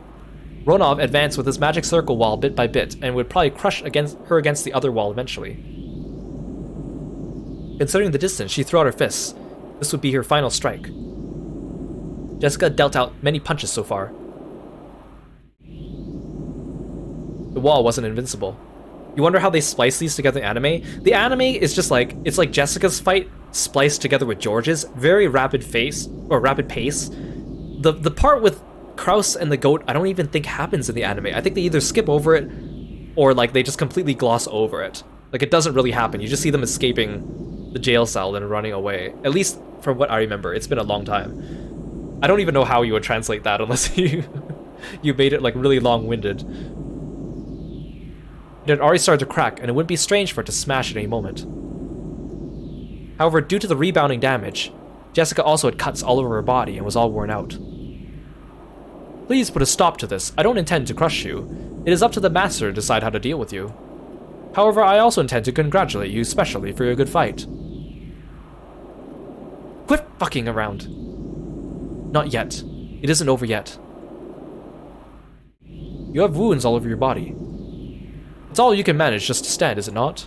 It seems you plan on putting all your strength into this final strike. It's also kind of weird to see Virgilia being silly, because in episode 3 she seemed so serious and serene, and now she's just kind of goofy. However, that final strike will be fatal for you. The damage reflected by Ronal's magic circle wall was proportional to the strength of the attack. Jessica's all-out punch would be bounced back onto her. The more all out she went, the more suicidal it would be for Jessica. I get it. I know that. I am warning you. Stop this now. This is for your own good. Stop bluffing. Your wall is already about to break, right? I can tell just by the feel of it after punching it so much, okay? That was a fact. Ronal's wall was already on the verge of breaking. And on top of that, Jessica's fists had been imbued with an unimaginable magical power, or magical attack power by now, and their destructive strength defied the imagination. In the worst case, that destructive power might even pierce the defensive wall, smash Ronalv as well, and create an expansion connecting this room to the next.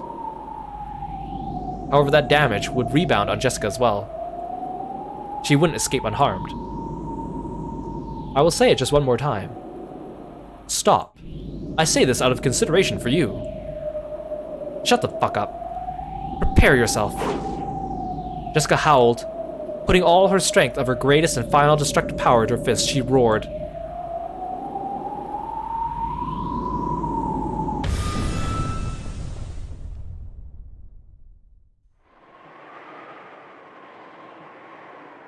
The three goats had been beaten down long ago. Without straining to breathe in the slightest, George cautiously closed the distance between him and Gop. He was after her. He was planning on bringing her down with a single strike. Gop was also aiming for a single strike. If she let that chance slide, she would be killed this time. Aren't you going to use your pitfalls? Ugh. Even the tiny opening during the time it took to open the hole would prove fatal with George as an opponent right now. Gop cautiously calculated the distance and timing, but even as she did, George closed the gap between them. If you won't come, I will. Go ahead. There's no point in cheap tricks anymore. I'll settle it. With this kick of mine. For an instant, she thought George's body blurred, and then only his jacket was floating in the air. The moment she thought, darkness covered Gop. George, with his heel swung up high, was attacking from the sky like a massive dragon. It worked. This is my victory, Urshimia George. What? Gop opened up a vast pitfall with her in the center, swallowing up George along with herself. The two were swallowed up by the pitfall and spat out from the ceiling of the arbor. That was what Gop had been after, so she alone landed lightly. However, there was another pitfall in George's landing spot. Gotcha, Ushimiya George. It was fun, so die. The Ushimiya family headship would be wasted on the likes of you, so I'll finish you right here, right now. George once again fell from the ceiling of the arbor. He had probably been dropped the same distance as falling off the roof of the two-story building. In the sky, he couldn't control his posture in any way. It was impossible to resist or defend or avoid. As Gop spun like a whirlwind, she concentrated all of her energy on the sharp tip of her stiletto heel. This was the final strike to perform his requiem. The final strike of the queen bee that would bore into the heaven, knocking him down into the true abyss. Welcome to the abyss. This is the end of the line for you. She closed in on her prey and stuck her foot up into the sky. At that time, she saw George's face. Even though he was in midair, he was calmly adjusting his glasses with the middle finger of his right hand. And his posture was still preserved, as that of an axe kick. Without the faintest deviation, he aimed for Gop's forehead. I had already hypothesized that this move would come out. What?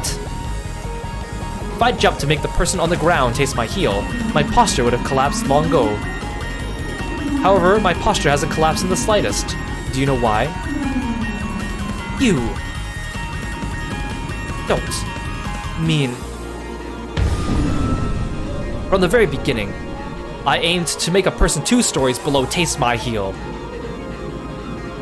Ugh. It's your loss, miss. Ding dong. Oh, take this! The final strongest punch that Jessica had raised reached the wall and was sucked in.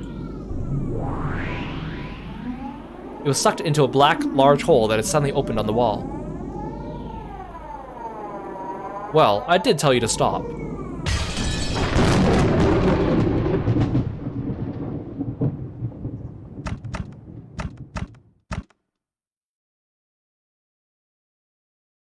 This is...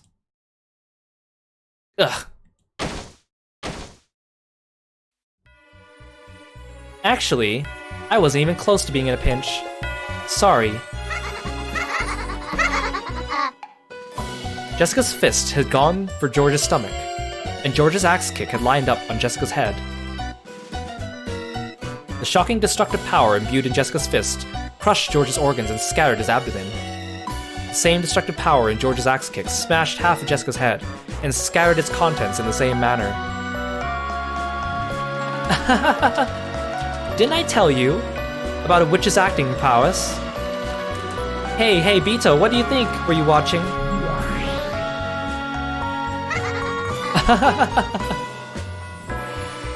Not bad, just as I planned.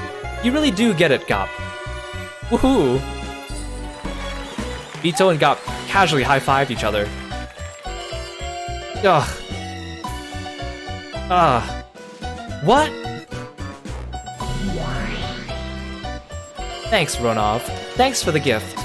I'll return Jessica's corpse. Separate the corpses of the 2 who are close. Does this mean the second twilight is over? Gop dropped Jessica's corpse through the pitfall, and all the chunks were thrown into Jessica's room, as carelessly as throwing something into the trash. Jessica's corpse and lumps of flesh fell from the ceiling and poured out all over her room. Ronov shook his head slightly at this gruesome change of scenery. My apologies, Jessica-sama. I did warn you.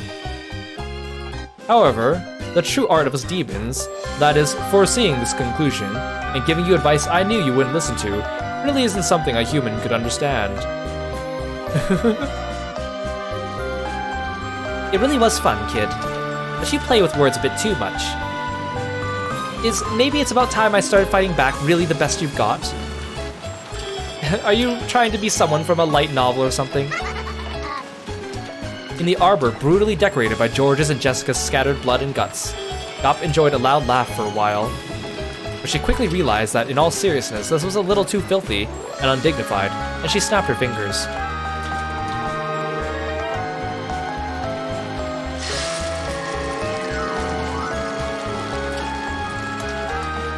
As she did, a cloud of gold butterflies rose up around her, stuck to each of the bits and bloodstains and dropped them. Then George's corpse returned bit by bit, and the brutal corpse with its guts torn out was repaired into a clean corpse that looked like it was sleeping. Was this some act of sportsmanship towards a dead rival? The heavens were split, because Gop had lifted her leg high, pointed at the sky. See you, lover boy. This is game over for real. Splat. Without a trace of mercy, that foot stepped down and was buried into George's forehead. The stiletto heel that was sharp as a weapon pierced George's forehead. With a bloop, it was pulled out. It was like a mark proving that Gop certainly had finished him by her own hand.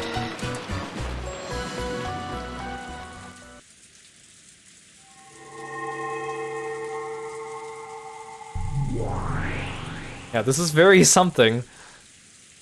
Ronov also returned Jessica's corpse to its original form, and unlike how it had been with George, he restored Jessica's life.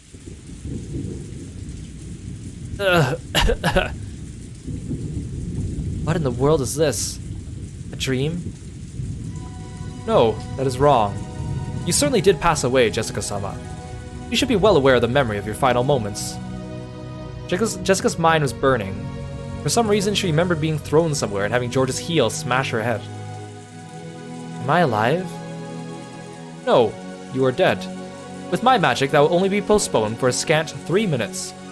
After 3 minutes, the magic will end, and you will return to being a tragic corpse, with half of its head crushed. What you say?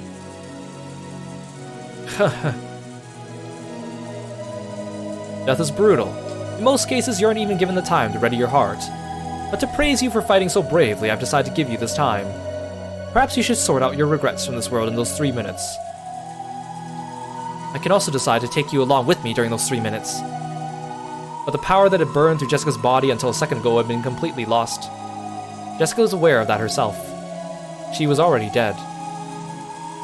And that is all for me, if you would excuse me. It was fun, Jessica-sama. Ronov turned his form into a cloud of gold butterflies and disappeared. All that remained was the sound of the wind and rain and the figure of Jessica as she crouched down, leaning against the wall. Jessica could tell. She probably really would revert to the corpse she had been after 3 minutes. Was there anything she could do in those 3 minutes? She stood up with a shaky gait, took the phone that was on the desk.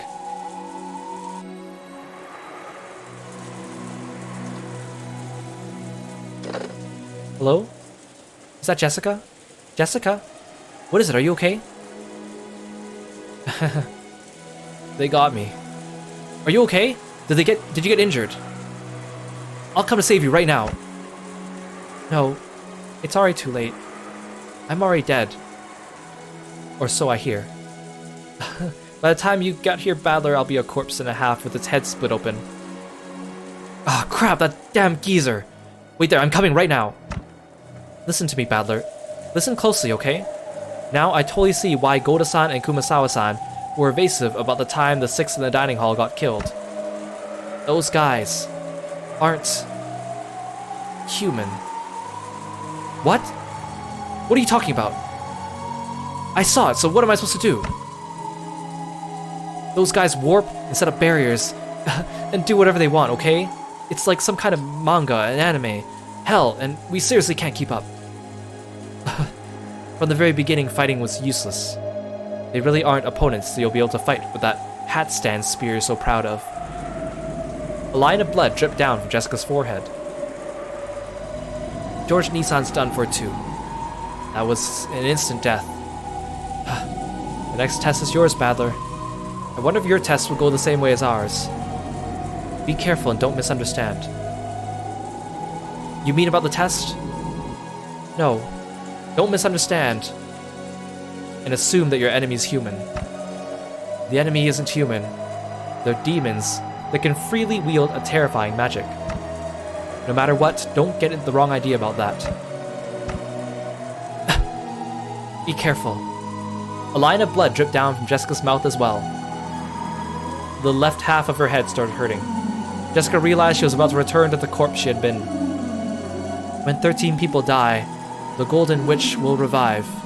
6 were killed, including Mom. That's the first twilight. Then George, Nissan, and I were killed for the second twilight.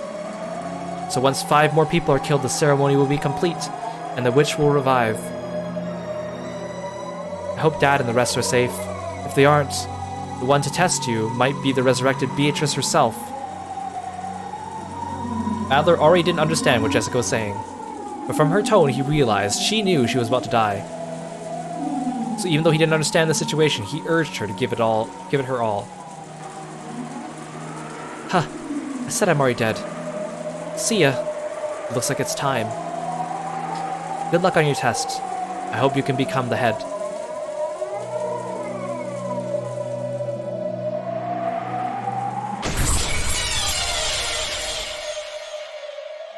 Jessica?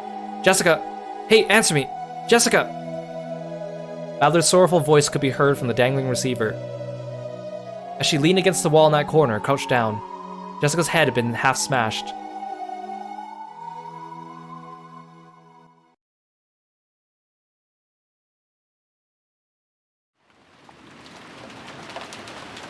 This place is... Is this a well? Where is this? Kyrie stuck her face out of the well, and then Kraus showed himself too. When he realized they could see the back of the mansion from beyond a grove of trees, Kraus knew more or less where they were. To think that here, in a certain well, there had been a hidden underground passage, which led to a hidden mansion. This really is tough on the old body. I usually came from a different spot with real stairs. If you just unlock it. I will ask you to tell me about the layout of this place in detail later, Dr. Nanjo. Shannon, are you okay? Grab hold. Yeah, this game is really good at being misleading. You thought that with the end of the question arc, they might get a victory or two, eh? You're in for a rude awakening.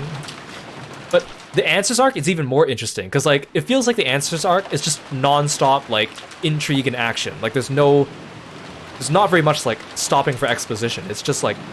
And it's a lot of, like, mind trickery, too. That's the part I probably like the most. We probably get to more of that, like 999, Nonary games, Danganronpa type of mind-twisting stuff happens more in Answers arc. Cannon-kun, quickly. Cannon climbed up a ladder out of the shaft that was disguised as a well. It was probably quite deep. When he looked down for the first time, he realized how far he'd come up. Firing.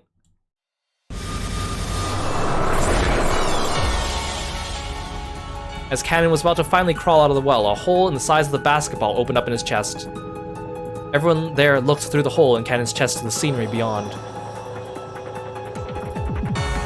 Cannon-kun! Ne-san.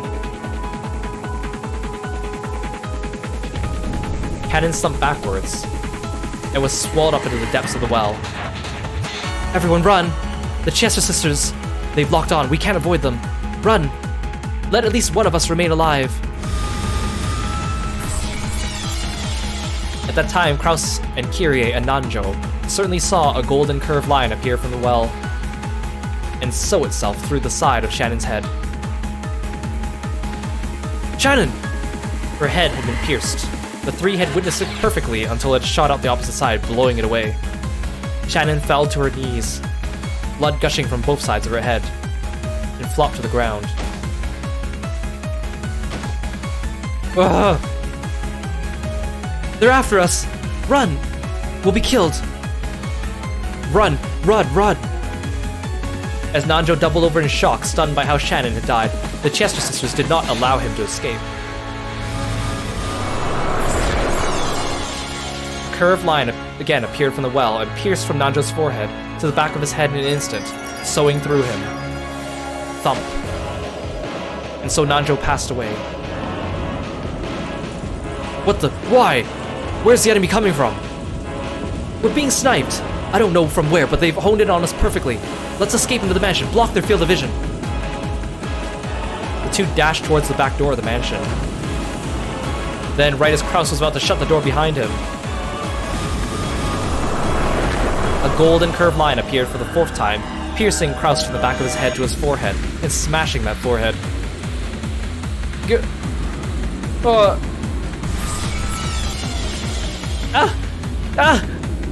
Kraus's body leaned over, fell down, and drew a neat radial pattern with the insides of his head. Kyrie ran wildly through the hallway, flew into some room, and locked the door. But even so, she wasn't even remotely convinced that this had saved her life. She would probably die soon. This was apparently one of the guest rooms. At that moment, Kyrie's eyes fell on a phone on the side table.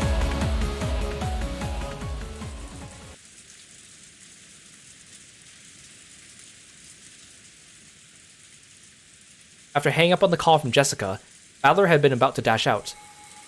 At that instant, the phone rang again. Hello? Huh? Kyrie-san. Yes, Badler-kun. I got lucky. I managed to escape the dungeon somehow. I really did have luck on my side. Where are you? Is everyone okay? Over here, it looks like Jessica and George Aniki are... Listen, I probably won't be alive for long.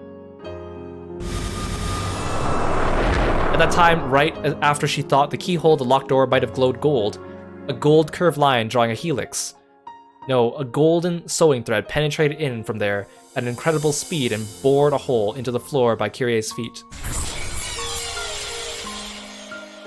Oh, that's unusual. The enemy, who sniped the other 4 one after another with extraordinary skill, apparently really does have trouble shooting me between the eyes with a single shot while I'm holed up in this room. But the next strike will probably hit. At this point, Kirie finally remembered the first massive killing in the dining hall. That's right. This is what killed Rudolph and the rest. All 6 of them. Listen, Badler-kun, I'm going to tell you everything exactly as I saw it. I'm sure you'll think there's something wrong with my head. Yes, it's okay for you to think that. Even I still haven't sorted out what I saw.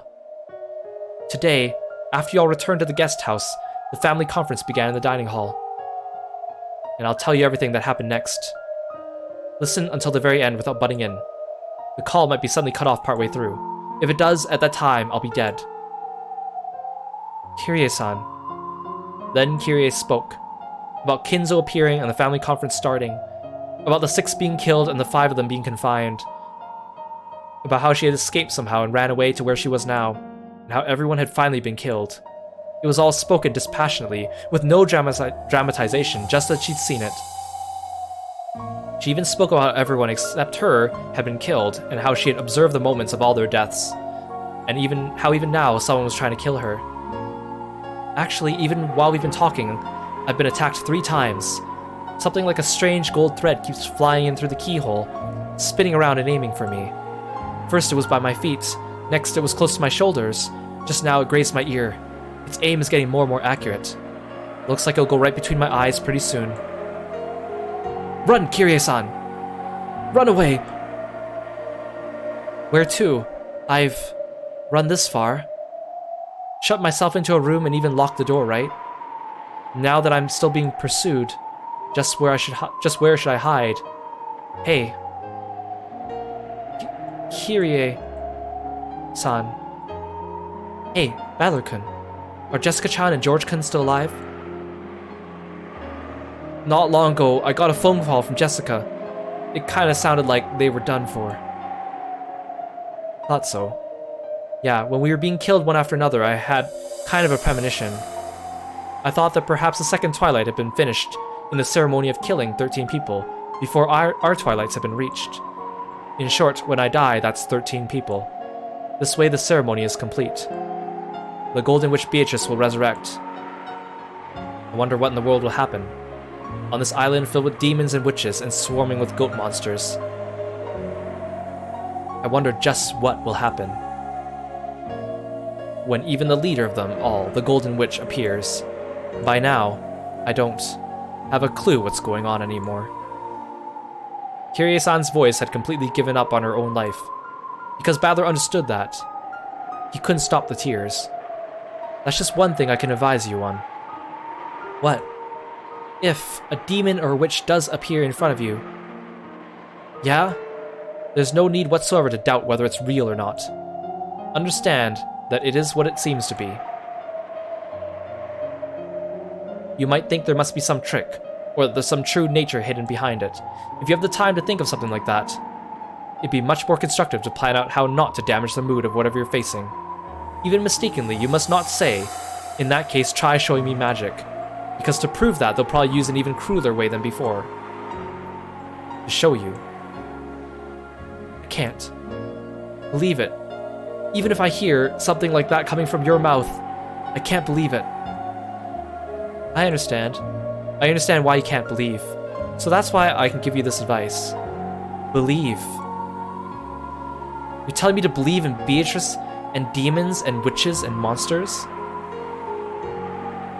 Even after being shown things not of this world so clearly.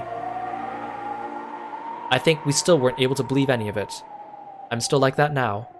The true form of this thing that keeps attacking me, trying to shoot through my forehead, is something I don't understand. And I can't believe it. So I want you alone to believe, to understand, to accept the existence of what we couldn't escape. If you do that for me, our deaths won't be wasted. It'll also have been worth it for me to make this phone call. Kirie-san. I'm still okay. It scratched me, but it missed again. it looks like I probably won't get another chance. Thank you. And goodbye, Battler-kun. I treated you coldly sometimes because you were Asumu-san's son. Forgive me for those days. What do you mean, forgive you? Right now, you are a mother to me, Kirie-san. I felt as though I'd heard an incredible sound at the other side of the receiver. Then, a noisy clacking sound, as though the receiver had fallen to the floor. Kirie-san! Kirie-san! Ah! Kirie-san did not answer through the phone. Again.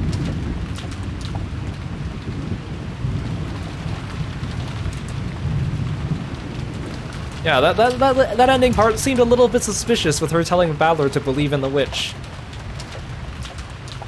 Beatrice, stop toying with our emotions. She is a little rascal. We haven't really seen her that much in this episode either, surprisingly.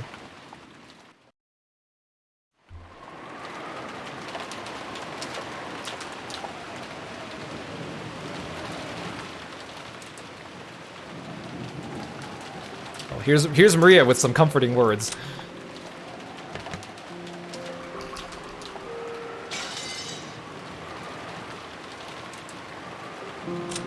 So here's something interesting. Oh, and thank you for the stretch, Kieran. I really appreciate it. And it's been a while since the last stream, but if I recall, at the end of the last stream, you know, usually at the end of the stream, I look at this menu, and it shows us who's alive and who's dead, right? And all the people that are dead are redded out with blood, and you can click on them and see the status of their corpse. No one here is redded out. Isn't that a strange detail?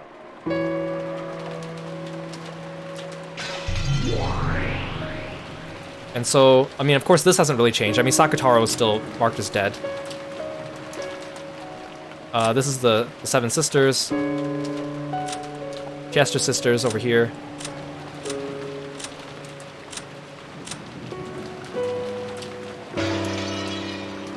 We were also introduced to a couple of characters here today.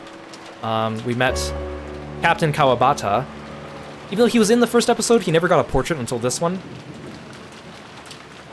We met Nanjo's son, and Ange met Kumasawa's son as she was investigating. We learned a bit about those mysterious envelopes.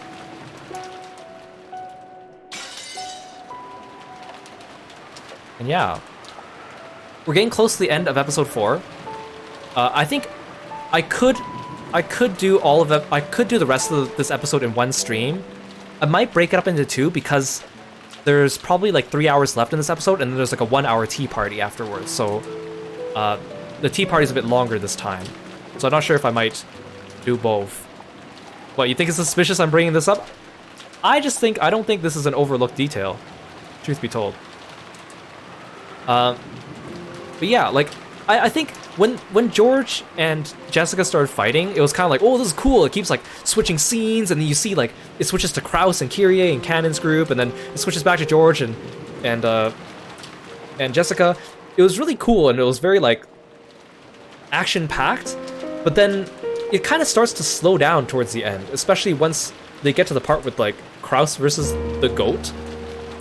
It just kind of like, yeah, because maybe it's because they pause and they make it comical and they like explain all the numbers things and makes it sound silly, and then it switches back to the finale of Jessica and George, and I feel like the anime does it a bit better. Like Jessica like charges up an attack, George like comes crashing down with his axe kick, and then Gop pretends to cower in fear, and then she goes, just kidding, and then opens up a portal, and then they like crash into each other and then kill each other.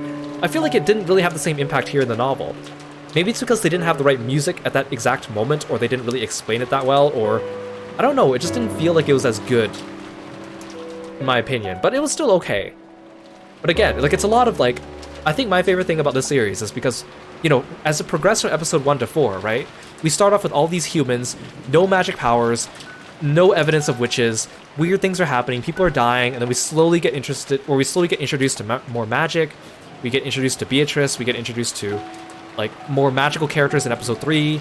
They give that big plot twist at the end of episode 3, and then episode 4, like we're getting more of this like the humans fighting back, but their powers are still linked to abilities that we already knew that they had ahead of time.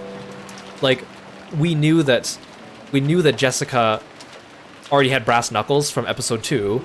We kind of had alluded that George was taught martial arts by Ava, because they kind of mentioned that before. So it's kind of neat when they slip those things in, or like Kraus being, like, used to be a boxer. Like, they slip those things in and then they, like, amplify them and stuff.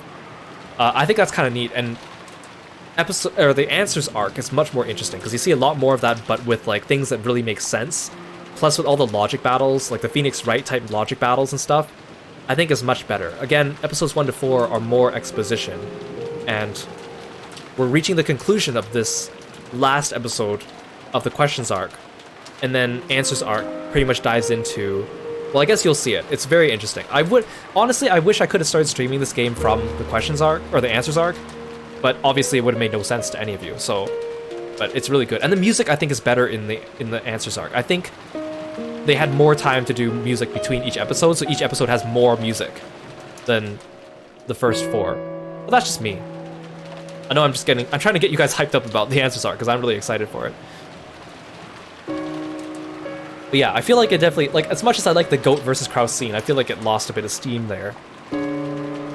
But thank you for joining me here on Umineko today. Thank you so much for bearing with the change in plans from Octopath. I wasn't going to stream tomorrow, because I was going to farm Octopath off-stream to get ready for the next chapters, but now everything's been set back a day. So I think I'll still stream tomorrow at the usual time, even though I said I wouldn't, just so I can catch up to Octopath.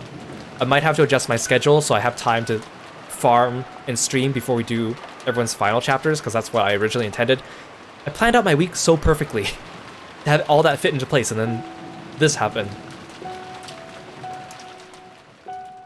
Your Wikipedia info about the characters and plot to have an understanding about it. It was comforting listening to me read. Oh, thank you. I really appreciate that. If you don't want spoilers for Umineko, I don't recommend diving through the wiki, because it gets so confusing, and you'll probably, like, find spoilers for things that you shouldn't know until much later. But again, the game is so complicated, or the plot is so complicated, that even finding certain spoiler things doesn't really spoil things, because the game will always, like, flip it around on you anyways. It's very strange. It's very strange. There are a couple key spoilers that are easy to spoil in this game, but a lot of the big spoilers are hard to say in one sentence. Like, it's like, here, let me spoil this game for you, but first I have to explain it in a full paragraph, because it doesn't come easily, but it's very interesting. Again, if you want to blast through the Questions arc really fast, just watch the anime. A lot of people don't like it, but if you just want like a Cliff Notes version of it, it's actually pretty sufficient in doing that. It's been nice listening. I'm glad you guys are enjoying my reading. My voice is kind of hoarse now. Been a while since I've done I mean, whenever I stream Umineko, I usually do it for like 4 hours, but it's been a while since I've gone like the full 4.5. Let's raid someone. It looks like Drago's playing some Pokemon. So I will see you guys tomorrow for more Octopath Traveler 2. Thank you so much again, guys, and take it easy. Bye-bye.